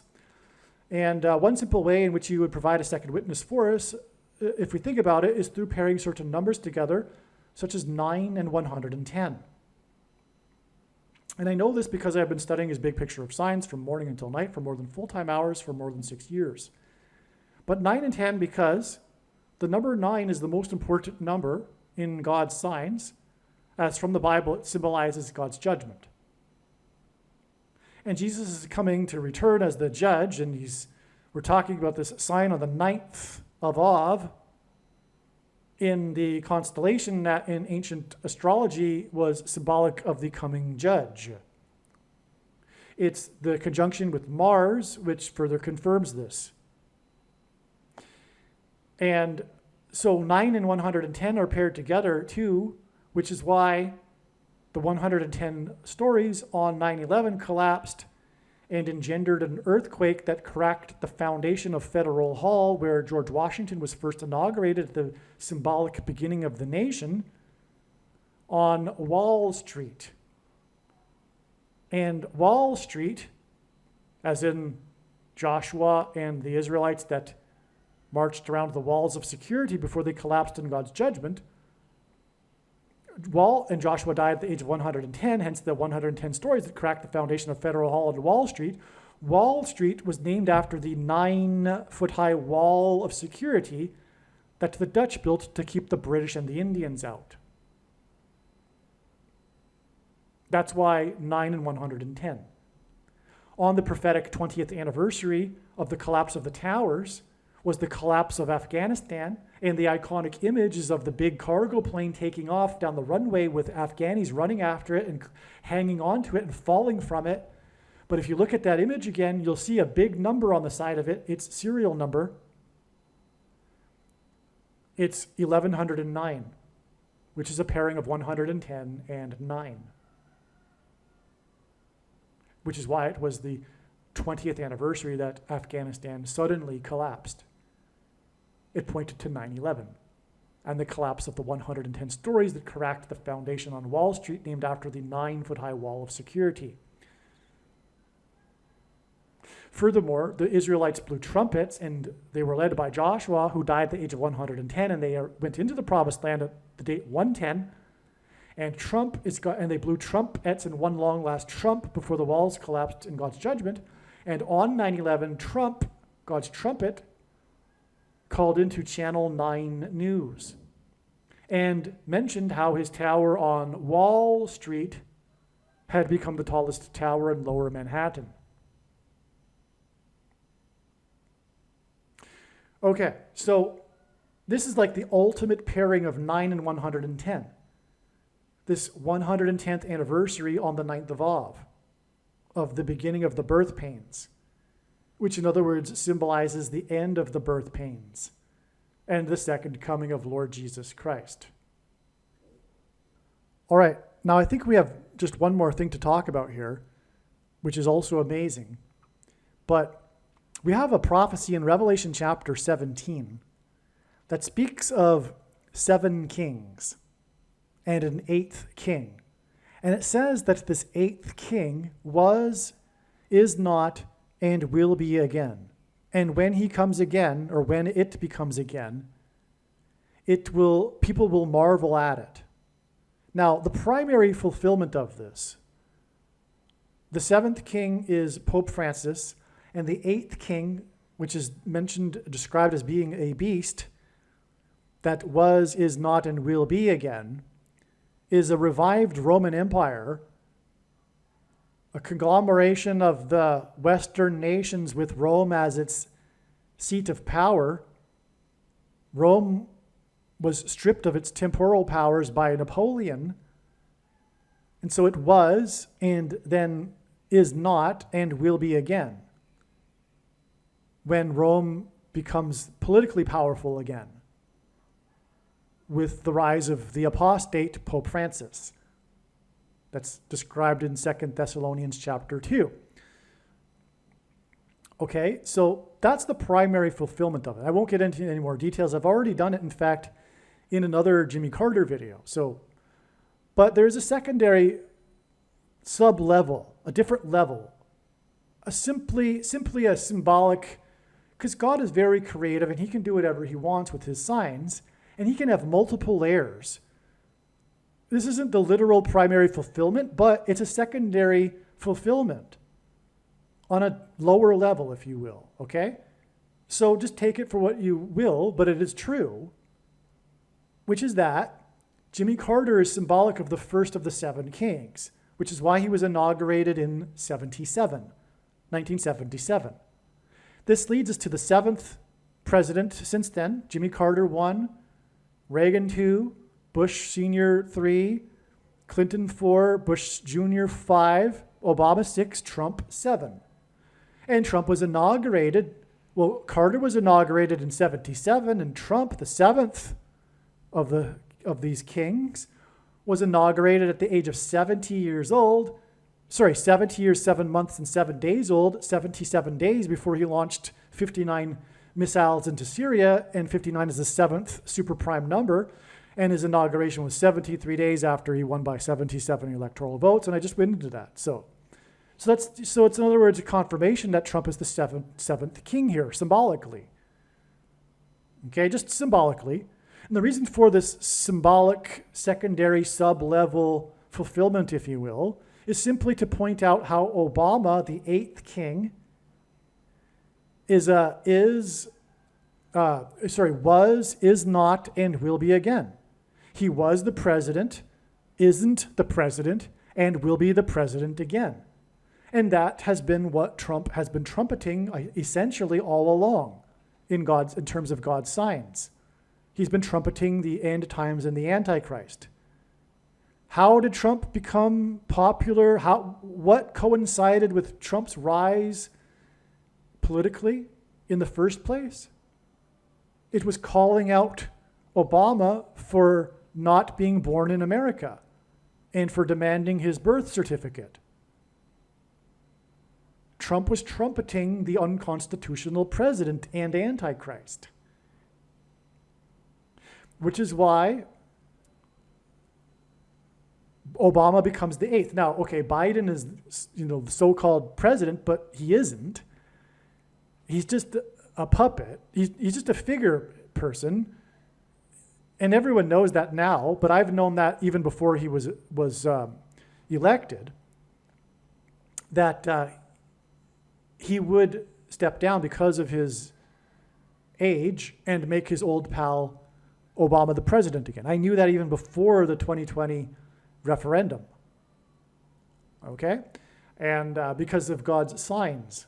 And I knew this would be how Obama would become the president again, through being appointed instead of elected, thus overcoming the 22nd Amendment, which restricts someone from being elected more than twice. Now, will the Supreme Court go for that? I don't know. Sometimes I wonder about a few of the so-called conservative justices, but what I also think is going to happen is that the reason for the propaganda on this about the Supreme Court from the wicked, evil, satanic political cult of the left and the satanic left mainstream media, why they have been putting out propaganda on the Supreme Court is because I do believe they intend to stack the court, just like Roosevelt did, the 32nd president, which is why the name Obama equals 32 in simple English gematria. And 32 is 4 times 8, which hints at the 48th president, which is what Obama will be after Michelle becomes the 47th president. And also, Roosevelt was the only president who served more than 2 terms, just like Obama will.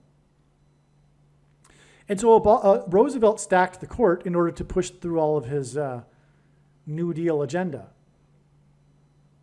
which made him pretty much a socialist dictator. No one wants to call him that because he was the hero of World War II. But he was no friend of democracy. And Republicans hated him at the time for good reason.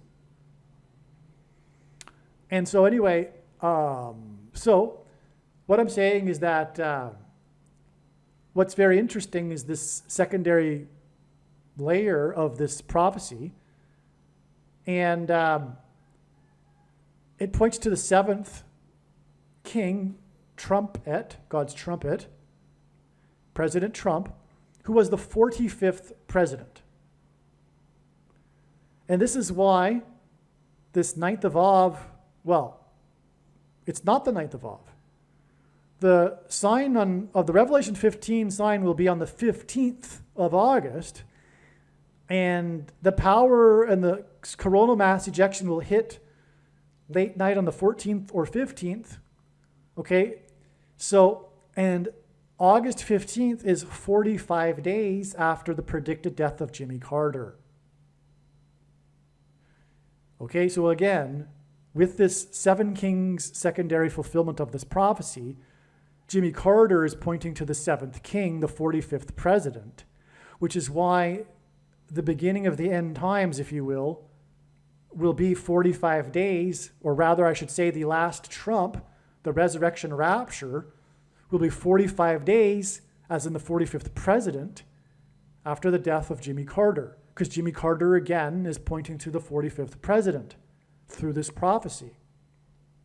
And the last trump is a phrase the Apostle Paul used in regards to the resurrection rapture, which is why the resurrection rapture will be 45 days because of Trump at the 45th president after the death of Jimmy Carter.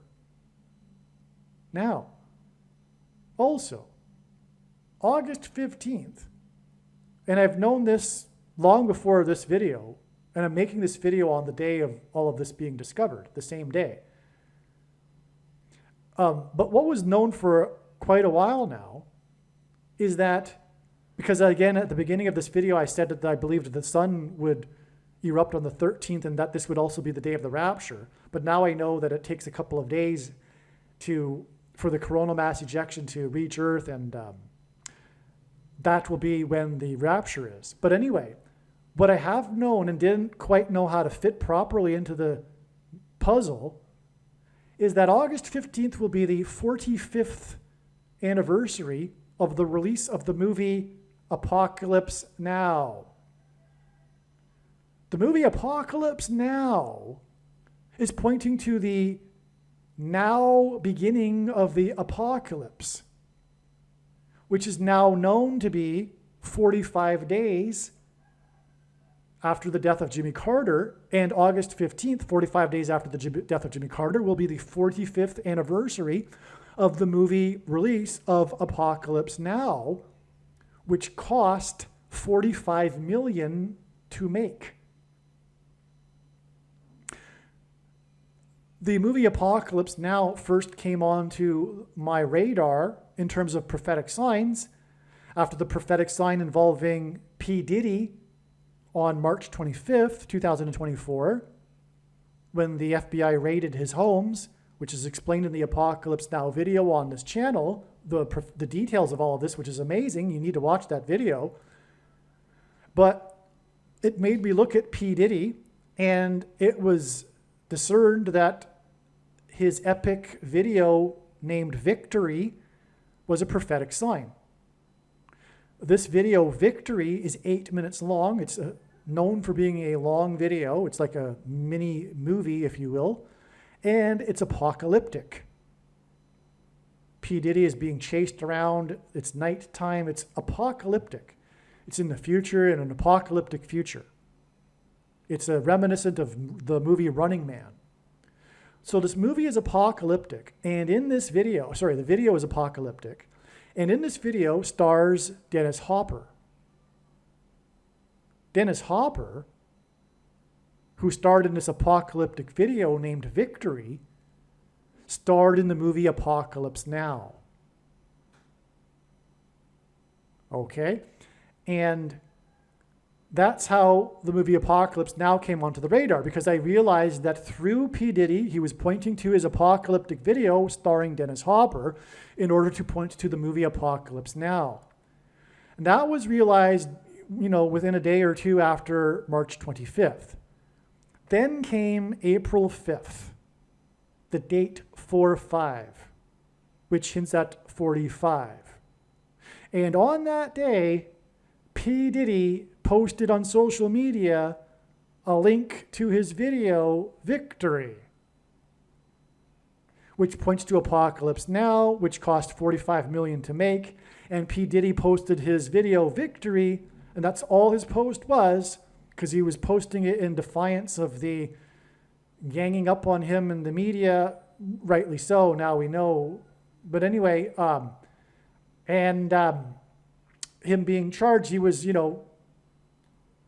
fighting back, if you will, saying that he was going to be victorious, whatever. But he posted his video Victory on the date 4-5, which hints at 45. And the video points to Apocalypse Now, which cost $45 million to make.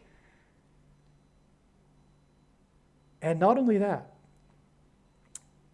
$9 million of the $45 million was spent on promoting the movie, Apocalypse Now.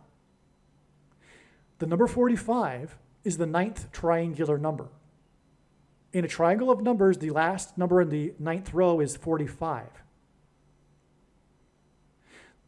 The reason why it's significant that it cost $9 million to promote it is because that's an unusually significant amount. That's why it's mentioned on the Wikipedia page for the movie, for example.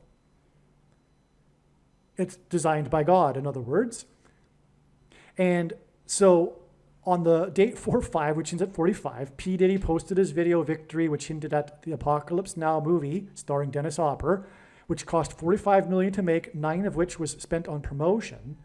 And on the 45th anniversary of this movie that cost $45 million to make will be the Resurrection Rapture and the beginning of the Apocalypse Now, shortly after the 9th of Av, when the sun erupts.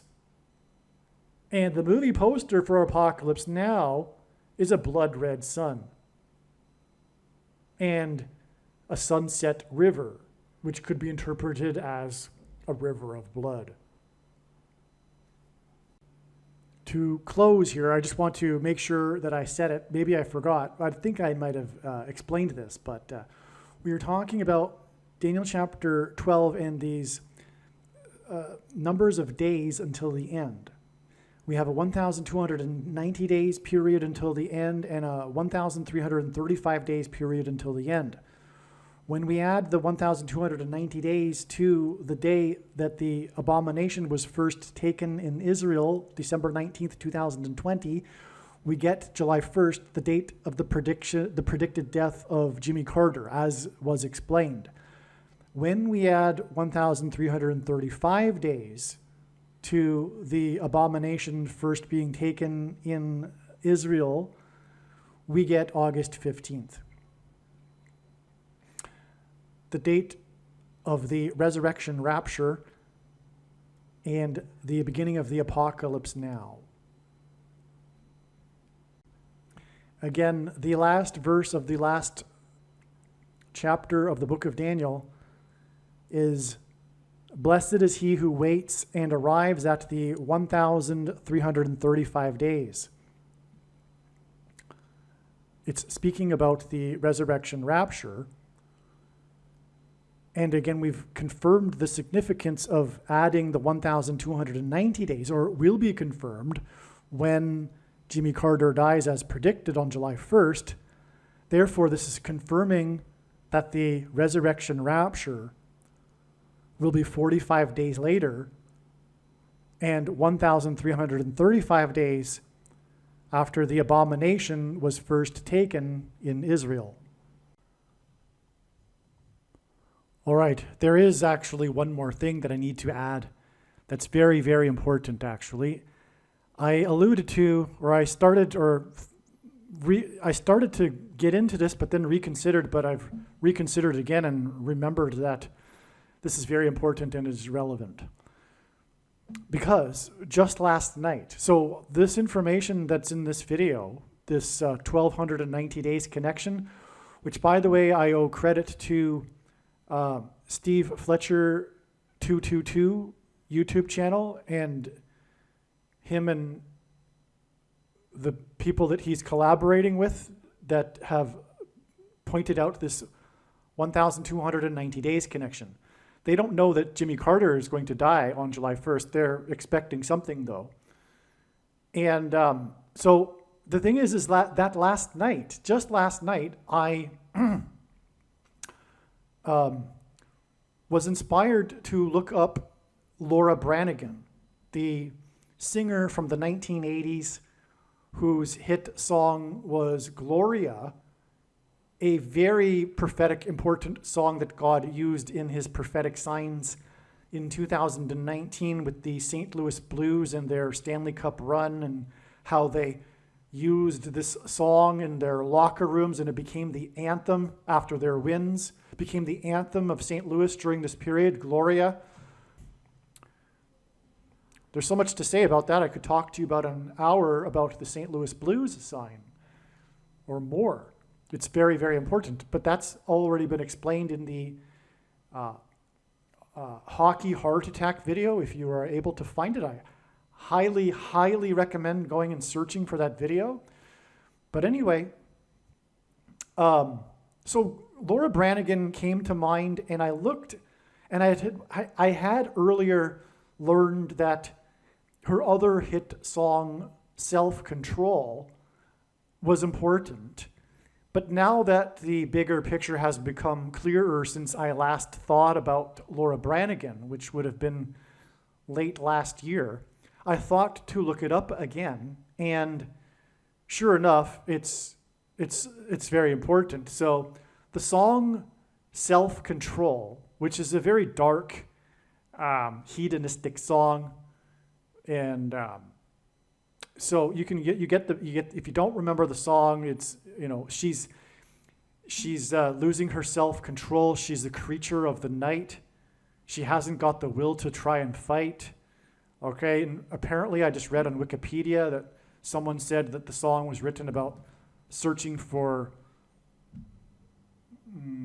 Anyway, never mind.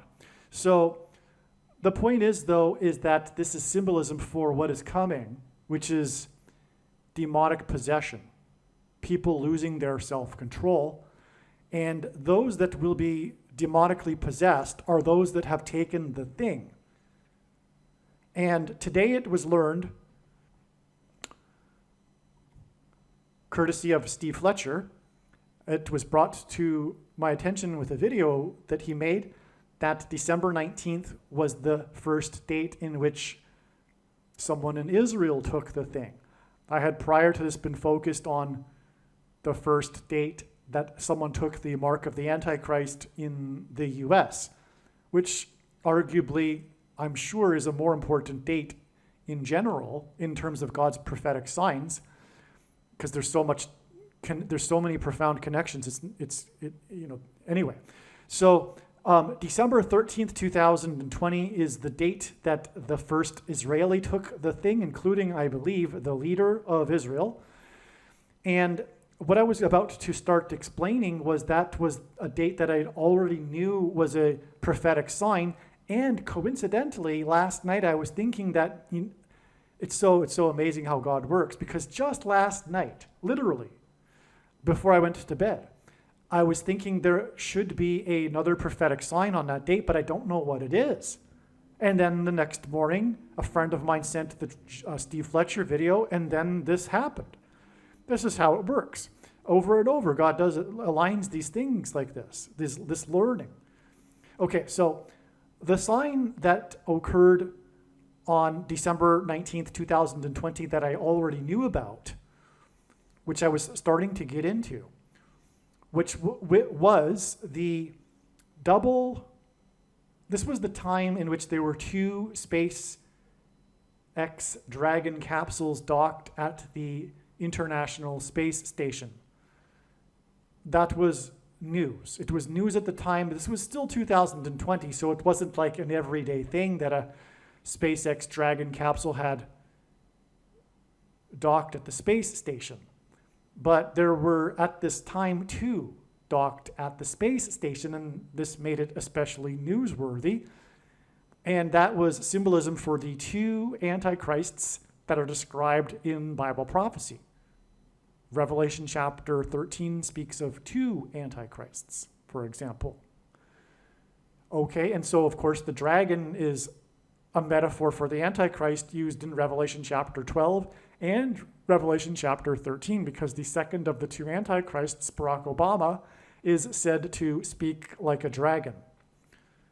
All right, so we had the two SpaceX, and X, by the way, in SpaceX is symbolic of the mark of the Antichrist. Speaking of which, this was the day that the first Israeli took the mark of the Antichrist, and as I explained earlier, X is symbolism for the mark of the Antichrist, and SpaceX is also symbolism for the mark of the Antichrist, and SpaceX and Elon Musk, in the context of a sign for the mark of the Antichrist, is symbolic of transhumanism, which is what the thing is.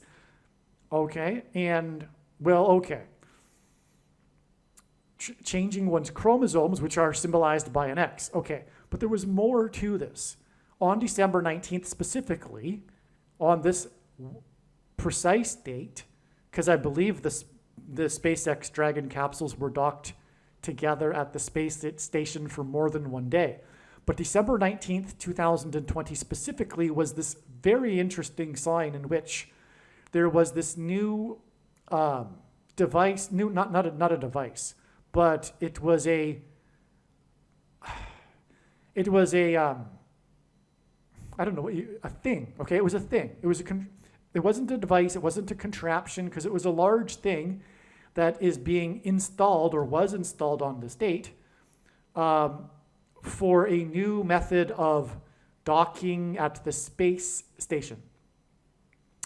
It was the installation of a new airlock named the Bishop Airlock. I forget the name of the company that produced this, but they named this new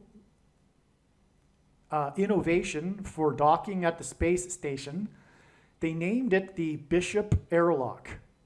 And the company claims that the name Bishop is inspired by chess because of the way that the airlock works. It has something to do with moving diagonally, and that's how a bishop moves on the chessboard. But either they are lying or it's 100% from God. If they are lying, it's still from God, it's just that they knew all along the true meaning of the name bishop. Or it's concealed and they really don't know, and they actually sincerely named it after the chess piece bishop, but I doubt it.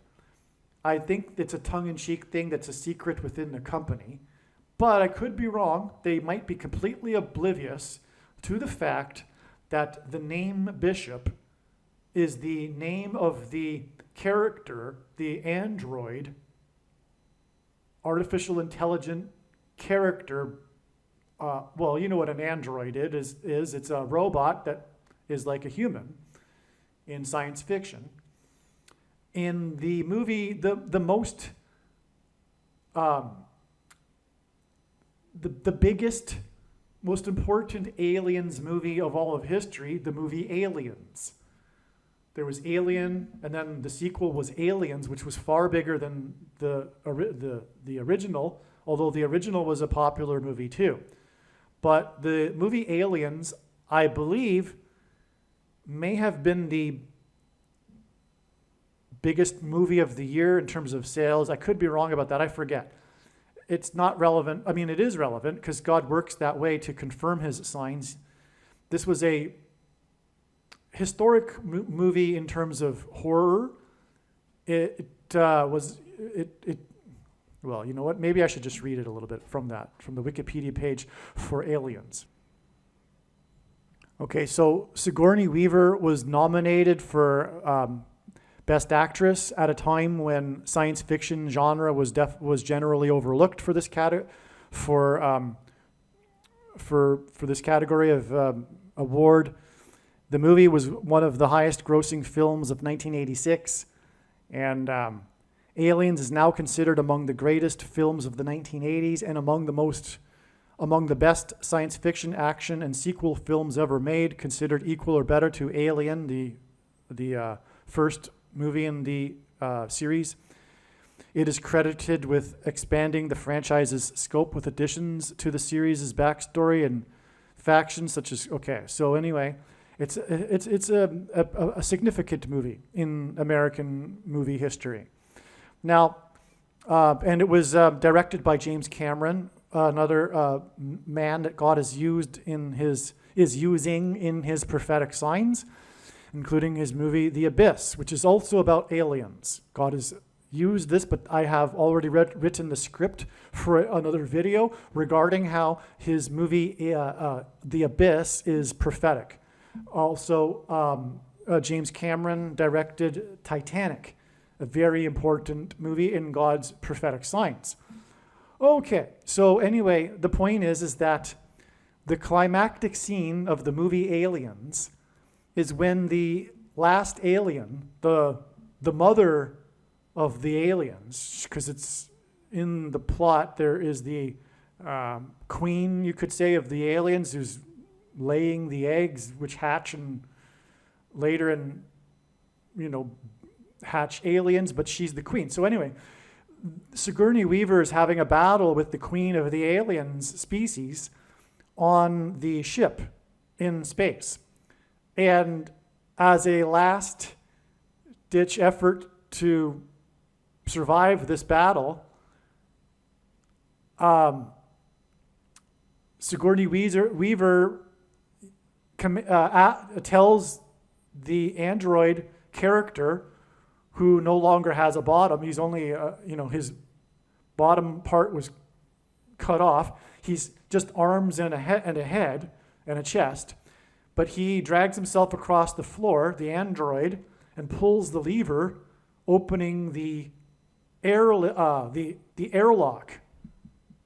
and letting all of the air out of the bay, the whatever you want to call it, the area in which the characters are in on the spaceship.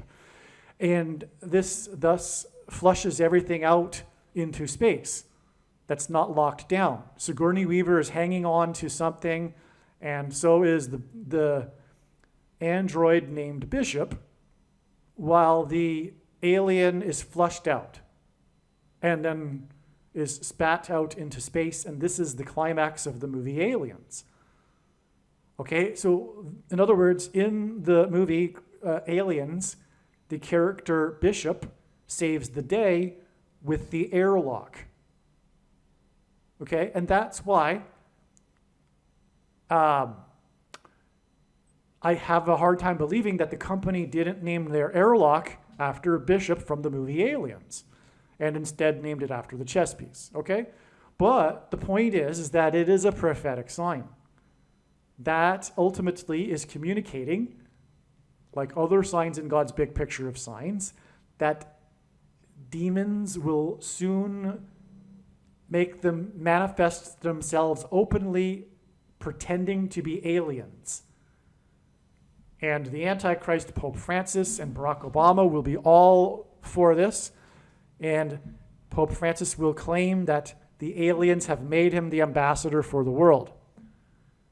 Now, earlier, I think in this video, I mentioned that May 2nd was the beginning of the final 1,260 days, although I could be confused with the video that I made yesterday. But anyway, that day was May 2nd, and that was the splashdown of the SpaceX crew. Long story short, that was symbolic. The Dragon capsule with the Dragon crew splashing down was symbolic of the beginning of the final 1,260 days. that is described in Revelation chapter 12 when the dragon and his minions, his fallen angels, are thrown down from heaven to earth, which is what is symbolized when the dragon capsule and the dragon crew fall from the second heaven, outer space, and splash down on earth. Okay, and so that was exactly 19 weeks after the 19th of December in 2020, the Bishop Airlock Day. That was the day that the Bishop Airlock was installed onto the space station. And now we know it was also the day that the first Israeli took the thing, the mark of the Antichrist. The exact 19 weeks is relevant because it hints at 9/11, and Revelation 9/11 is symbolic of the fallen angels crossing over into the earthly realm and pretending to be aliens. Also, it is 133 days, and that hints at the 44th semi-prime number, which identifies the second of the two antichrists, the 44th president. Okay, so anyway, and then, 133 days later, which hints at the 44th president, we have the beginning of the final symbolic 1,260 days that ends on the Day of Atonement, October 12th, 2024, the day of the second coming, when the antichrists will be defeated by Lord Jesus Christ. Okay, so back to what I was saying about Laura Branigan. What I had learned last night is that the song Self-Control, again, all of this is leading to demonic possession of those who have taken the mark of the Antichrist. And that's what is alluded to with the name of the song and the lyrics of the song, Self-Control, which was released on April 19th, 1984. Okay, it was released on April 19th, 1984, exactly 440 months before December 19th, 2020, which obviously hints at the number 44 and the 44th president. And then in turn, December 19th, 2020 is followed with 133 days, which hints at the 44th semi-prime number. And that is a second witness to the 440 months connection and vice versa. Okay, well, the thing is that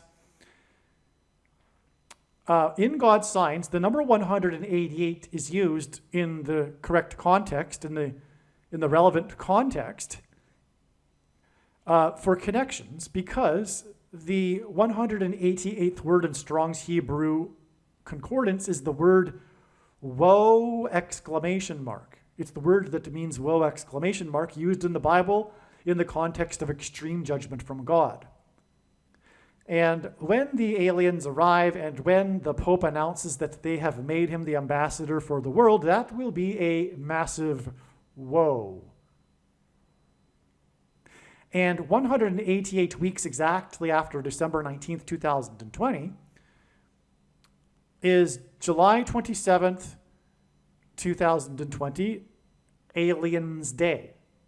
Something is going to happen that will be the beginning of this Antichrist period, and something significant related to the fifth trumpet in Revelation chapter 9, when the fallen angels cross over into the earthly realm.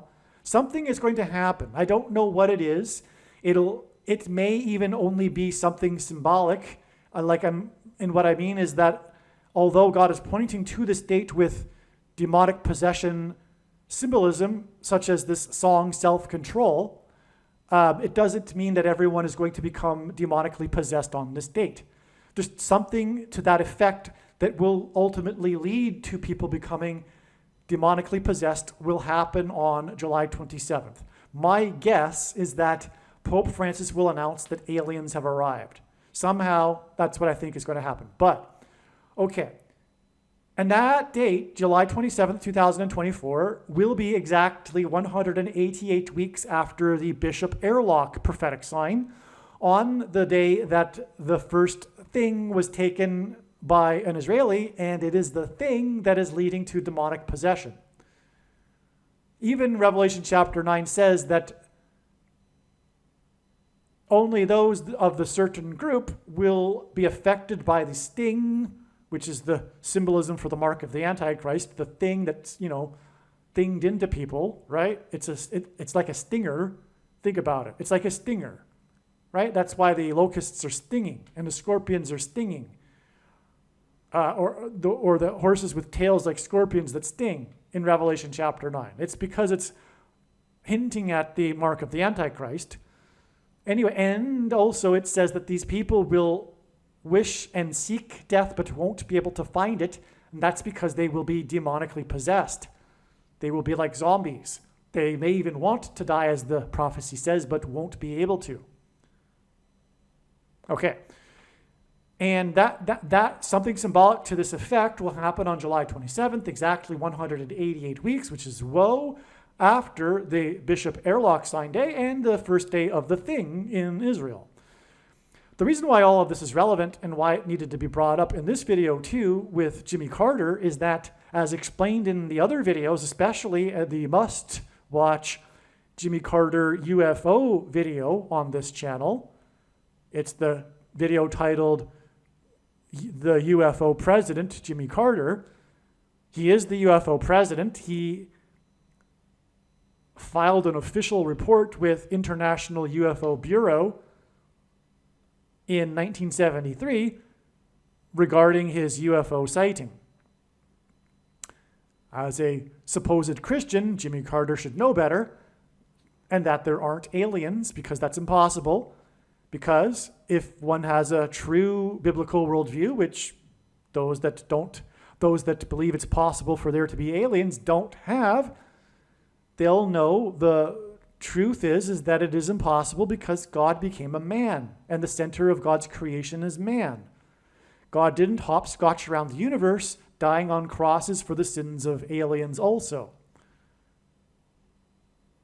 Okay, so anyway, that's why this is all relevant, because, again, the date, December 19th, 2020, the date that the first Israeli took the thing, is 1,290 days before it is predicted that Jimmy Carter will die on July 1st, but December 19th, 2020 is also exactly 188 weeks to UFO Day, and Jimmy Carter is the UFO president. All right. This now brings up something new. I thought the video was over once again, but I just remembered now, and I hadn't thought about this particular prophetic sign for probably, quite a long time. But December 19th, 2020 is exactly 10 years after what is called in pop culture, in sports, in NFL sports culture, the miracle at the New Meadowlands. Okay, it's the miracle at the New Meadowlands, because they had just started playing in the New Meadowlands Stadium, the New York Giants football team. Now, giants are symbolic in God's signs of aliens. For one thing, I mentioned earlier how the flood judgment was for the reason that the chromosomes of the human race had been corrupted by the giants. Okay, I mentioned how it had been corrupted, but it was from mixing with the giants, and this is symbolism, or rather the giants are a metaphor for fallen angels. Okay, so as strange as it sounds, I do believe that will also be a part of the end times, people having sex with demons. It already goes on a lot, actually. It does. This isn't a new thing, is what I'm saying.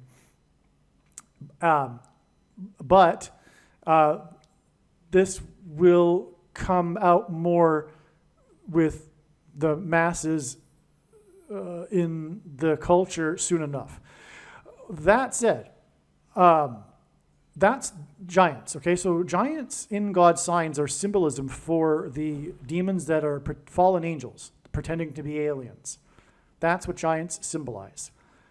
The New York giants, the San Francisco giants, giants in general, okay? There's other instances of the symbolism of giants other than these two professional sports teams. But the miracle at the New Meadowlands prophetic game and incident involved the Giants, and they lost the game on the final play of the game, which should have ended the game. The punter didn't kick the ball out of bounds, and the Philadelphia Eagles, and there's a big rivalry between Philadelphia Eagles and the New York Giants, which makes part of this story the miracle because of the rivalry, the miracle at the New Meadowlands. Okay, you can go onto Wikipedia, for example, and you can find a page that's miracle at the New Meadowlands. It's a big thing, all right? And so in the final play, I forget the player's name. It's not relevant, but it's player number 10 for the Eagles. He catches the ball, he muffles the ball and scrambles to get it back, retreating back to his 30-yard line in an error, basically. But that error caused the Giants' coverage to get messed up, which allowed this player to circle around and then ultimately run the entire football field for a touchdown at the very end of the game as time expired to win the game. This is why it's the miracle, because they were down by whatever points, and then the touchdown won the game for them. The Eagles, in other words, should have lost this game. That's why it's a miracle.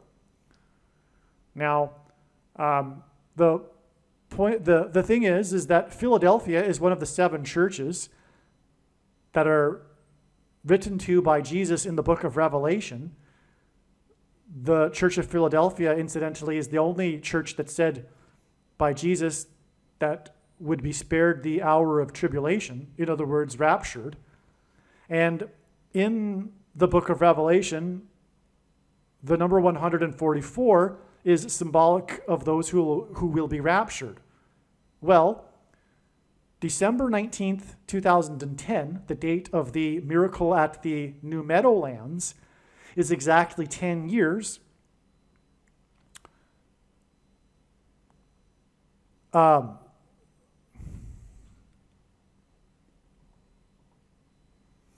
know what? The number 144 isn't relevant here. Sorry.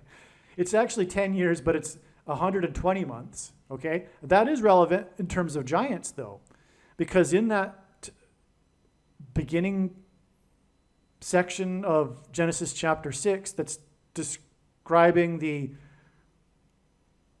giants mingling with humans and corrupting the chromosomes, God says that he will not strive with man forever and will give the man 120 years before the flood. And so that's why this period of 120 months symbolizes this. It's in context, the number 120 of giants in Genesis chapter 6. Okay, so the miracle at the New Meadowlands is exactly 120 months before the Bishop Airlock sign and the first thing taken by the Israeli, which is the mark of the Antichrist, which corrupts one's chromosomes. That's the connection. It's amazing, right? So giants symbolize aliens. Giants also symbolize corrupted chromosomes. And 120 months later, we have the Bishop Airlock sign, which is symbolic of aliens. And the mark of the Antichrist, which corrupts people's chromosomes, was taken for the first time in Israel. Not only that, though, this 120 months connection is exactly 10 years. And it was player number 10. The miracle at the New Meadowlands play is a play by player number 10, which confirms as a second witness to this 10 years connection exactly to December 19th, 2020. And I knew about this 10 years connection in December of 2020 at the time of this prophetic sign. But it is only now that it all fits into the bigger picture. Because again, from the December 19th, 2020 Bishop Airlock sign and the Mark of the Antichrist sign, it is exactly 188 weeks to Giants' Day. So 120 months, which is 10 years from the Giants game involving number 10 to the Bishop Airlock, and then 188 weeks exactly to Giants' Day, when demons cross over into the earthly realm, the fallen angels, the giants. It's so amazing, okay? And so that's why this had to be included in this video too. Believe me, I know far better than you how the prediction made in this video was derived. And more importantly, I know far better than you why the righteous Christian God of the Bible has given me a voice through this prediction. If you are a quote-unquote Christian or Muslim, this prediction was not learned through a demon. Be warned that blaspheming the Holy Spirit is the unforgivable sin. If you are a New Ager or New Spirituality person, this prediction was not learned through somehow tapping into the supposed universal collective consciousness. If you are a conspiracy theorist, this prediction was not learned through figuring out a supposed code that the Illuminati and Satanists are using. This prediction was learned through the Bible and through watching carefully the Lord's prophetic signs, which Jesus commanded all Christians to do. Besides proving that Jesus Christ is the Lord, the reason why God has given me a voice through this prediction is to prove that the controversial things that I am saying in the videos on this channel are the truth. Therefore, a wise person will want to watch all of the videos on this channel. What I will also do is create a video or two that summarizes some of the controversial things that the Lord will prove to be true when the prediction being made in this video comes to pass. I will leave links to these must-watch videos in the description box below this video. Again, the purpose of this prediction, that is from God, is to prove these things that I will talk about. And therefore, it would be foolish to not watch the videos that I will leave links for in the description box below this video. Aliens and UFOs are demons masquerading as aliens and UFOs. Most people's spiritual experiences are demonic deception, especially if they are not a true follower of Christ. In the last days, many people who claim to be a follower of Christ will have spiritual experiences that are in reality demonic. God became a man and died a horrible death at the hand of the ruler of this world, Satan, and then defeated death for you, so that you too can overcome death, which is the price that must be paid for sin. It is time to repent, which means to change one's ways and turn to God and become a disciple of Jesus. Please leave a like and upvote the video, and once this prediction has come to pass, share this video with everyone you know, and more, don't stop sharing it everywhere in social media. It is essential that everyone immediately read the homepage of my website, TrumpPrediction.com. If you are watching this on the YouTube platform, please note that not all of the videos are on YouTube. You need to switch to the BitChute.com or the Odyssey.com channel. And do it now in case you aren't able to later.